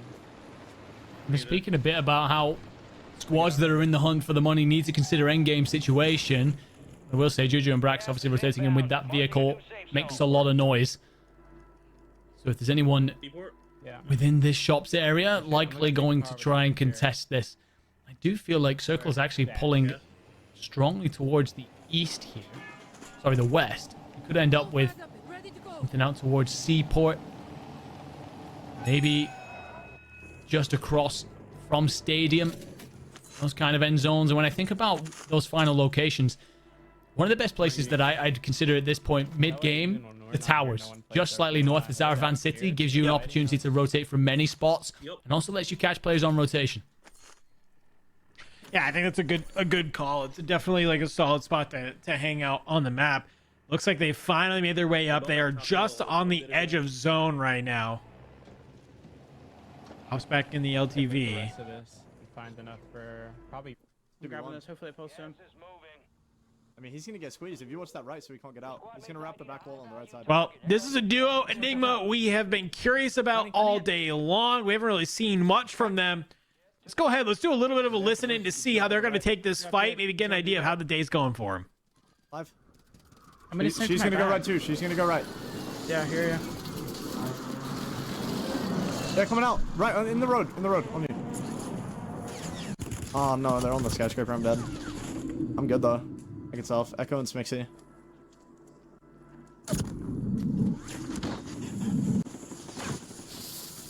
Can't help. Are you good? Yeah, I'm good. Come to me. Come to me. So, they're wrapping I just deep got left. I sniped just from saw them. deep. From high, like the main building. We can cut through this all on the left. Cut through the we'll door. go left. Yeah. I have a mini. I'm gonna throw it. Okay. Hey. Okay. We're gonna meet KK and them like on the left. Yeah, in front of us. In front of us. Right here. Literally right here. Heady. Cracked. Be careful of the sniper. Yeah.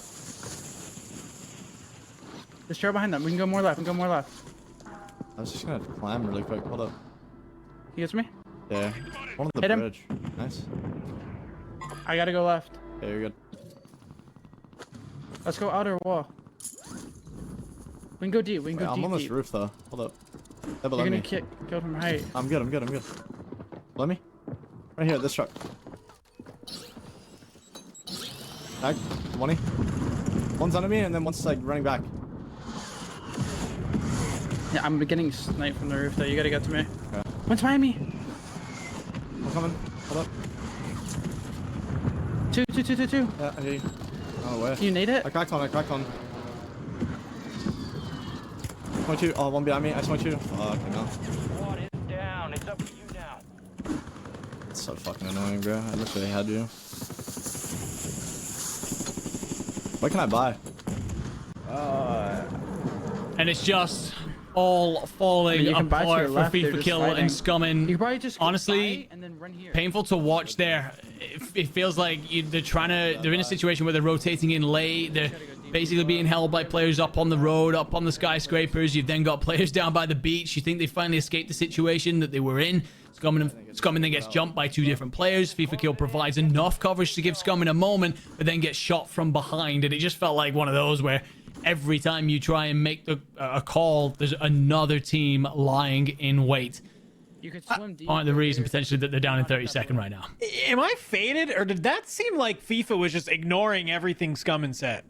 Like, Scumming was making calls like, yo, let's wrap left. Let's go. We can play the wall. We can do this. Like, there's a sniper up here. And then FIFA kind of just, like, ignored it. Like, you know, he doesn't go left with him through the breakaway. He decides to go get roof height, which then, like, kind of doesn't really help them. He then, like, takes this fight on this team below. Meanwhile, this forces Scumming to, like, play the play that he wanted to, which is go on the outside wall. Which if they both just go on the outside wall, they probably take the fight on the two players that are in front of him. Scumming doesn't get knocked. It just felt very, like, weird to me. You know, like, I'm listening to Scumming's calls, and Fifakill kind of just is hearing him, like he's saying, yeah, but he's kind of just, like, still doing his own thing and not really doing his own thing that helps set up that play to be able to come to fruition. I think it was concerning on two fronts because, first of all, like, I think a lot of what you just said is correct. But I think, like, Fifakill, for example, taking roof height was a correct thing to do. But why didn't he tell Scumming, like, beforehand. Like, look, this is going to be the play. Let's make it happen. Totally. And honestly, it rotates back into the problems that they've been facing in the World Series, right? Thief, Juki's, Lennon. Like, you tune into that and it just does not seem like they're on a wavelength at the minute at all. There's such a talented trio. Definitely shouldn't be facing the difficulties that they are right now.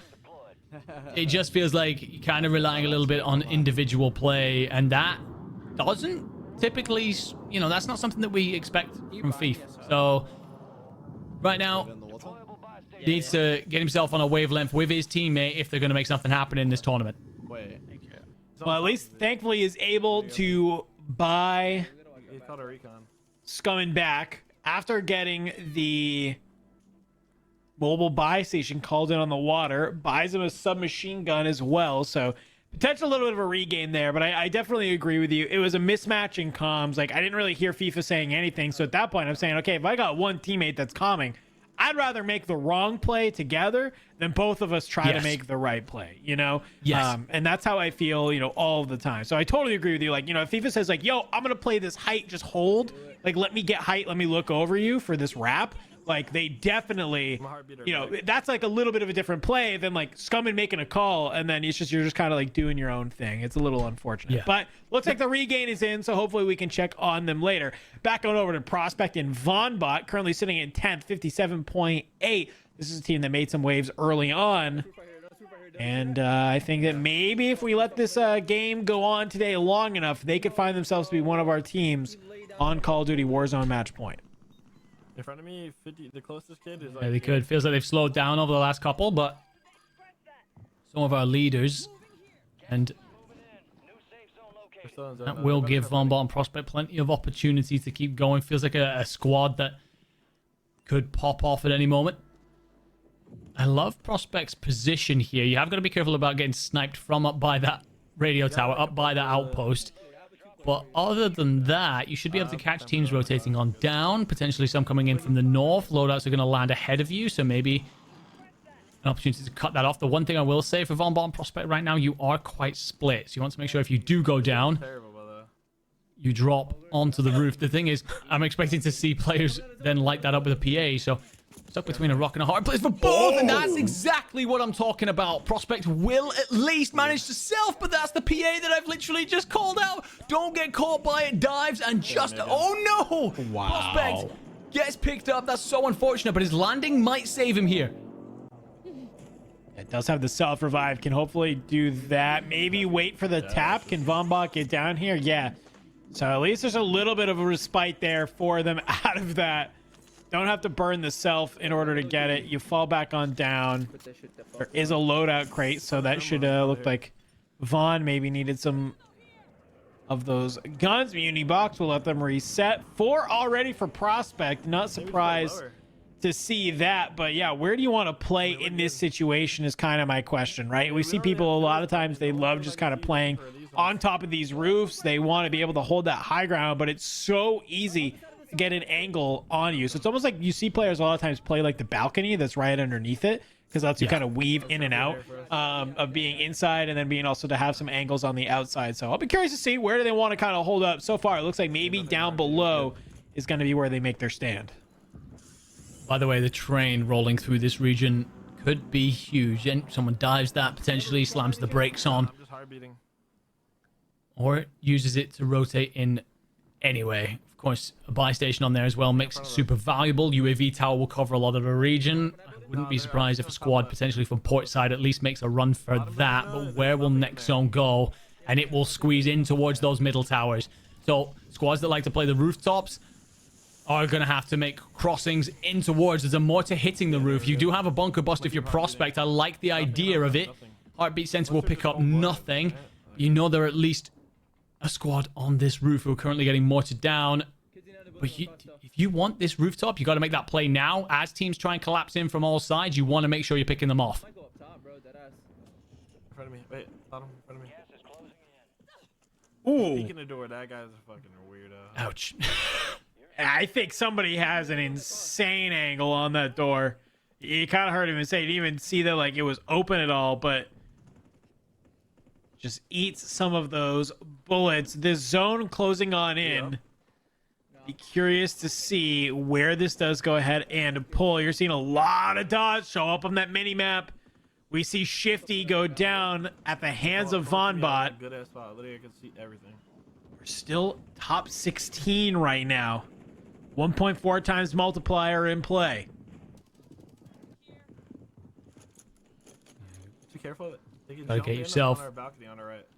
to 8th in order to prosper from here when it comes to the multiplier. So you feel like a couple of sides might just slow this down.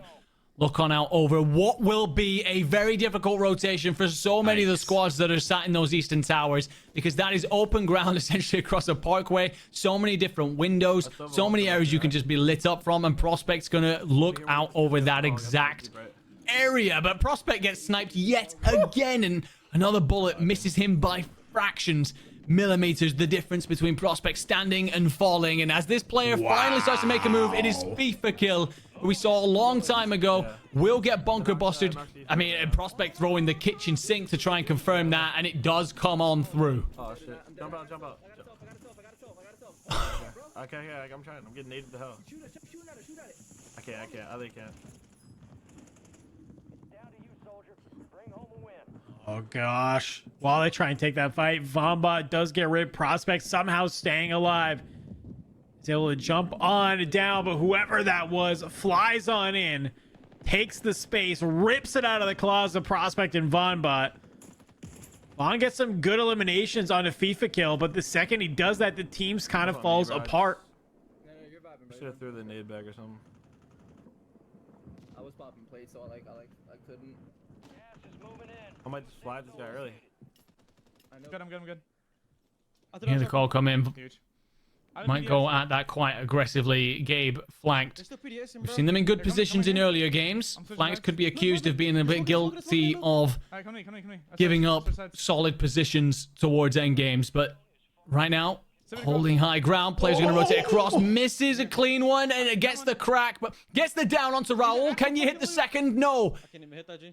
Yeah, the Resolutes will help that opposing player come on through, and although you get the down onto Raul, you see the PDS come up on the minimap. That won't be confirmed. Flanked, low on health here, chunking. There will be a PDS that comes out, but it feels like as soon as you bring those out in a moment like this, it just tells everyone that you are going to be forced into a rotation very, very soon, and you are going to be vulnerable, and you are open to everyone. Smokes will provide cover. Flank's actually going to change this up and head left, hits the drop shot, finds Prospect, and that will be the remainder of that team dealt with. 2v2. What the freak?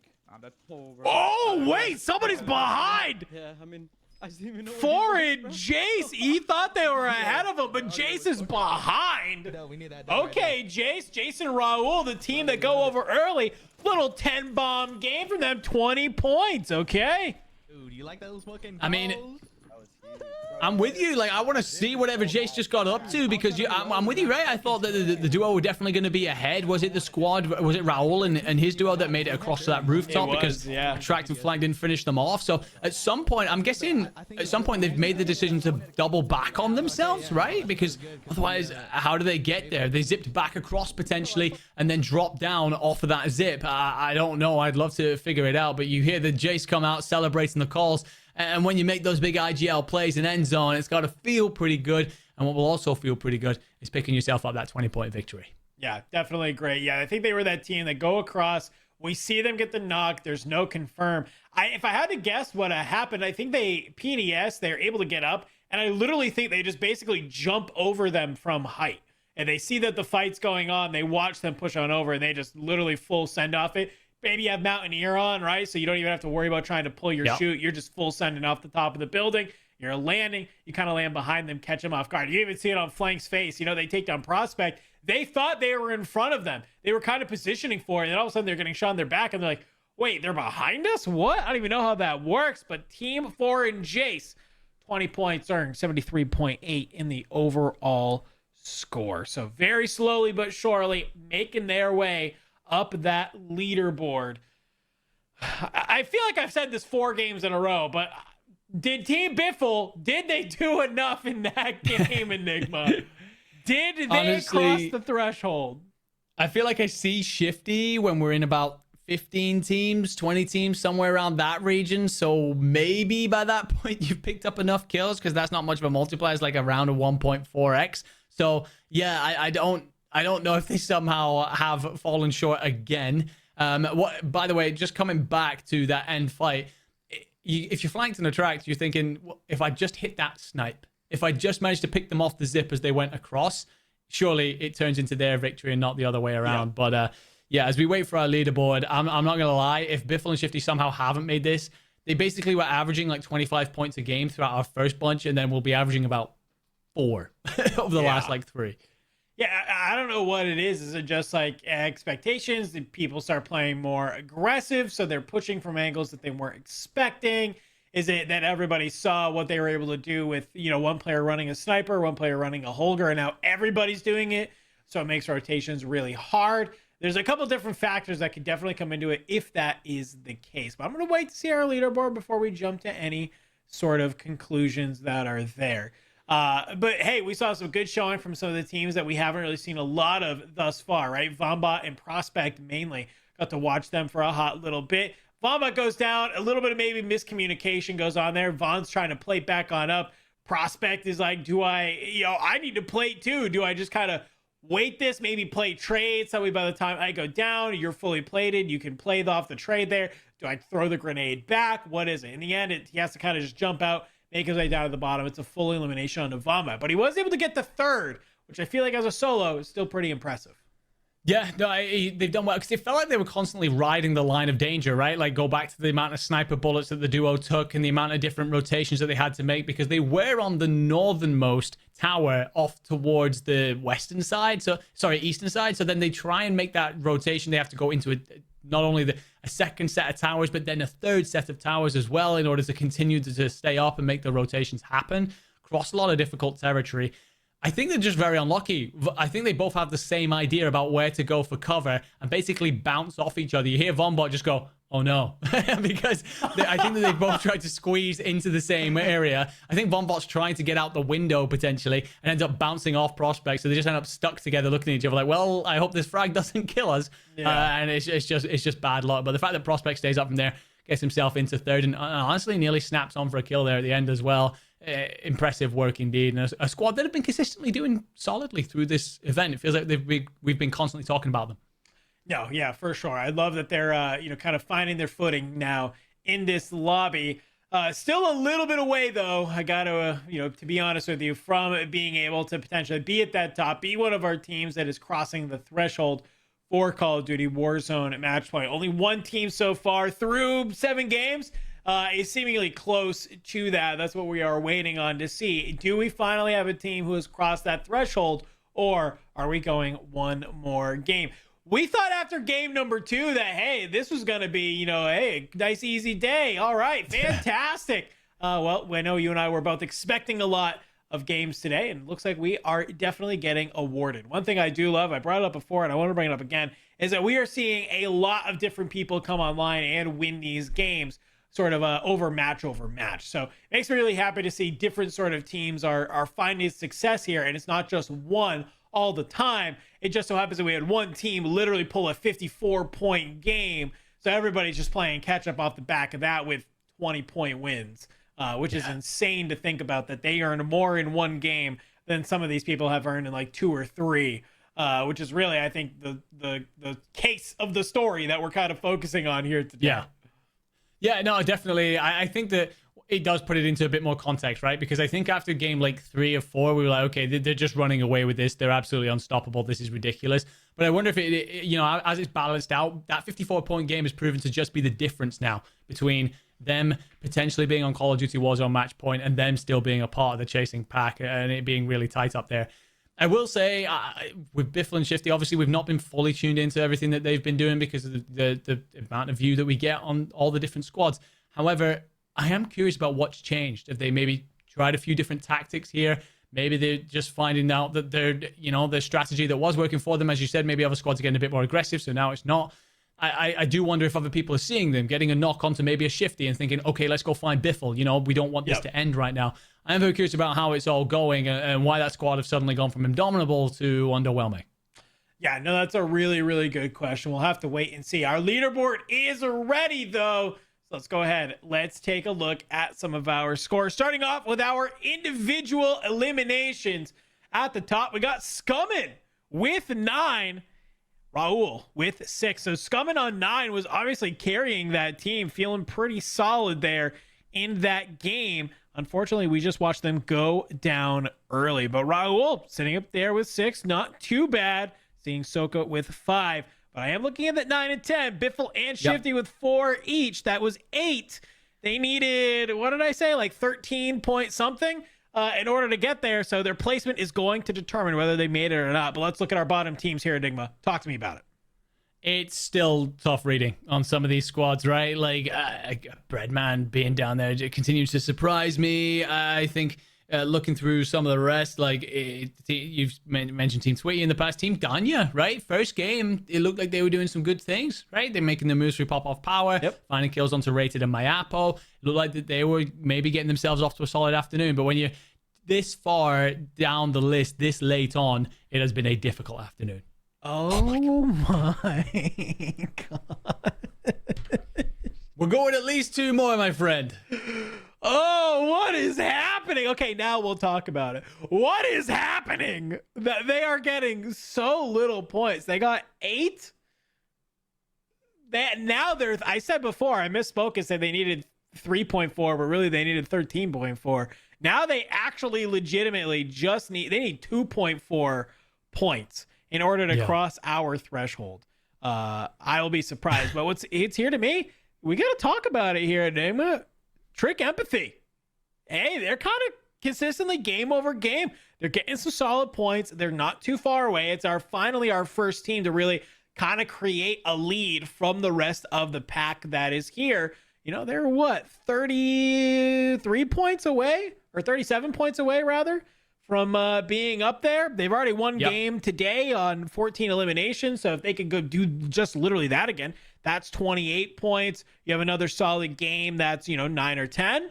All right. Hey, you could be another team that's knocking on the door of Call of Duty Warzone match point. So just a couple little storylines to start bubbling up there. Overall leaderboard, though, let's talk about it.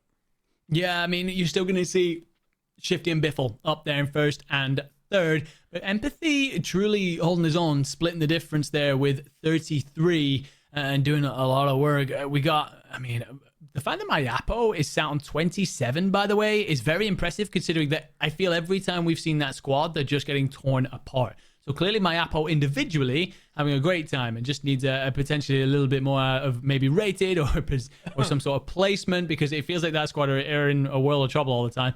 But he's putting up there with some of the best in the world. I mean, yeah, let's be clear here. Every time we've seen that team, someone go down, it's always been Rated. It's never been mayappo. True. The first one. True. It's always been Rated. So I feel like we're watching Rated somehow just have the gnarliest COD timing of his tournament career, like 8 games in a row. And mayappo is staying alive, hopefully able to get them back on in, still finding the eliminations. I love that we have there. But hopefully, friends, we will have Team Biffle expectations here. They will cross the threshold this game. If you're now just joining us and curious, hey, how does this go? And I see some people asking how many more games left, right?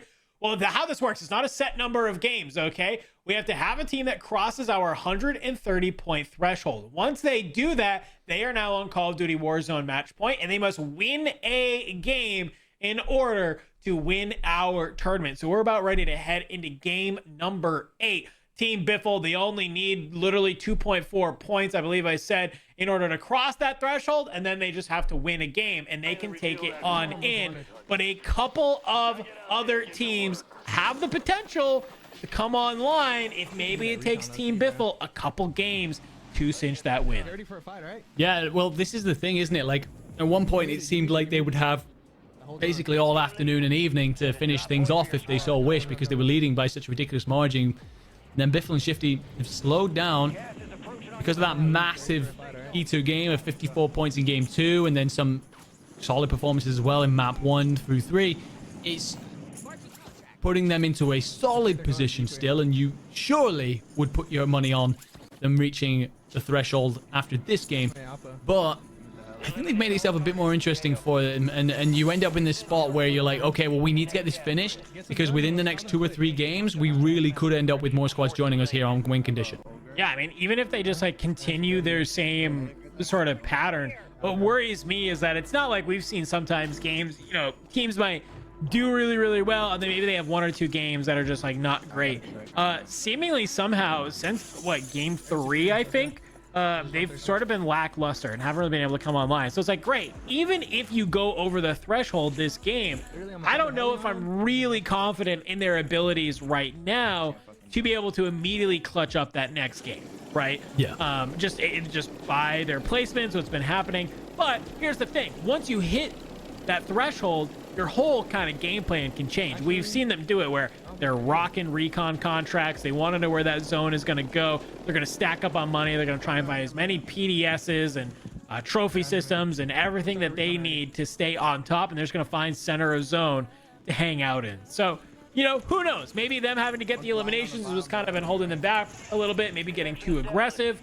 And if they just have to go for the win, could be a completely different setup for them. Jace, by the way, pops the intel, and we immediately see the balloon next to them get dragged down. Now, Raul, and Jace did bring a chopper in, so they can use this to escape. However, it does seem like some side is getting aggressive. And when you see a side immediately spot you and full send it, you start to become concerned. But actually, Jace and Raul, they want all of this. UAV will pick up, portable radio will pick up the 2 players that are pushing them. Jace trying to just figure this out. Flex will tell them that there's going to be actually a deployed weapon, and Vonbot found, and then Jay spins out and actually gets dragged down. Can his teammate trade this on out, and he will die before it gets all cleaned up. Trade does eventually come on through, but that's frustrating. It feels like you could have gone away with a clean one there. Yeah, it really does. I mean, good work from Prospect, though, to kind of on the fadeaway to go for the full. But immediately into the Gulag, 4 and Jace has to go against Vonbot, who they just fought over there at Manor. Jace says, I won the first one, I'll win the second. Sends Vonbot out. It's going to be up to Prospect to win their Gulag to keep the team back on in. But a huge Gulag win for Jace should let them come back on in, land on that side of the map, and just have a nice, easy regain. You're level 3. Easy regain for them, potentially.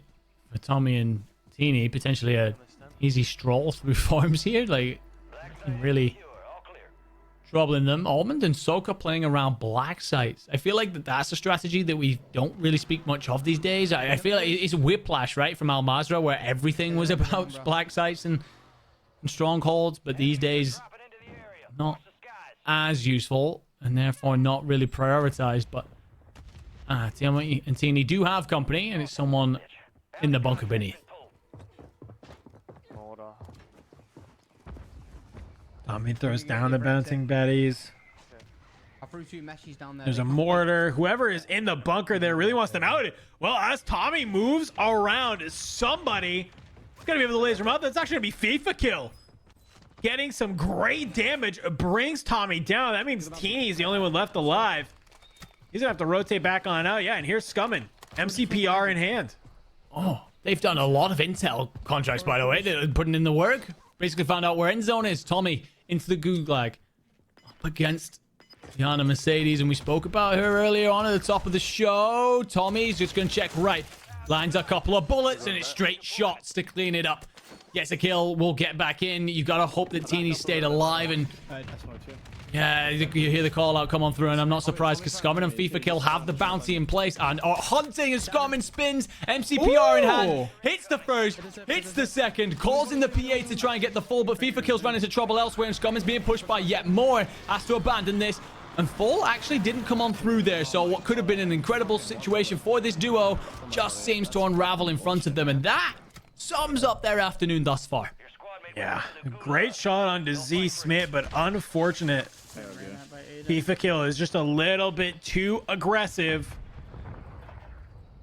and will get taken out. It seems like there's a lot of people who landed this side of the map. I feel like I never really see a lot of this action coming over here towards these greenhouses. You know, it's interesting. There's so many people. Scummin now taking this fight. He gets a little bit stuck. And Z Smith, after getting revived, will exact his revenge, send Scum into the gulag, immediately thrown in against Chrissy. Yeah, they're chasing. Actually, no, they're still on the way. It's tough to look at. That looked like a situation there that should have resulted in 2 or 3 kills. You know, you get yourself some good positioning for later endgame, and I feel like Prime Scumming and Prime Fifakill definitely make that situation unfold in their favor. But right now, whatever is going on, especially for Fif, just seems that when things go against you, when it rains, it pours, and they are really suffering. On board with another squad that are suffering, Mutex and Blast, currently down in 23rd place, and it feels like, I mean, I think that that's actually an improvement, right? Because if I remember right, Team Mutex were in our bottom like 10 for a long time. We kept talking about how much they were struggling. And it might be slightly better, but considering the caliber of these 2 players, it's nowhere near good enough just yet. And they find some purchase here around the bathhouse. Can you close the doors on me after? Heard him calling out that they were very excited about their ability to regain. On the bridge. Get back on into it. All out, blast. Oh, okay. Take some shots. Armor gets ripped. Ping. Weak. I got more than. I got one. See some on the mini map though. Mutex. He's actually able to find Almond. The full is in, meaning this has to be Soka somewhere. Blast just taking so much. I don't know. No. I'm just getting bunker buster. I thought the bunker buster was somewhere else. Yeah, I'm calling in my recon trying to see where he's at. Yeah, he's smart. I'm going to be honest with you. I don't know how Blast thought it was somewhere else. It lights up on your radar, and he gets straight hit by it. Chopper up above. Is anyone going to dive out of that? The answer looks to be no. I mean, sure. Yeah, try and do that. But if I was you, I'd be a bit more concerned about where Soka got on off to. You found Almond. Soka's definitely the caliber of player that can split you 1v2. Mutex made some panic comms, but I don't think that he's actually got a beat on him. And, well, there it is. We could play this. Soka backed on off, brought his teammate back in. He's trying to get there. Although Blast can see him at this distance, you don't expect him to be able to rip him from that place. No. It's going to be very, very tough to make that happen. So, great that you find Almond. That's a huge pickup. I would have loved for them to be able to also find Soka at the same time, but I don't know. I only have one. Stay okay. I'm getting sniped. Behind me on the hill. I'm getting Tommey fast, bro. Very good. Fun. Ooh. Mutex making the comms. Somebody's got their angle. Tries to make his way into the mosque, and it looks like Blast might be able to follow Mutex. Get on in here. Actually opting to grab height. Yeah.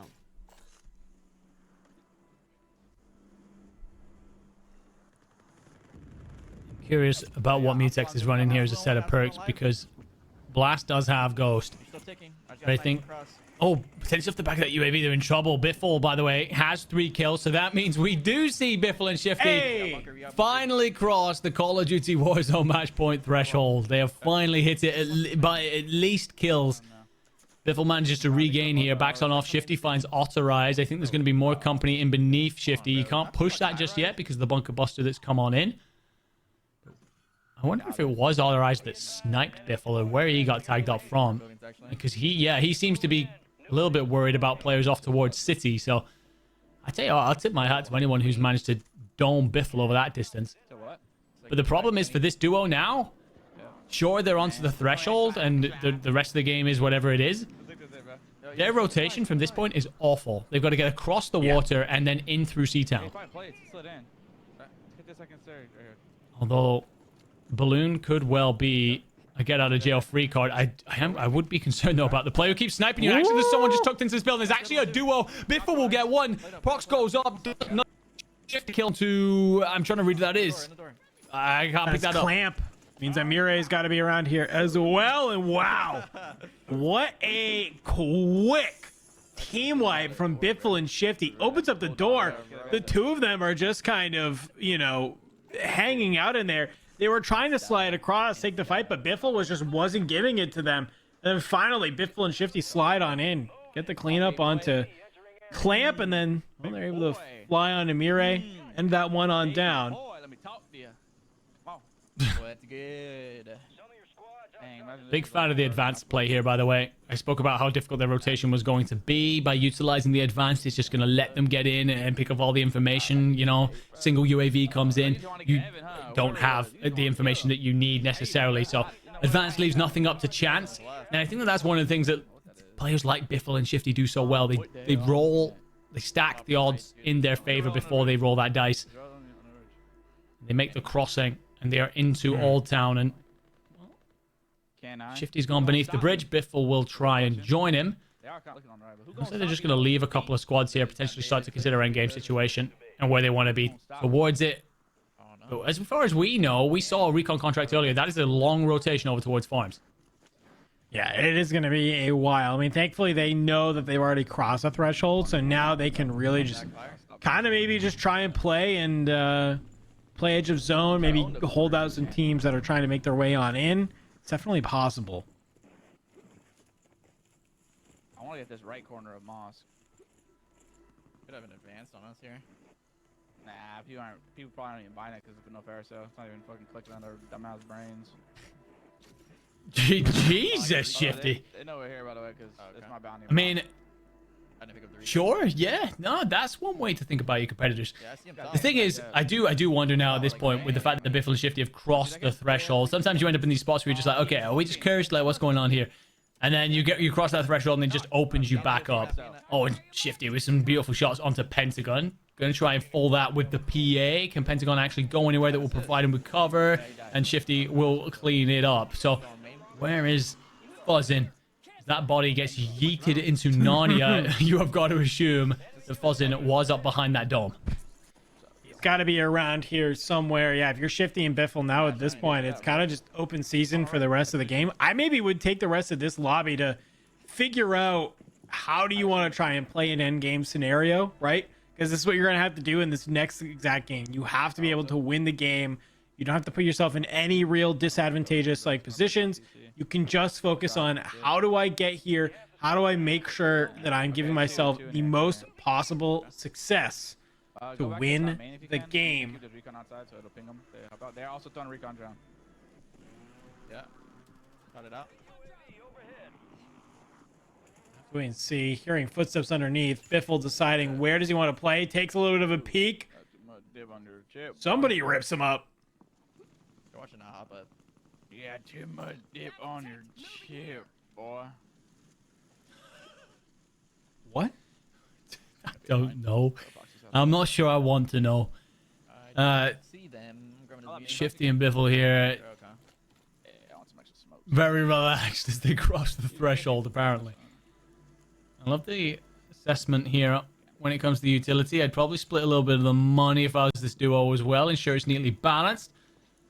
But right now, I'm getting impatient too. relaxed, looking to just get themselves through the game and onto a position where they can see this whole tournament off. Take home the $7,000 of first place. Squad that is trying to get themselves into the chasing pack. Mutex and Blast. It's gotten better throughout the afternoon, but still a lot of work to go. And Blast has found diddly squat so far. You got to assume Mutex is not too far ahead of him, and it's actually this duo that are right by Biffle and Shifty. In fact, Biffle and Shifty could be stood just above them, so that is very concerning for this pair, because pushing out underneath those two is asking for trouble. However, bullets are actually ringing out from the dome, so I wonder if Biffle and Shifty are otherwise engaged. Yeah, I mean, I think they make the good call. You just got to go for this very wide wrap. You know, you don't have to push through the mosque. You don't have to, really get over there. You can just kind of hang out in the back. Might throw those 42. We can pop in advance. Be able to go. And, ooh, he actually is going to take the time to snag this cash crate. He's going to throw the portable buy ahead. Do you have the time to use it? You will for the time being. Popping in advance, I'm gonna buy a shriek.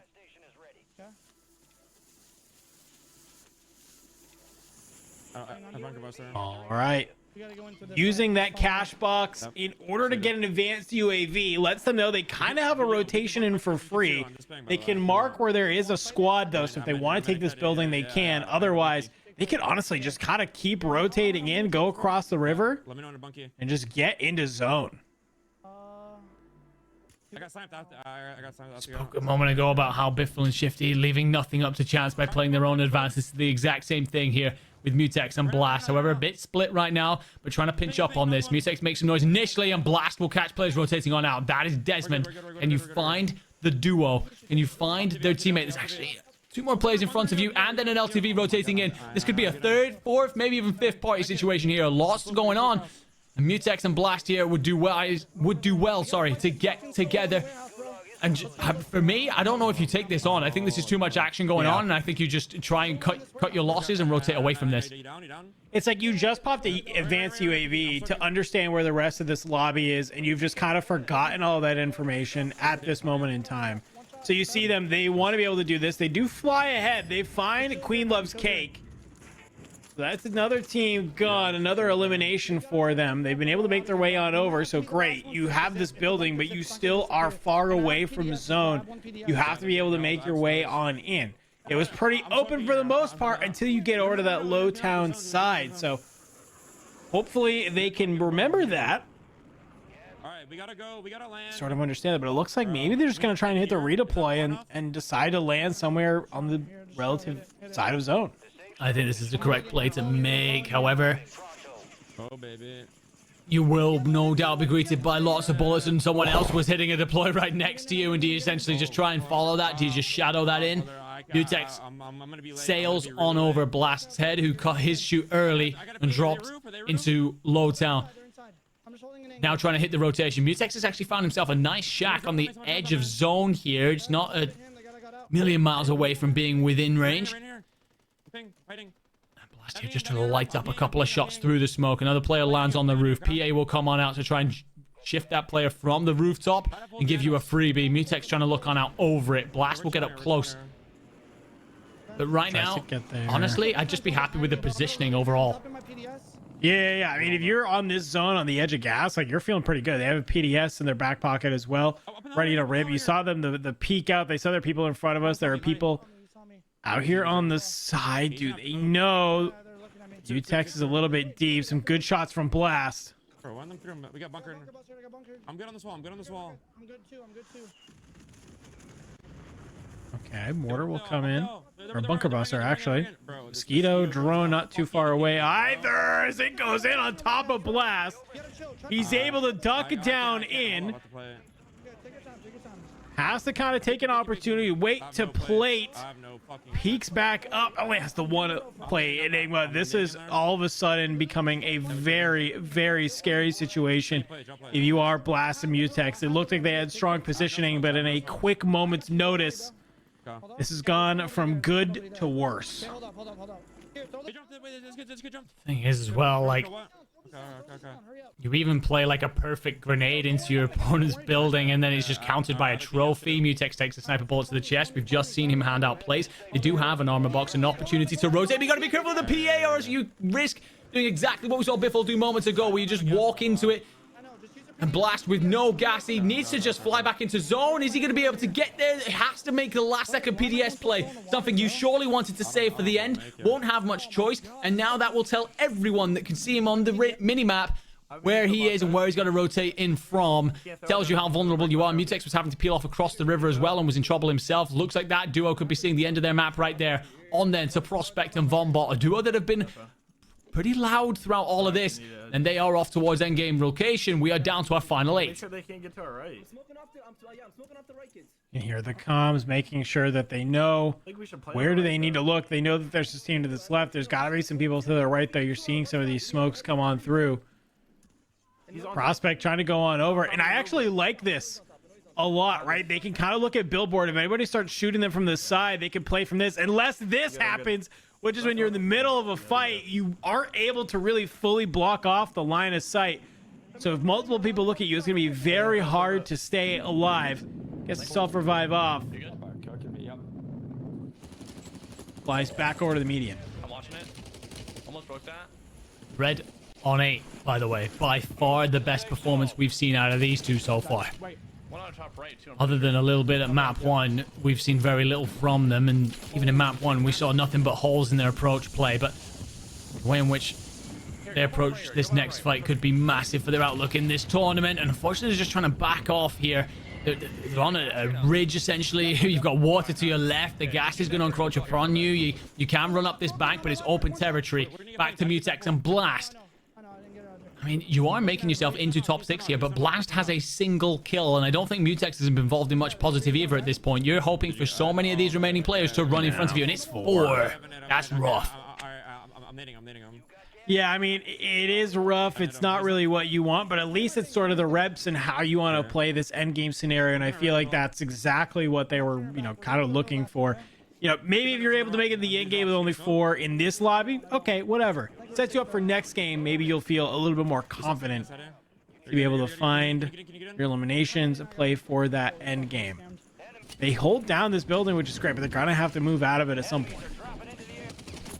Bread trying to make a PRD play, and yep, that was only going to go one way. I think this, as soon as the 2 players decided to instead head down towards the river, you're in big trouble. He's still alive. Ooh. Doesn't get fooled, manages to get Joe back in. You're still inside your top 6, and if you do manage to get through this next passage, you're a duo here with plenty of solos around, so opportunity. Skullface and Noobs in the building next to him.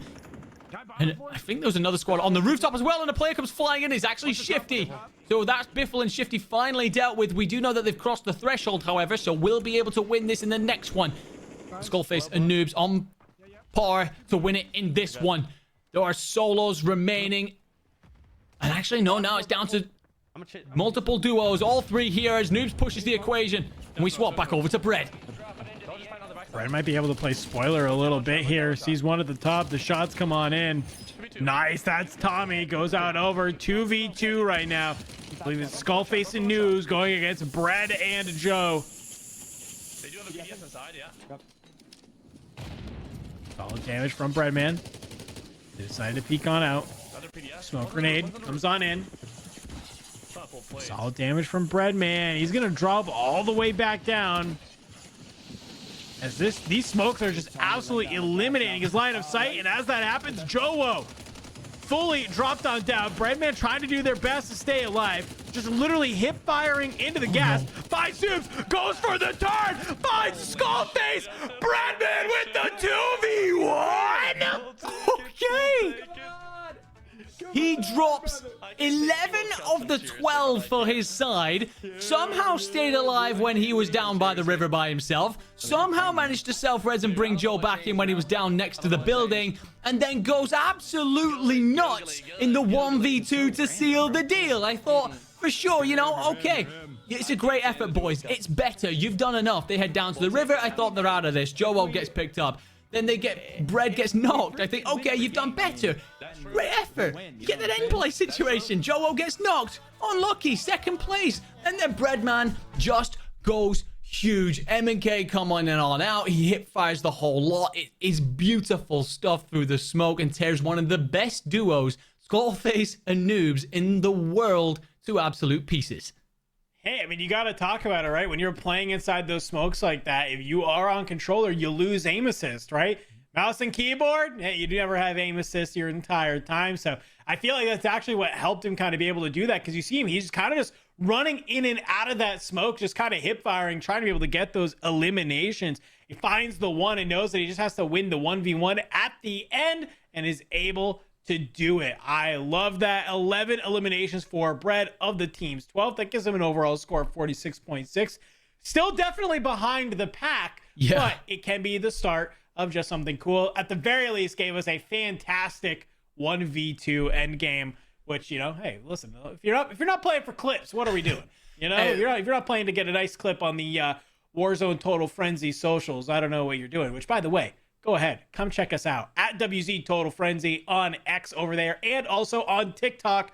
We would love to have you. Go ahead, drop a follow, stay up to date with all of the upcoming events and some great hilarious clips from today's event as well. But Enigma, we finally have, after 8 games, our first team crossing the Call of Duty Warzone match point threshold.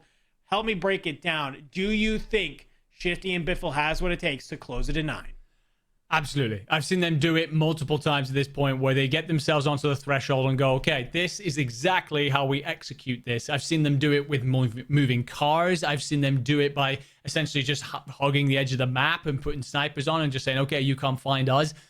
they have strats in play for wild scenarios like this. They're so versatile. We saw, for example, in map 2, you get yourself a rogue open zone like that, they're just going to position themselves perfectly for endgame. And that's what it has to be. They do not need any more kills. They just need to play out for endgame. I mean, it's Biffle and Shifty. Winning is in their blood. If it comes down to essentially laying low and winning the final fight, they will do exactly that. So yes, they can. The problem is, and we've spoken about this before, if you are a team Soka or a team Vombot and you're sat just outside the money, you knock a Biffle, you chase a Shifty. That's exactly how this is going to go. So they want to just lay low, not cause too much trouble, not to make too much noise. All right, well, we will have to see. Will that be the case? We are going to go to a quick break. When we come back, we're going to look at our leaderboard, see who is close, potentially also joining Team Biffle on that Call of Duty Warzone match point. We'll be jumping in to game number 9. Don't go anywhere. We'll be back with plenty more Warzone as part of Warzone Total Frenzy.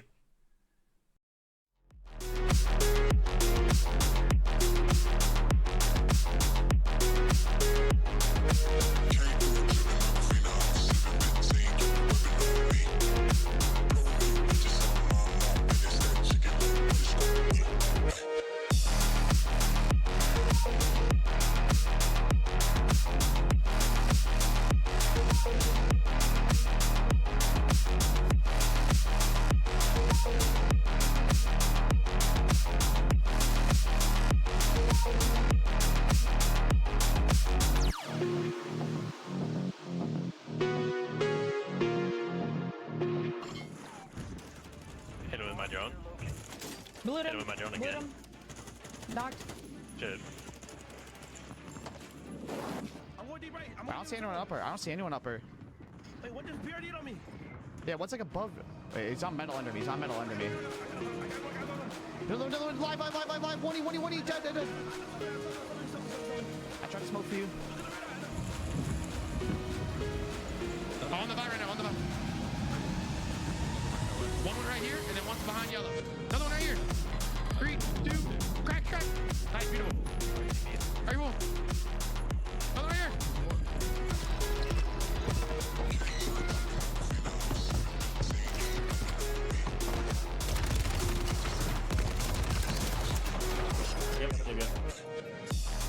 One's already close on us.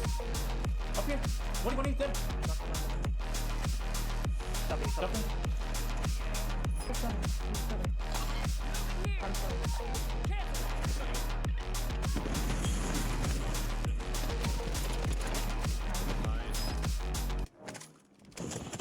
You got that now. On the ball, I think. Yep. Gun setter.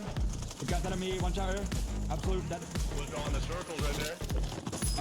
Alright, that guy should have got a teammate up. Switch sides. Seven across. I blew one. I'm here. Down one. He's at absolute fucking loot. There's only one other duo. I'm on the first one. Is there another? There's somebody right here on our left somewhere. Yeah, on the truck. Money, dead. Flying at us. 2v2. Oh, that pull, bro. No, they just had to pull. We're good. Yeah, I mean, I didn't even know where he was, bro. Yo. Yeah, my audio was fucked right there. Doe, we need that doe right there. We love it.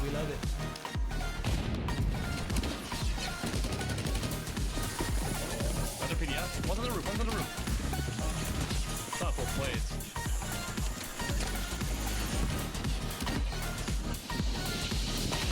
What is Tommy laying down the gas now? Right. Hit them.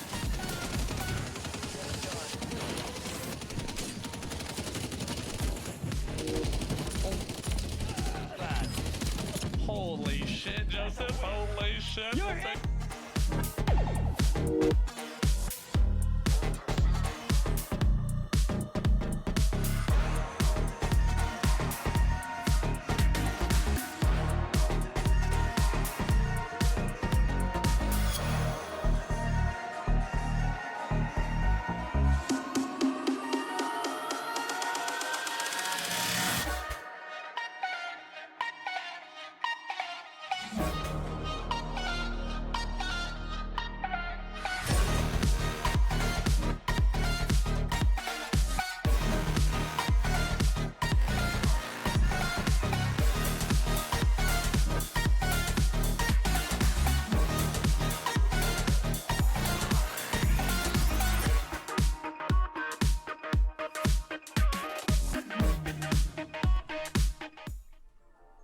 Hey, welcome back on, everybody. Call of Duty Warzone Total Frenzy Season 4. We are kicking off with a bang. We are 9 maps deep into our duos Call of Duty Warzone match point event. Only one singular team has crossed the threshold, though, but there are couples that are also trailing not too far behind. Let's take a look at our total eliminations leaderboard from that last match to get an idea of who was frying and who was piecing. Well, look who's at the top. It was our guy Bbreadman, but look who's not too far behind there, Enigma. Yeah, no, I still see Biffle putting up the numbers, and we see Shifty as well inside there. 14 in the end for the duo.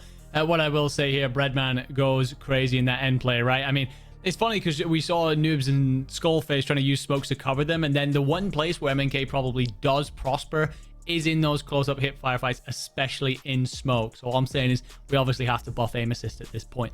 But the performance here from Bbreadman in that 1v2 at the end in particular, absolutely huge. He saved his team so many times at the top of the individual elimination board as well. Shows superstar power that he possesses. Fantastic. I was going to give a huge shout out to Tommey and Teeny, both with 6, putting up 12, kind of making their way up the leaderboard a little bit as well. Let's go ahead. Let's take a look to see where we are sitting, starting at the bottom. Well, Team Bbreadman, they've made their way up a little bit, currently sitting at 26. So very, very close to making their way to page number 1, as we have a couple of our teams still just not really finding success here. After 8 games, it is a rough day on the map. But let's take a look at our first page here, Enigma, to see what teams are at the top. Help me break it down. Well, Team Biffle finally get themselves across the match point threshold for what feels like the last hour and a half, where they should have finally gotten there. They do it with a bang, put themselves over 150 as well. Thing is, if your teams like Empathy, Flanked, maybe even Hisoka, you feel like you can have 2 good games here and put yourself onto that same threshold. So if I'm Biffle and Shifty, sorry, then I'm looking at that and thinking I want to get this over with nice and quickly. I do not want to make this a conversation where it's essentially last winner gets it all. You have $7,000 for first. You don't want to have spent the entire time in the lead. Leaderboard gets frozen. Someone else is taking it, and you get put in second for the 2K. Definitely agree. I mean, right now, the only people really kind of threatening them are Team Trick Empathy, right? You need 130 points to get there. They're at 105.8, so you only need 24.2 points in order to get across that threshold themselves. Definitely possible, right? You end up with, I don't know, 14 eliminations of 1.8.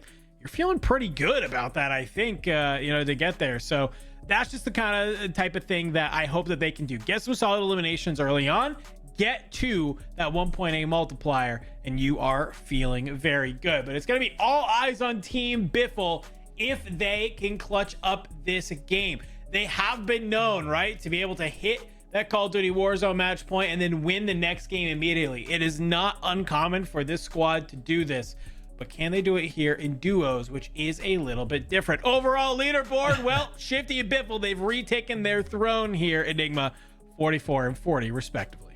I mean, yeah, they really lead the way. 84 kills between the duo. Even if we consider every single kill to just be 1 point, they are basically carrying more points there than, what, up to 4th place or something like that? It is a ridiculous performance, really. They've been putting on. Trick Empathy just in behind. He's been keeping up throughout this entire tournament. Definitely deserves to be up there in the prize money conversations.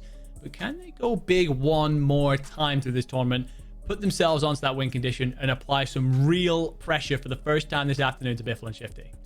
I would love to see that. At the very least, though, I have to give them credit for, it took them a little bit. It took them winning game number 4. But once they've kind of won game number 4, they've been doing a really solid job of being able to maintain their status on that leaderboard. It's not always easy to do. We've seen a number of teams, they'll win a game, it kind of skyrockets them up, and then very slowly but surely as the games go on, do they kind of chunk down that leaderboard. So huge shout out to them. Like you said, one solid game gets them in the conversation as well. And we got a match on our hands. So I'm excited. We have map number 9 getting ready to brew here. So we talked a little bit about it before. I asked you, do Biffle and Shifty have what it takes to close this out here and now? You gave me a pretty solid answer of, yeah, I think they do. But what I want to know is dive a little bit deeper. What do you think is going to be like the main tactic they're going to use in order to try and bring this one on home? What, you know, because I think it's kind of cool if you're maybe one of our viewers at home who wants to kind of get better at winning games of Warzone. Well, you can take a little bit of a kind of a note from some of our competitive players here on what they're doing when they need to clutch up when it matters most. I think one of the things you do immediately, take a quick look at where that zone's going. If it's a wild one like they did in map 2, you just put yourself right on the edge of zone and you put yourself off towards the edge of map like they did in that map 2. Essentially use the back side of the map, the edge of boundary, as a safety point where they could then look out over everything in front of them. They know nothing in behind them. If you end up with a zone, let's say like a Zaravan City or a Low Town or a Cargo, something like that, play the recon contracts and give yourself as much information as you can. Information being knowledge, knowledge is power, and these two with a bit of power in their hands, absolutely lethal. So I think everything that they've got to do at this point when we go in and they're loading up and they're checking out exactly where that plane's flying through, we should be straight away onto a tactic between them and figuring out exactly how they're going to avoid a lot of trouble while at the same time making sure they pick up that final kill. All right, I love that breakdown. I think I totally agree. It's going to really depend. Where is that zone pulling? Can you do those intel contracts? Can you get some cash in your back pocket to make sure that you can buy each other back if you need to?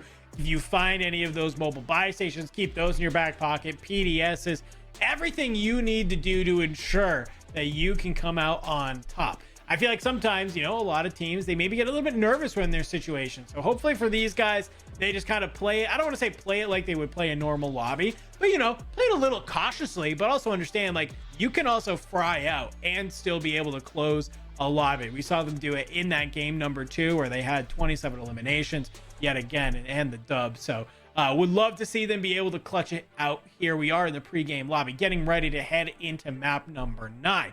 Kind of the storylines that we're focusing on here, folks. Obviously, we got Team Biffle, who's trying to end the tournament right now. We have Team Empathy, not too far away. Can have a banger game and also enter themselves into the conversation, crossing that win condition threshold.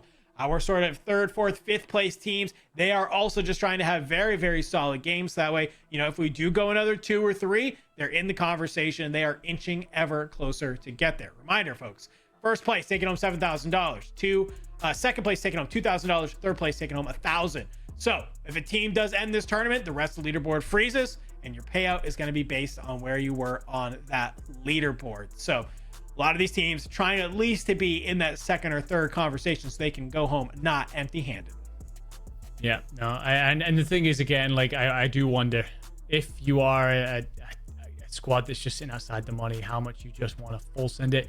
But enough yapping from us. Let's get ourselves into match 9, the first game of the whole afternoon, where we can say that a squad is on your Call of Duty Warzone match point. But we're not going in with Shifty and Biffle. They've had enough of the limelight for now, and no doubt will be a part of the story as we continue. We're going back in with Bbreadman and Jowo off the back of a ridiculous performance, in particular from Bread. 11 of his team's 12 kills, and a huge 1v2 at the end to see his squad through.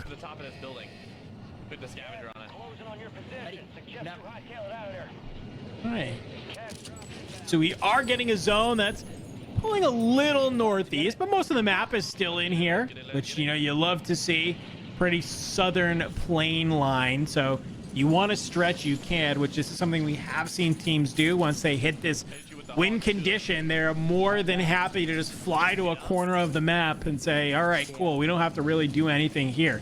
So you can fly up there, you know, towards obviously the military complex. You can fly up there towards the resort area if you'd like, a spot that not a lot of people will find themselves landing at, and kind of just get there. So I'll have to wait and see. Bbreadman, though, you got a intel contract pinged, and it looks like that is going to be how they want to start map number 9. It sounds like they got a lot of footsteps as well. There's an opponent, and Bbreadman actually looks at Joe, and that turns into everything going wrong for the duo. Bbreadman, I mean, look, they're laughing about it at least, so he's all giggles at the end of the day. Bbreadman up against Uncivil Queen. He just checks the wrong side. He hears Joe land and thinks that that's an opponent, and essentially the opponent has a free 2-piece waiting on the other side of a doorway. Ready in hand for Bread then here. Uses the smoke, pushes it, trying to put that mouse and keyboard to use. We'll get a few bullets of damage and actually gets the crack through the smoke and finishes it off. We'll get themselves back in. But they're laughing and joking about it, but it's so unfortunate and maybe sums up why they struggled so much through the afternoon. No, I mean, the thing about them, they're always willing to have fun. They're always willing to, you know, just kind of, you know, do what they want to do. And that's all you can do, right? What is the other option? They yell at each other for it. I mean, Brett obviously knows. He's like, oh, I looked at Joe and I absolutely should have been looking at the person that was in the building that was there. So, you know, if you can't laugh at yourself making maybe a little bit of a less than smart play, then I don't know, maybe you take life too seriously. One thing I do love, though, I do love getting those pistol-only gulags. I think that's something we need to bring back. I'm a big fan. The Deagle's great. There is one, though. I can't remember which one it is in this game. The TYR. I hate that thing, dude. Like, that thing. Oh, I swear to God. Like, I get that. I already know I'm done. I'm cooked. I'm out of here. Cannot use it. I would much rather smoke my way in and just try and melee people to death. That's what I did every single time. Empathy. Had somebody fly on in. You see this sunroof get cracked. Here they go on the outside. Pack in hand, trying to be able to push up on them. They're flying around. Wait, he loses the aim assist. It looks like, I don't know, that player just hit some insane strafes. That was Prospect and Vonbot. Empathy, you had the jump, but just unfortunately, you get a little skated on.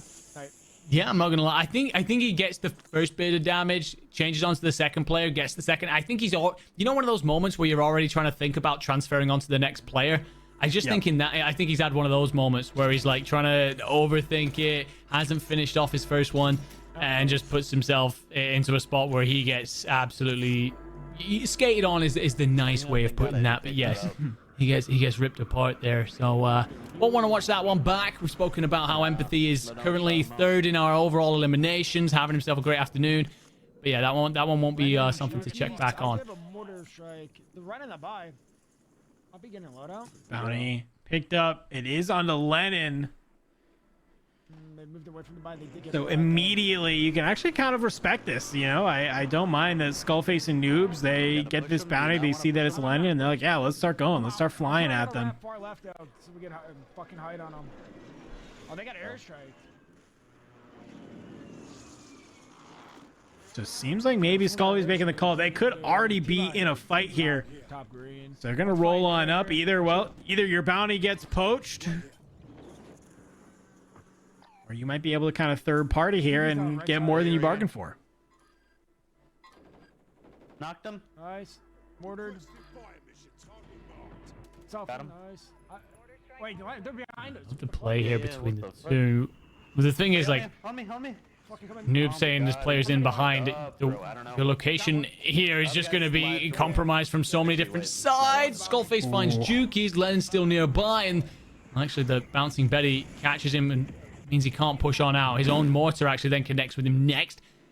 Series of unfortunate events happening here as Noobs waits on the gulag, and Skullface will want reinforcements relatively quickly, because you got to assume that a player like Juki's being sent to the goo as well will win his and be sent back on in. Lennon's trying to wrap this and maybe find an angle onto Skull, but the thing is with Lowtown, with the way it plays out, especially around this favela region, it just feels like there's so many different squads tucked into different areas. Yeah, that's kind of the hard part. You're almost in like a valley, right? You're hanging down here, you're trying to take fights. It's really hard to tell when a team is rolling up on you, and that's what makes it so tough sometimes. Like, yes, that's what makes it great about trying to be a little bit of a sneaky, you know, you can pop in and out, you can find these team kills very, very quickly. But, you know, if you're not careful, it's very easy to have people rotate up on you, and next thing you know, you think you're in a fight, and you think you're just trying to clean it up, and you're getting third, maybe even fourth partied out of nowhere. And for me here, Skullface and Noob's got to get on the same wavelength. You got to get together and try and play this. You've got Lennon in behind you. You've got a player potentially fighting Lennon right now, a duo there. Jukies might well have gotten back in. Noobs is in a spot of bother as well. Skullface will actually get the crack with the hipfire through the smoke, chasing on after, but the other opposing player is actually after Noobs. And could they just wrap this together? Noobs will clean it on up. It's actually going to be Selly. But could they get third party? Because it feels like Lennon's encroaching on their territory, and Lennon was getting shot at moments ago. So I think you just want to reset this. Find yourself higher ground and a new angle to approach this from. Fuck, I hate those fights, bro. Yeah, I just fucking... I'm pretty sure Juki's landed back. Yeah, he definitely did. I'm pretty sure I saw him like land on like top green. Smoke right side, fire. They're turning back. Okay, going balloon. A-train. Ooh, good shots. Catches one. Sees another one up there. So I like the positioning right now. They're kind of like cautiously aggressive, I would say, between Noobs and Skullface, right? And this is kind of where I would like them to be. You know, they're not afraid to be in the line of fire of some teams, but they're just like, okay, we're gonna be here. I don't feel the need to full send a team. Like, I'm gonna be in your face and let it be known. Even just taking a couple of those shots lets those squads know, like, you're not making it into this town. Like, this is where I am. You have to play the outskirts. Go ahead, rotate out. Wide wrap if you need to, but you're not making it in to Old Town right now. Absolutely not. I just got to smoke. Skullface and Noobs here. Restock them now. Assessing the lay of the land. You heard them coming moments ago about his Juki's back in. You know that Lennon likely survived. There was a team chasing him down, so there's so much potential danger around every corner. Recon drone up above will actually find Skull. Just feel I get a little bit antsy about this every time Noobs and Skullface split. It feels like you want to be hip to hip through this region. You could easily crack open a door and there's just a duo waiting on the other side of it.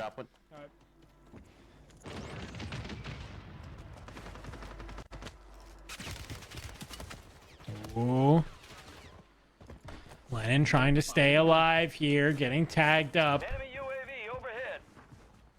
UAV will get triggered. Does he have his loadout? He does. Thankfully, Ghost will keep him off it for now. Sees a couple more pings showing up on the map. Deciding to maybe rotate away. Oh, wait, back on board. Wait, Gulag. Biffle against Fallnets. This is a huge win.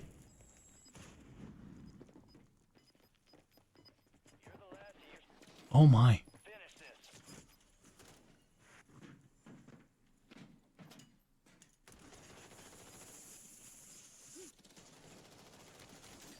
Oh no! No! Biffle and Shifty are done! They're out of here!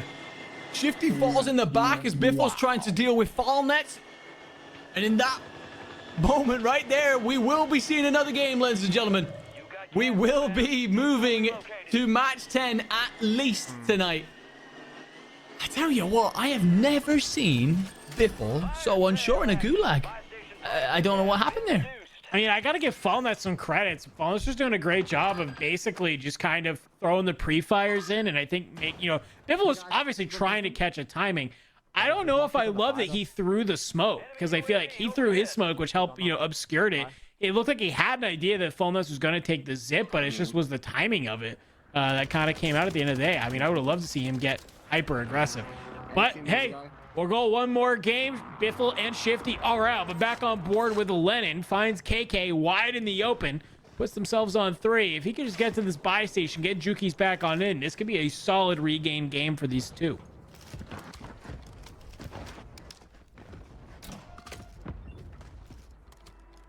Buy sale nearby.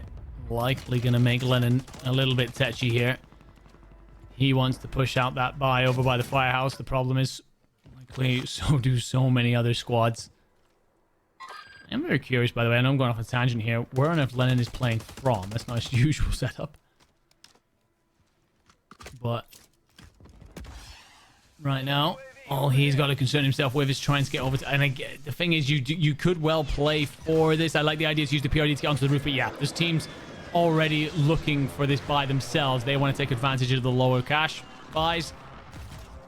He gets shot at by multiple, and the trophy will give him a moment of respite, but that could well be all he gets. He does have his gulag available to him, at least. But you can hear all those footsteps beneath, and the bunker buster is a heartbreaker. Gonna force him to jump on out. Flies on down. Somebody's got a shot on him. Goes a little wide, though. Well, that could be a huge pickup if he's able to do it. Comes out on top. Sees one pushing.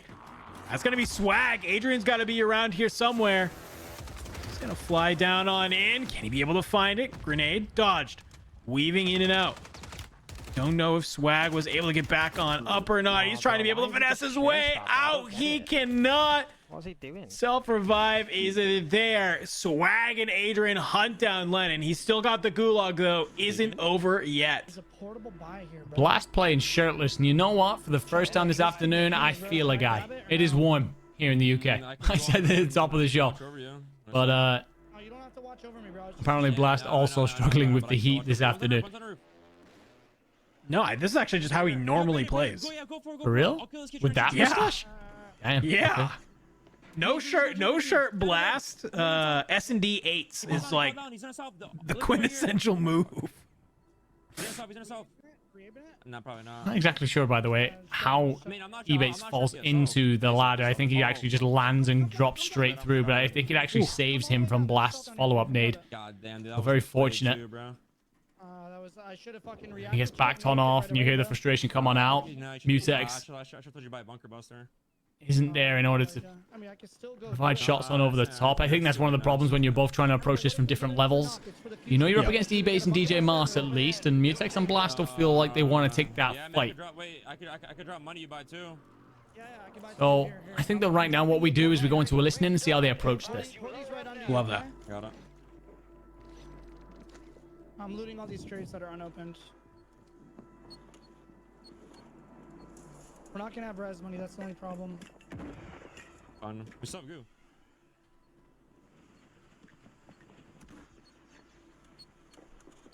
There's only one. Bottom, crack. I got a mortar strike and a Morty. Enemy buy station deployed. Mortar striking a Morty? I mean a fucking bunker buster and a Morty. Yo, I got a bunker. Let me know if you see anything like pits that way. If they're across the road or something, you know? There's LTV here. I'm gonna grab that and bring it this way, okay? Looks like we're instead gonna head on over to Queen Shadows and Tabulator, and this is a team that we have seen struggle through this afternoon. 22 points. I think the only other time we actually got to see them was they were essentially a little bit split, finding themselves in a spot where they couldn't really recover. Shadow spots an opponent long distance.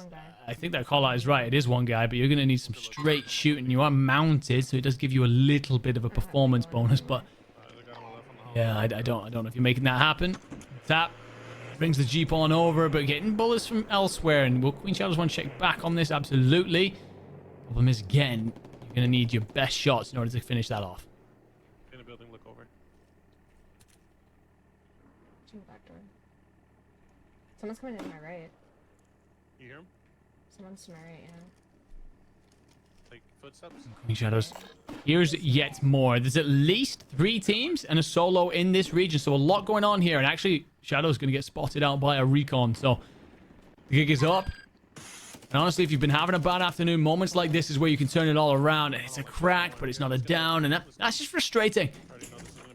One of those moments where you want to open something up and try and push on it and make the very heavily contested area, very busy region right now, a bit more safe for you. See how that plays out. Back on board with Noobs and Skullface. Currently sitting on 15th with 63.2 points. One of these teams that a huge game could help tee them up for, you know, you have one huge game, you then have a decent second game. All right, you might be flirting with Call of Duty Warzone match point. As Noobs will be able to find a Limax. It means Queen Eliminator's got to be around here somewhere. Seeing some of the nades go off. Yeah, right there on that ping. Crack him. Yeah, I'm pushing. Good job from Noobs and Skullface. They get the kill, but it's not over yet. Thankfully, Noobs able to stay alive. Skullface throws down the smoke. Self-revive coming on through. He'll be able to come back on up. They do have this vehicle if they want to try and take this into zone. I don't have any more fucking smokes, but I'm just running back. Picked up smokes on the body. Be pushing up, yeah. Good comms. Noobs kind of being able to reposition. Sees that this team might be pushing up. Skullface, some good shots coming on through. The armor crack is there. He's taking that fight, and it's somebody from the left going to head and to snipe them. One smoke in the backpack. I don't know if they have any more. I'm gonna have to kill this team. Yeah, I'm looking.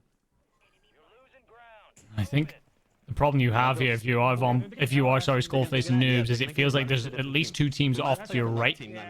One directly ahead of you, and definitely going to be more rotating in from the left. It's all open territory. You're essentially smack bang in the middle of all the kill boxes here. It's going to require one of the best rotations I have seen in some time to get through here. Noobs getting downed doesn't help. Bbreadman finishes him off. Frustrating as fuck. That's 2 different teams, correct? You guys high by? Yeah. And yeah, I can feel that for you. I mean, they just worked so hard to work through this open area just to get here for Noobs to get double sniped. And it sounds like it wasn't even like a 3-2-1 from the same team. It was just 2 different teams sniped him at the same time. And Bread again just finding Skullface alone, coming off of a 1v2 World Star clip to win the game. Now taking out some of your teammates. Right here. In the window. Gotta wonder what's that gonna do to the cam enigma. I'm trying to get angles with you. Let's leave it. Wait. It's not gonna be a good thing for it. Blast and Mutex, it feels like they've been here for a very long time. I guess that they've just considered it endgame situation and rotating in here, but I mean, 21st, you're a long way away from where you want to be. You're catching up. You've got a lot of points in order to catch up. We will see another game after this one with Biffle and Shifty being eliminated quite early, but you need a lot of points here on Blast. And moments like that where you're just not finishing off your fights, you just get more and more frustrating. And at some point, they will have to rotate. They will have to head off towards the north. It looks like Zone could pull towards Abtal Academy, which any squad that's up there and using the hills to kind of rotate on down, you're going to have the lookout and the pickings of everyone trying to fight below. Give it to me. I'll throw it. Give it to me. There's a recon drone above us too. These kids are playing the wall. I mean, listen, bro. End of the day, we have goldies and 2 PDSs. The PDS last 15 seconds. We got it, bro. I dropped money. All right, thinking towards the end game. Blast and Mutex. Here I'm calling out. They have 2 PDSs. They have golden gas masks. They should be all set. Somebody in a vehicle is going a little aggro here. Blast and Mutex just want to hold this high ground, and I like this sort of positioning here. You're going to catch a lot of people who are trying to rotate on through. They're going to drop a smoke and try to get in here. Bunker Buster on the left onto that Guardian. No. Knock right here. Done. They're just in this building. Might have to refresh on that kid. Should I go refresh? Yeah. Thing is here, like, Zone will pull in towards the center. So any squad that was up by the academy, anyone that was trying to use those hills will have to come down. Problem is here, Mutex and Blast are fighting essentially uphill still. It's money, bro. I think we just go right late, bro. You do have a lot of utility available to you. I like that call out, if I'm completely honest. Go deeper right. You pick a right or a left. You definitely do not want to send this through the center. You have a lot of buildings here, a lot of different windows. You are asking to get smoked from one side at least. If you do play this right side, there is actually a small shack there that you could find yourself in. There's actually a player tucked off into the corner. Blast takes bullets, returns a couple, puts the plate in. Him and Mutex probably want to push this, make sure it's cleared out, and it looks like the player's rotated off towards that little shack, but look at the radar, light up multiple teams. Out goes a trophy. I'm not sure if that was intentional. PDS then to give them a moment to breathe. I don't know if I necessarily like this PDS right here because it kind of leaves you in a little bit of an awkward situation, but they do find this vehicle. They start moving on in. They're both in here. Mutex goes down a little bit low. I mean, hopefully you have another PDS, but somebody has this angle. Lights up Blast. That's going to be Tommey up top. Brings them on down. Back on over. Zeppa and Levi. Currently at 20th place. 56.2 points outside of gas. They have a PDS. They could use it one more time. They might be able to hold this for zone pull. I have a good spot on me. There's still people stuck in there. We have to start going, bro. I got PA'd. And the thing is, the PA is actually going to cut off that rotation. You heard the call out come on through. We need to start going. We want to move, but that PA just lights up the whole region that you wanted to run into. So no is the answer. Hisoka getting aggressive now. Onto the shack, onto what remains. It takes a lot of bullets in the back. Zone is going to slowly rotate on over, and Soka gets hit by pretty much everything. A hope, a prayer, a self-revive. It comes through.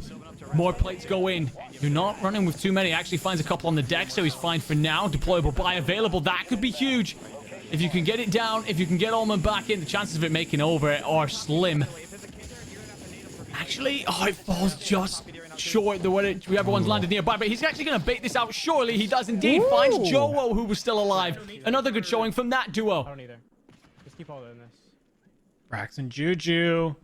They won game 6 with 14 as we come over. Brax currently sitting on 6. Could have a repeat performance. We're good. No, I'm coming to you. I'm coming to you. He's out right there. Juju sitting on 7. So 13 already. 1 behind, but they won. But Brax gets taken on out. Thankfully, the revive will be able to come on in. Here, we can go try this. Come here. Check back this room right here. Come here. I'm with you. With you. In this office. Last one went roof. Last one went roof. Oh my gosh. I mean, fantastic effort out of Levi there. Down for 2v1. Brax and Juju up against the track. And Juju smokes him.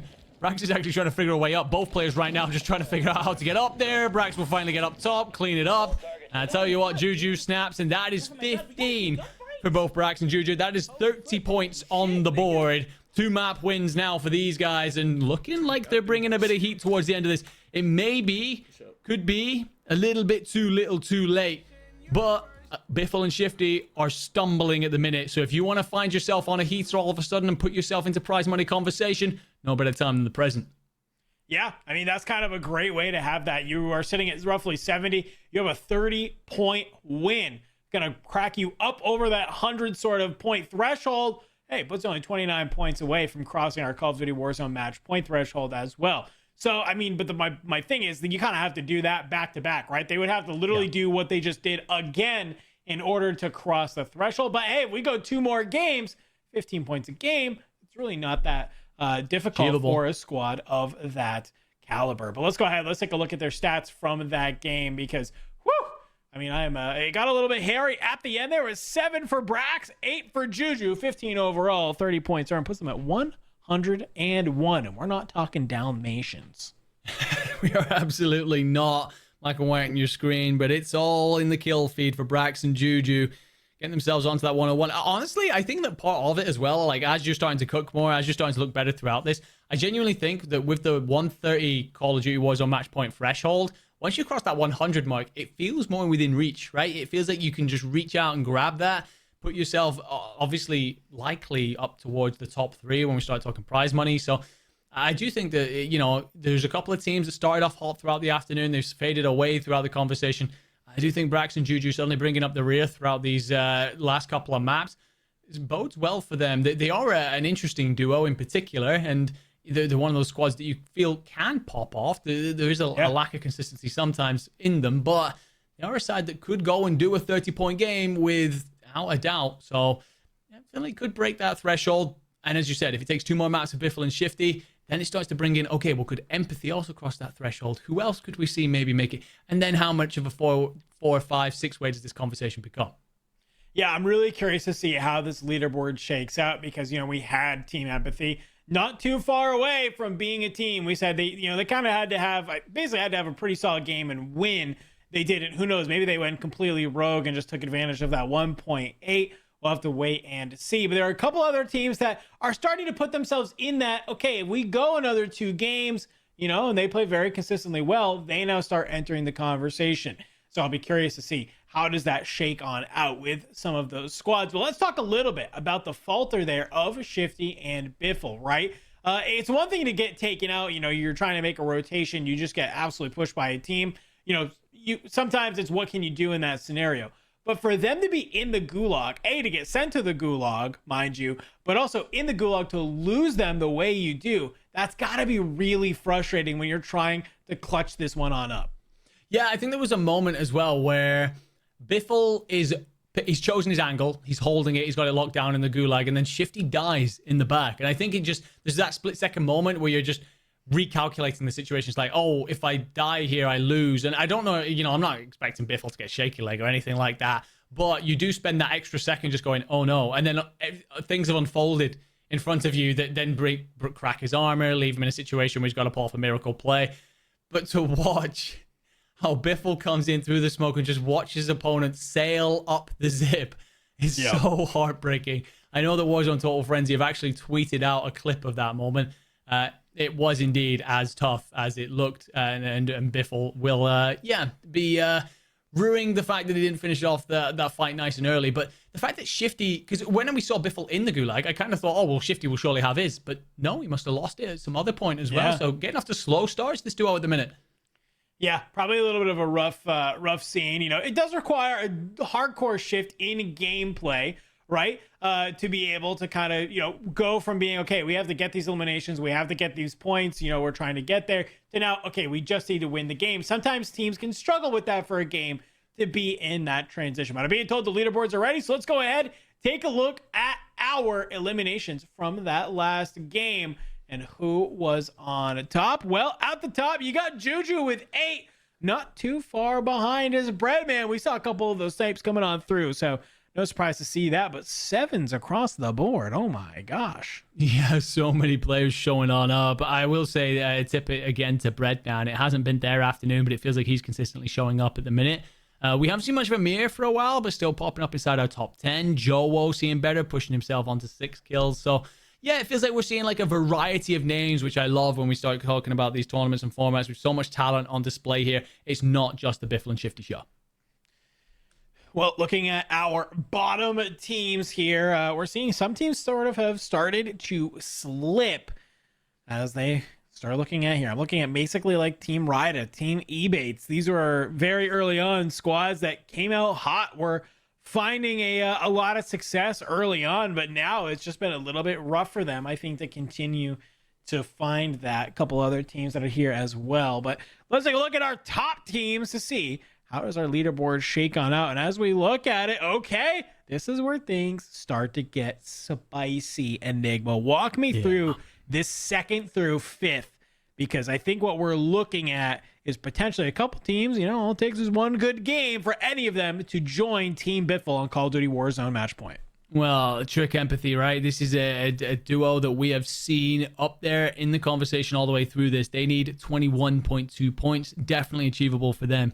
Soka needs 24.8 points. 100% achievable for a squad of that quality. Team Vondel in just behind Braxton. That feels like those 4 right there. It feels like they are maximum 2 games away from joining Biffle on the threshold.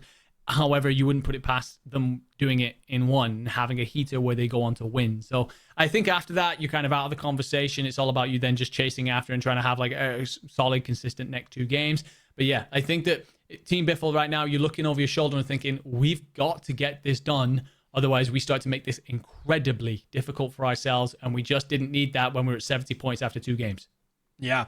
Now that I'm kind of thinking about it too and looking, Team Amir, Team Flanked, obviously they need a little bit more, but I don't know. Team Amir, that's a squad I could see dropping 20 kills and being able to catch a dub, okay? So I feel like, you can't count them out. If they were able to do that, they would then be crossing the threshold. Team Flanked, yet again, I would not be surprised to see them drop 20 with a win. You get that 40 points. All right, well, now you're just over. You're barely there. So, I mean, it's really, kind of for 2nd through 7th, if you have a really, really solid game, you could find yourself at the top. But we look at the overall individual eliminations, though, you can see there's a clear-cut difference. Shifty is just frying today, currently sitting at 47. His teammate Biffle in 2nd. Yeah, and I think that's even more impressive when at one point we saw that Shifty was the guy on the sniper and Biffle was cleaning things up with the AR. So it was kind of like Shifty was picking up a lot of assists throughout that Heat2 game that went on as well. So it shows how much he's putting on right now. I will say, again, Empathy still sticking around here in the conversation. He's sat on 37. He's been the only person to split Shifty and Biffle thus far throughout things. No surprise to see Vondel and Amir, though, very close to things. 2 absolute Slayer players. 2 players that can go on massive heaters and drag their sides into this. As I said just moments ago, Team Vondel can definitely do that. I think for Team Amir, it's going to require a little bit more. Yeah, I mean, it's a wild thing, but it's a possibility, right? I'm telling you, there's a chance. That's what really matters. Some of our squads, though, like we said, if Team Biffle if they can't manage to clutch on up. We have a couple teams. We go another, you know, game or two. We are going to be having a lot of teams on that Call of Duty Warzone match point. I cannot wait to see who is joining them there. But we got to talk about it. Brax, they're the only other team to take 2 games, right? They take game 6, they take game 9. Feeling pretty solid. They are warming on up. Why do you think it is that Brax seems to be the only other team that can clutch out games? Do you think that if they can be able to maybe cross that threshold, that they are actually a real threat to Team Biffle, because they are now one of the only other teams to win multiple times in a lobby like this? I think it definitely adds to the credence of that claim, 100%. I think that you end up in a spot where they've shown that they can see out end games. And even in that last one there, they weren't exactly quiet about it. They were still trying to find their eliminations, but they just spring up at the right moments. It feels like everything's kind of going on. Chaos is unfolding absolutely everywhere, and they appear out of it and just control it and mold it into their favor. When squads can't do that around end games, you back them to go on to see out a match point threshold. You truly do. So I do think that you end up saying that they could go on to do it. It's whether or not they can make it, because they've been so inconsistent throughout this. It feels like they've had 2 really good games, and then from there, they've not really been a part of the conversation. And I think that sums up Braxton and Juju a little bit, to be honest. I think that they are the kind of players that you can look at sometimes and go, oh yeah, 40-point game doesn't surprise anyone at all. But then you can be like, okay, well, they dropped a 10-pointer there and just kind of did very little. I think that sums up kind of who they are as a duo. But I mean, again, Biffle, Shifty, they're stumbling at the minute. They're tripping their way forward, tiny step, baby step. So if they can't get this done over the next, 3 games or so, I think we suddenly end up with, 10 teams on our Call of Duty Warzone match point. I think at that point, it becomes a case of, well, Brax and Juju, you've won 2 games. You could just do it all over again. Yeah, and I feel like that's kind of what I'm looking at, right? Is that as we add more and more of these teams, it's just kind of becomes where in those endgame scenarios, not that it's RNG, but sometimes you just kind of, you make a play and you get blessed by it, right? I'm going to think back to Pentagon in that, earlier game where plays in the canal and all of a sudden catches Shifty just kind of running around the corner. And he's like, wait, if you were running away from somebody, there's got to be somebody chasing you. Jumps on out into the gas and is able to find that last kind of player to have a nice little 2-piece in order to clean it on up, right? So when you get to that point where we have 5 or 6 teams that are on Call of Duty Warzone match point, you can sometimes have just who is the team that got blessed the most in order to come out on top can be the one that takes it on home. So yeah, if you are Team Biffle, it's been a little bit of falter, but they are here now. Now is the time for them to come online. Our current only team across the Call of Duty Warzone match point threshold. Can they get it done here in game number 10? What I want to see is it. Oh my god, flash that up again. Show me that zone again. I think that is extremely okay. It's not as bad as I thought it was going to be, but it is very much so off to this eastern side, potentially southeastern. So maybe a bizarre finish here, which one of my favorite drop spots on the map. And if you are a Biffle and Shifty, that's probably where you're thinking, right? We land somewhere where we're predicting to be the end zone, and we try and just quietly avoid trouble. But it looks like actually for Juju and Brax, they want to go the opposite side of the map, essentially pushing out Seaport. You've also got Rostava shops underneath, and actually they're going to light up a contract down on Rostava. But there's a lot of company on this side of the map too. Yeah, it looks like there's a couple people joining them over here. Maybe one team? I think they got one team as they're kind of trying to float towards 11. You can get one out of a crate. It's just rare. I'm going to take this up to me.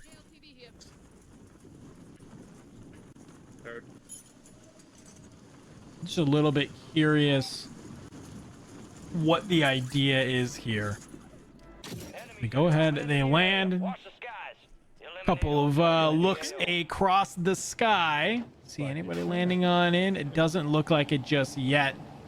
Currently sitting in 5th place with 101 points. Got to make it happen. You heard Brax on the fly and says, we got to have ourselves a game. So I like that is where their eye currently is. They know that they kind of have to go huge in this game. And apparently landing over here will be the start of that. Or the Sidewinder game? Let me use it.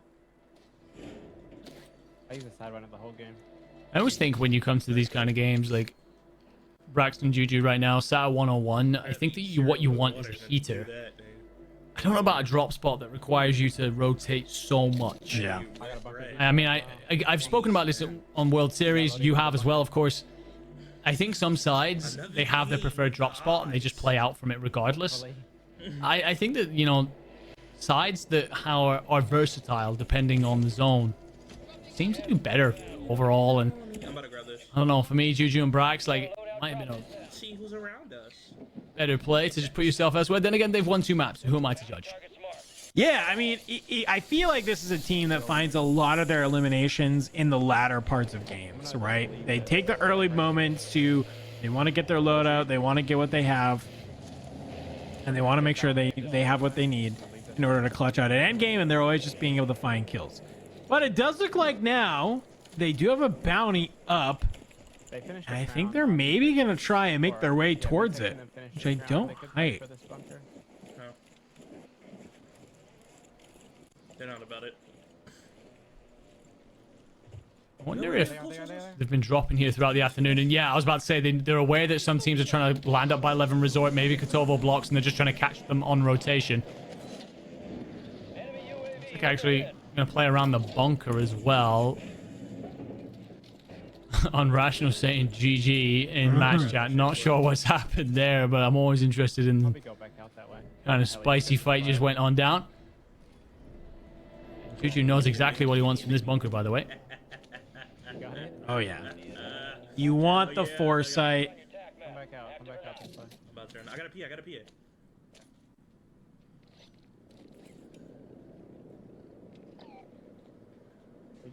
Ooh. I want to see that. I want it to flash on up and show me exactly what we're playing with here. No doubt as we rotate on over, it just tells us everything. And there's the foresight right there. It looked maybe just slightly west of Manor. Yeah, I was trying to see if it was like more towards Manor or like south of like construction. The other one I think crossed already. Wait. Oh, the contract rotating off across in front of them. I'm not sure what Juju was smoking there, to be honest. I think he's just smoked his opposition across, but oh, he gets caught.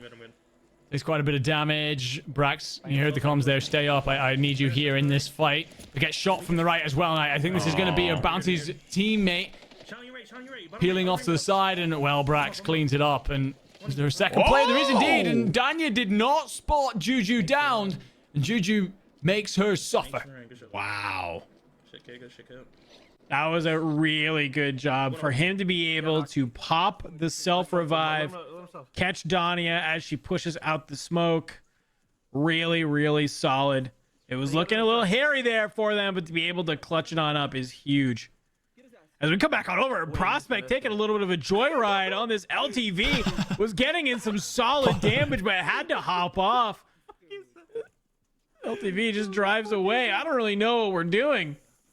It has to drop the smoke. You're trying to be able to get into zone. You'll be able to finally make it into the burger stand. You should see a Prospect laughing away. I don't even think he's aware of what just happened. I was getting shot by everyone. No, I fucking got on top of the car and he switched seats and then it looked like he jumped out. I don't know. But he stayed. Okay, so that's how that all plays out. I mean, look, we've spoken about it before. Potential highlight reel play. Prospect will crack one. His flesh is not going to be enough. The problem is here, you're likely going to be gate kept. You're likely going to be held. He might have to play this building and won't have Vombot to back him on up. I think he just dives out of this.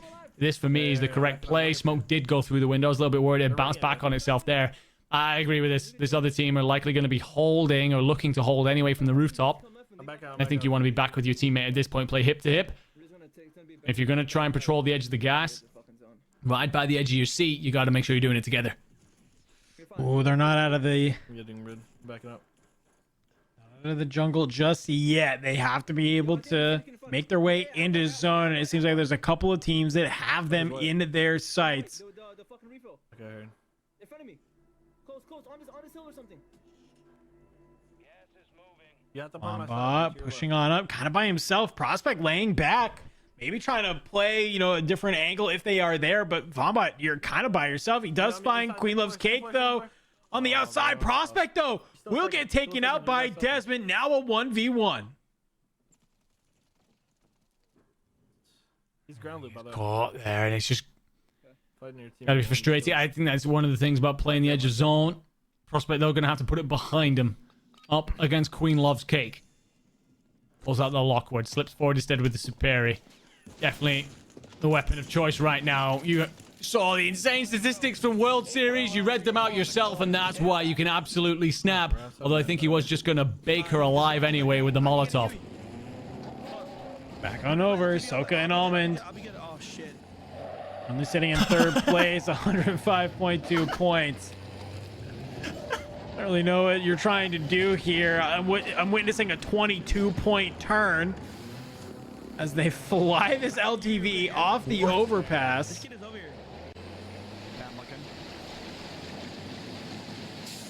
was about 9 I'm goods there before he realized that whatever he was doing wasn't a good idea. And then I'm not exactly sure what the point was in driving off the top there and switching seats midway through. I'm going to be honest, I'm lost on that one. Well, maybe they just wanted the vehicle to rotate out, I guess. Like, you can follow this road and kind of go back over towards cargo if you really wanted to. Dinner? Yeah. On the wall. Money. Money. I'm guarding my car. I'm guarding my car. Cracked. Oh, shit. Yeah. Looking to chase after his live ping will do a lot of work. Teeny cleaned up. Almond. Hisoka back into their vehicles. Back into just marauding around the map. Want to hit this buy again. What is it Hisoka's after here? Bunker Buster goes into the pocket. Vehicles left behind. Hit the redeploy. Float on in. We know where end zone is likely to be. Almond and Hisoka are a long way from it. However, I think this game for them is purely about trying to pop off. You want to put yourself over that threshold. You need 24.8 points to do it. If any duo can breach that, these are definitely there. Yeah, I mean, this is one of those squads that I think we know has it in them to have a huge game like that. You got almost 15K. This is kind of where you can start snowballing a lobby like this, where you have an intel contract. They could do this. You can hit this buy station, get a UAV, start pushing some of the different teams, start feeling good. We see that foresight coming in clutch right now from Biffle and Shifty. They are close to where this endgame zone is going to be as they are taking this fight. Resolute keeping that player alive. Coming back on in. That's Noobs, actually. On my left right here. Right out. Okay. Skullface still in here. On me. Yep. Weaving in and out of the smoke. Oh. Grenade. You got to be careful. They finally get him. That is a huge team wipe if you are Shifty and Biffle. It is. That's something that you want to make sure happens. You just get rid of your biggest competition. The foresight means that they want to make sure this entire area is clear. I mean, to be honest, this is not too far away from the end zone where they pulled off that huge 54-point game earlier on. Slightly more northern in towards the ranch rather than being out in the hills, but I like the idea here, and this just essentially stacking up different loot as well, options. They're gonna end up playing for us again, okay? Yeah. Something floating over above, and as Biffle said, they're expecting to get hit again by Almond and Noobs, teams that are going to find out where they are and essentially try and hunt them down, stop them freezing the rest of the leaderboard. I kind of like this because you can play inside and outside this building. Yeah, just do this. You can kind of play a little bit of heady, watch the side. Good thing is, like, if you need to, you can drop down in. You have a big enough area that you can kind of just like run around. You can finesse people in this building. I think if they can manage to hold this, they set themselves up really, really nice. No money, no buys. You think I could grab this just to get money if it dies? Okay, they found me. I like the comms going on there. Figuring out exactly how they want to set up for this. Your squad mate has entered the gulag. Almond into the goo. Hisoka rotating through village. Gotta be so careful progressing through here by yourself, because you could easily come a cropper at any moment. So many windows, doorways, little cubby holes. Upload the intel potentially if Almond does get himself back in. He does win his goo. Potentially didn't have anyone to fight anyway, although it felt pretty quick. And Almond has so much cash. Yeah, I think he had like 15K, I think, before he got taken out. So, I mean, you lose some of it. but you still get to keep a lot. So 11K in the back pocket. I mean, even if they split this, this is solid. You have enough to be able to get the buybacks going and get some UAVs. You can see they have this intel too far away, but Hisoka knows that there's somebody around here.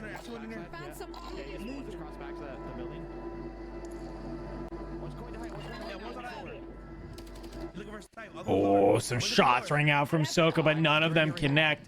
So they now know there's somebody from this side. Almond trying to be able to give the live pings. This is going to be really tough.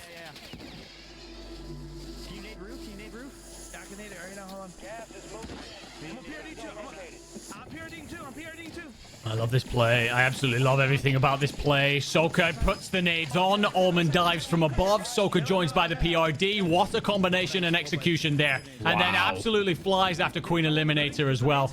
That was beautiful stuff. Yeah, that was real timing there. Yeah, I was just gonna say, like, I was worried that Hisoka made himself like kind of known. Like, Almond's flying back in, doesn't really have guns or anything. You know, you just have whatever you use in the gulag. Okay, cool, but you know, that's really not enough, right, to try and take this fight. So by being able to fly over, you kind of have Almond just baits all of their attention. It looked like Limax was ready to take the fight and Queen wanted to just fully fly off the building. Unfortunately, it leaves Limax in basically a 1v2. Quick turn and burn. They're able to bring down Queen Eliminator, and just like that, squad goes down. Now let's them take this recon contract. Let's see if they can get this done before zone starts closing on it. You're gonna make me flip.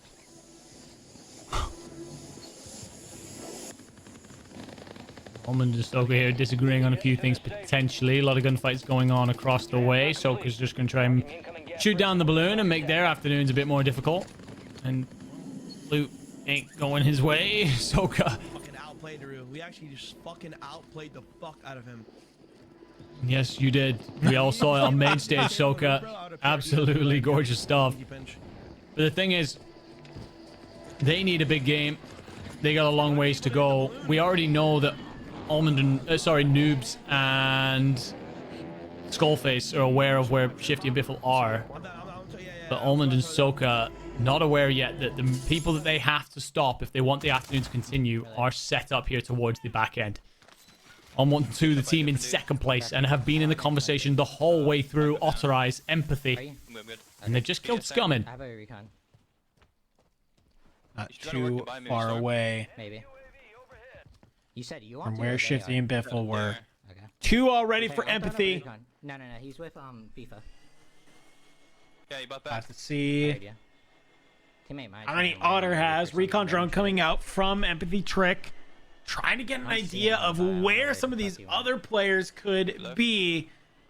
My only worry here, Enigma, is that you kind of have a little bit of a wild rotation if you want to try and get out of here and into some other positioning. We can bully that. We can bully it. Yeah, we can bully this on you do indeed, especially as well with how busy Bazaar is looking. You see one there? Yep. Got at least 4 players there, and that's just on the near side. Come here. Ottereyes pinging a couple more. Kill this kid and we have this LTV for free. He was second. Up 2 nades. You hear what Empathy wants to try and enact here. Pick this player off, use the LTV to rotate. I like it. Come here. Whether or not you can execute. Smoke's going right side. Gonna play up. Bursting through the door. Finds nobody. And actually a player follows them up. And it is going to be Scummin again. We got bunker buster. Still not finding Fifakill in all of this. A bunker buster to counter. That is coming from over towards Bazaar. But I'm not sure if that's FIFA or a different team entirely. Again, when that recon drone went up, there was so many things lighting up. LTV here for free. That's exactly what they wanted. Ottereyes will get in. And it looks like they have that free rotate on. They can head out into the hills and play towards endgame. Can't get flanked. You can probably just 3P with this car. Yeah. They end up voting I like that. In the long voting. They're peeking like. You kind of hear him call out. He says we can 3P with this car, meaning that if you really want to, you can kind of hop in the vehicle and just kind of like look around to gain your intel. You don't have to just use your your raw eyes and throw a shoulder or anything. You can use this LTV, kind of roll around, get an idea. I like this playing slow side of zone though, because if they can kind of hold this hill, use the LTV as cover, that could be a decent spot to kind of look down on a lot of these teams. they're going to come in there. But there's only one real building, looks like, that's going to be in zone. And, well, it's the one that Shifty and Biffle have laid claim to. Yeah, the foresight coming in huge. And I agree with this play. It is not pretty, but it is effective. Although Biffle does get picked up by a recon, counters it. I'm gonna throw up a recon right now. And the thing is, as teams rotate in through farms, and they will no doubt have seen that LTV come in from Empathy and Co. What I will say is a lot of the squads that are over around this region already do not possess snipers. And there's multiple teams fighting over by the UAV tower. You're into your final 12, though. Shifty and Biffle, they'll be happy with where they're at thus far. Yeah, I mean, they know exactly where the zone's going to pull. I think what's even better about knowing where, you know, sort of that smaller zone is where, like, the smallest zone after that pulls, right? So you already know where you need to position yourself on this map if you want to be able to try and grab it. So good shots from Biffle here on that LTV. I got to assume that's Trick and Otter. 2 kids on my pings. They're super separate. There's 2 men on the left here. 2 men on the left might be trying to work our left. I love that they're just shooting down the deployables. Actually, that's going to land in the end zone, like the final zone. So that could be useful or a nightmare to deal with later on. We'll come back to that, I'm sure. Biffle sees players smoke. I'm not sure if Empathy and Otter are in trouble or if they're just trying to use that to cover their own push. Biffle actually, though, is going to take damage. Players have pushed in through the bottom of the barn. And the thing is, you just want to be making as little noise as possible. I agree with this play. Get out of there. It's getting a bit too noisy. Well, and the fact that you know that teams like Skullface and Noobs, if they were able to regain, they know that Shifty and Biffle wanted to hold that. So they could decide to try and fly in off of that, thinking that, hey, you know, we want to try and take them out. We want to make this lobby a lot easier. So Shifty and Biffle, they know where this zone is. They know that they can play slow side. They don't have to do anything super crazy. I would love to see them kind of play, you know, maybe smoke across and try and grab that other building, knowing that it's about to be just outside of one zone and then to be close to the next zone. You can see in the minimap, there is going to be a team there. So you'd have to kind of ego fight for it. And when you're trying to clutch up a win, I don't know if that's what you want to do. Biffle jumps on up. Tries to get some shots off onto Trick, Empathy, and Ottereyes, but we'll get ripped from the other side. Well, they're having to push back on into the barn, and actually it's Huskerrs and Intex that have pushed up on Empathy and Ottereyes. They are out of here. Jace dies. I think he may well be out of here. Juju and Brax were potentially flying around here as well. Shifty and Biffle pushed back into that barn, and that means they were up against Huskerrs and Intex, but I think I saw someone get downed in the background of the def cam, basically. Juju as well, possessing the final location zone. Biffle picks up Skullface, rotating on in. This is all of a sudden exploded. This feels like a World Series lobby all over again. Look over me. I'm going to go get an advance. Okay.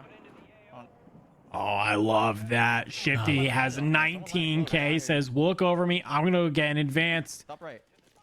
Going to drop in. Biffle doing a great job finding It's just one. Let's head him out. so many eliminations. Fine, let him leave. Let him leave. You see that still? He's going to go for the buy. Yeah. Noobs right here about to go for this. For a moment there, Biffle completely missed it. There was a player underneath him. They bait out the buy. Noobs is gone. Jace is gone. I see that. I see that. I think that was like 2. You saw Noobs and Jace get taken out. It's just been led next to each other. Nice little date meet at the buy station. The thing is, Almond and Hisoka still alive on the other side of this. And we're down to, we know there's 2 more duos. There are 3 duos remaining in this. One team could end the tournament right here, and the others are trying to stop them. So far right now, Hisoka and Almond, they kind of have God spot. You see a bunker buster that is there. The rest of these teams got to rotate back on in. If you are Shifty and Biffle, what is the play? Shifty in this fight, trying to get the shots off. Bunker buster, though, is ripping off those plates. He does have smokes. Trying to be careful. Ooh, good shots through the smoke. Coming on through. Does not have a gas mask, though. Do they have PDSs? They do. Mini box on me? Yeah. I need it. Dropping back. Oh, huge. They're fighting. Go. They're fighting. I'm taking the right side. I think just gonna try and third party this, Dandro. I like it. I think this is a smart play. You pushing in. You're getting in some shots in the smoke. I stuck one on the left. Knocked him. Hearing the sticks go off. The bouncing Bettys come on out. Sees them in the gas. The squad wipe is there. Shifty and Biffle. It may have taken 10 games, but it is A-OK. They hit with the foresight. They see where the zone is going. They play it beautifully.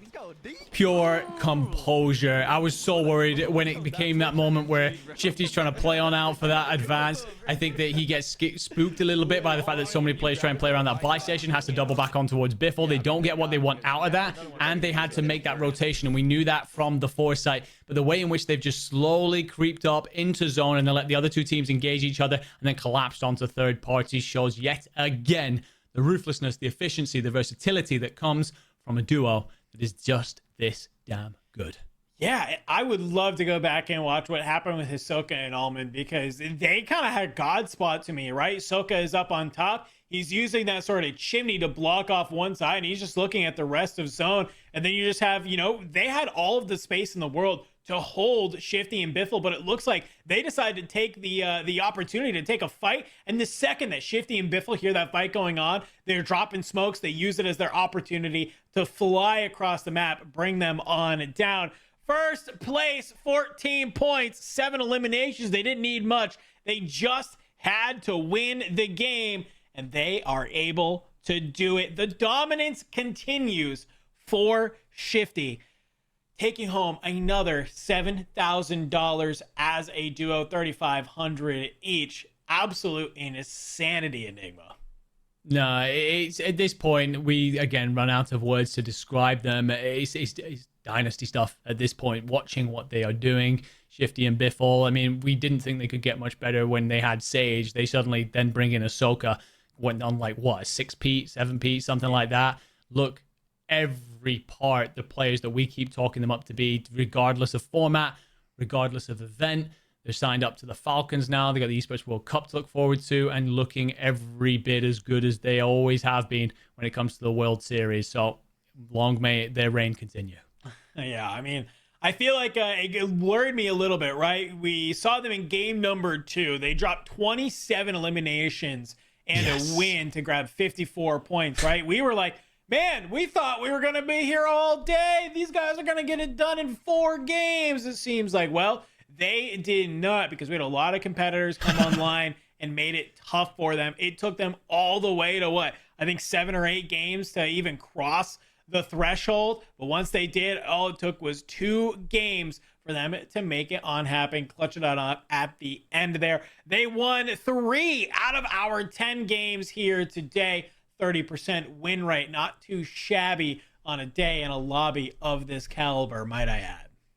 No, I mean, you're right about how the afternoon played out. It was kind of a case of we were a bit worried, oh, we maybe undersold the amount of points that we needed here for our threshold. And you end up with then, you know, other teams aren't keeping up. So maybe it is just a case of they're just too damn impressively good. But they stumbled, they tripped, they fell essentially over the line. But once they were there, it didn't take them too long to figure out exactly how to see things through. They've been in this spot so many times now. They've clutched it up so many times.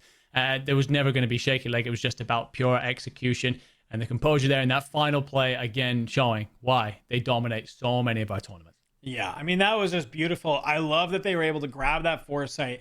They know exactly where this zone is going. They hold that barn, but we got to talk about it real quick, too. That moment where they just fly out of barn. They say, yo, we don't need to hold this anymore, right? We can just go over to this shack. We can kind of hang out here. Even Biffle tries to kind of get on a little bit of a cheeky angle to take a fight against someone, gets ripped up, able to stay alive. I think that was really, really huge. But then they go back into the barn and kind of retake it, right? In order to kind of hold it as their own. That sort of just small micro decisions, right? I feel like can summarize kind of their day, right? I'm excited to see the overall total elimination leaderboard. I got to imagine both of them are probably up there at the top. That kind of is a good indicator of how they were able to get to where they were.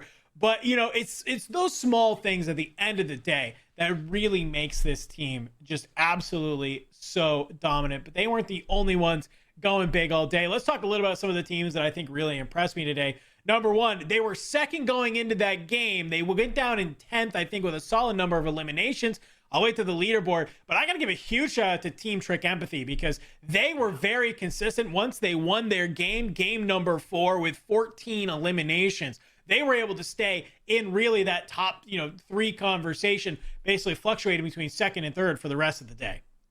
Yeah, no, I'm with you, especially Empathy himself, like, seems to be constantly... I think he was the only person who managed to split Shifty and Biffle on the kill leaderboard throughout this afternoon, at least until potentially this final leaderboard, but it seemed to be putting on an absolute clinic at times. I thought that their end play there, their idea to stack up with the LTV and rotate in was a good one. Unfortunately, I just think they get a bit overwhelmed, making too much noise with the LTV.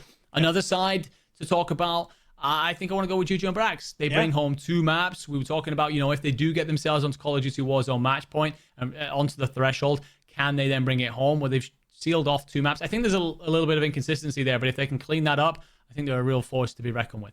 I totally agree. Well, I'm told our leaderboards are ready. So let's look at our overall of the day total eliminations that we have. And well, at the top, no surprise, Shifty sitting at the top with 51 eliminations. Biffle with 43. But hey, you know, not too far away. Vomba, Trick, and Almond were just shy of Biffle's eliminations too. So good on them.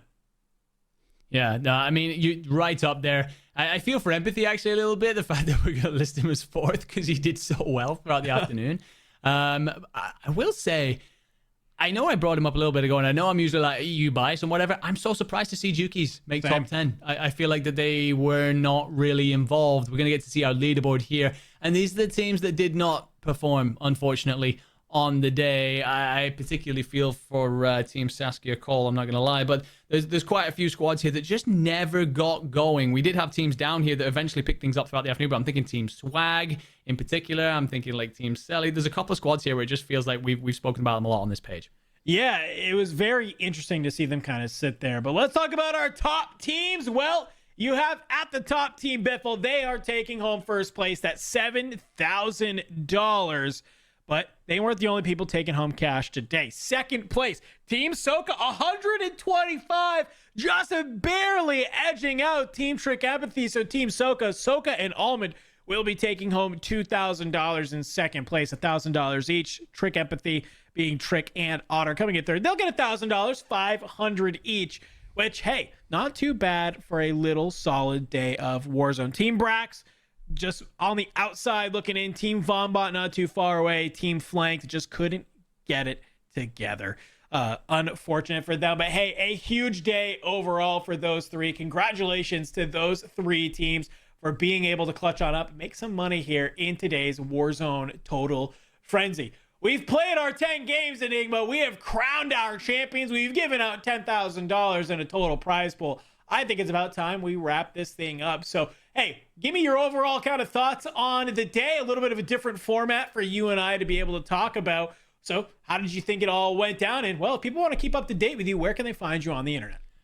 If you do want to find me for whatever reason, whether that be Twitter, Twitch, whatever it is, at EnigmaMC. I believe it's like on the screen down here somewhere. But like, yeah, I mean, rock a couple of games every now and again, always running with viewers. But as for the day, another new format tested, tried out. I'm sure we'll have plenty of feedback. Could well come in from you guys and the viewers. And we just, you know, continue to mold things here at Warzone Total Frenzy around the competitive scene. The whole production team doing great work. And of course, brother, wonderful being back alongside you. They can't keep us separated for too long. No, it was a fantastic day. It was a blast to be back here in the booth with you, doing something new. I loved the duos format. It was cool. We saw some old duos come together. We saw basically some duos that are part of established trios really kind of fry out together. It was a really, really, really fun day overall. But that's all we have for you. So before going, though, I want to let everybody know, number one, make sure you're following us on social media over there on Twitter, on TikTok, at WZ Total Frenzy, so you can stay up to date with everything we have going on. You can find clips from this event, past events, all there. You'll see our dumb faces plastered and hear our voices all over it. That is for sure. But also all upcoming events, including tomorrow's event, which is going to be very extra special. It is a trios Call of Duty Warzone match point, but with ground loot only. No loadouts. All you can use is ground loot. It is going to be a really, really fun time. You got me and Spider Tiff here on the desk, bringing you all of the hype, all of the action. If you guys want to keep up to date with me, you can find me at DandroCast. You can see it's right there as well. But thank you, everybody, for tuning on into today's broadcast. Thank you all of our players for coming in and participating through our 10 games. Huge shout out to everybody in the back, the admin team, the production team, for making this thing run nice and buttery smooth. But with that being said, I'm Dandro. That's Enigma. We'll see you in the next Warzone Total Frenzy.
Yeah,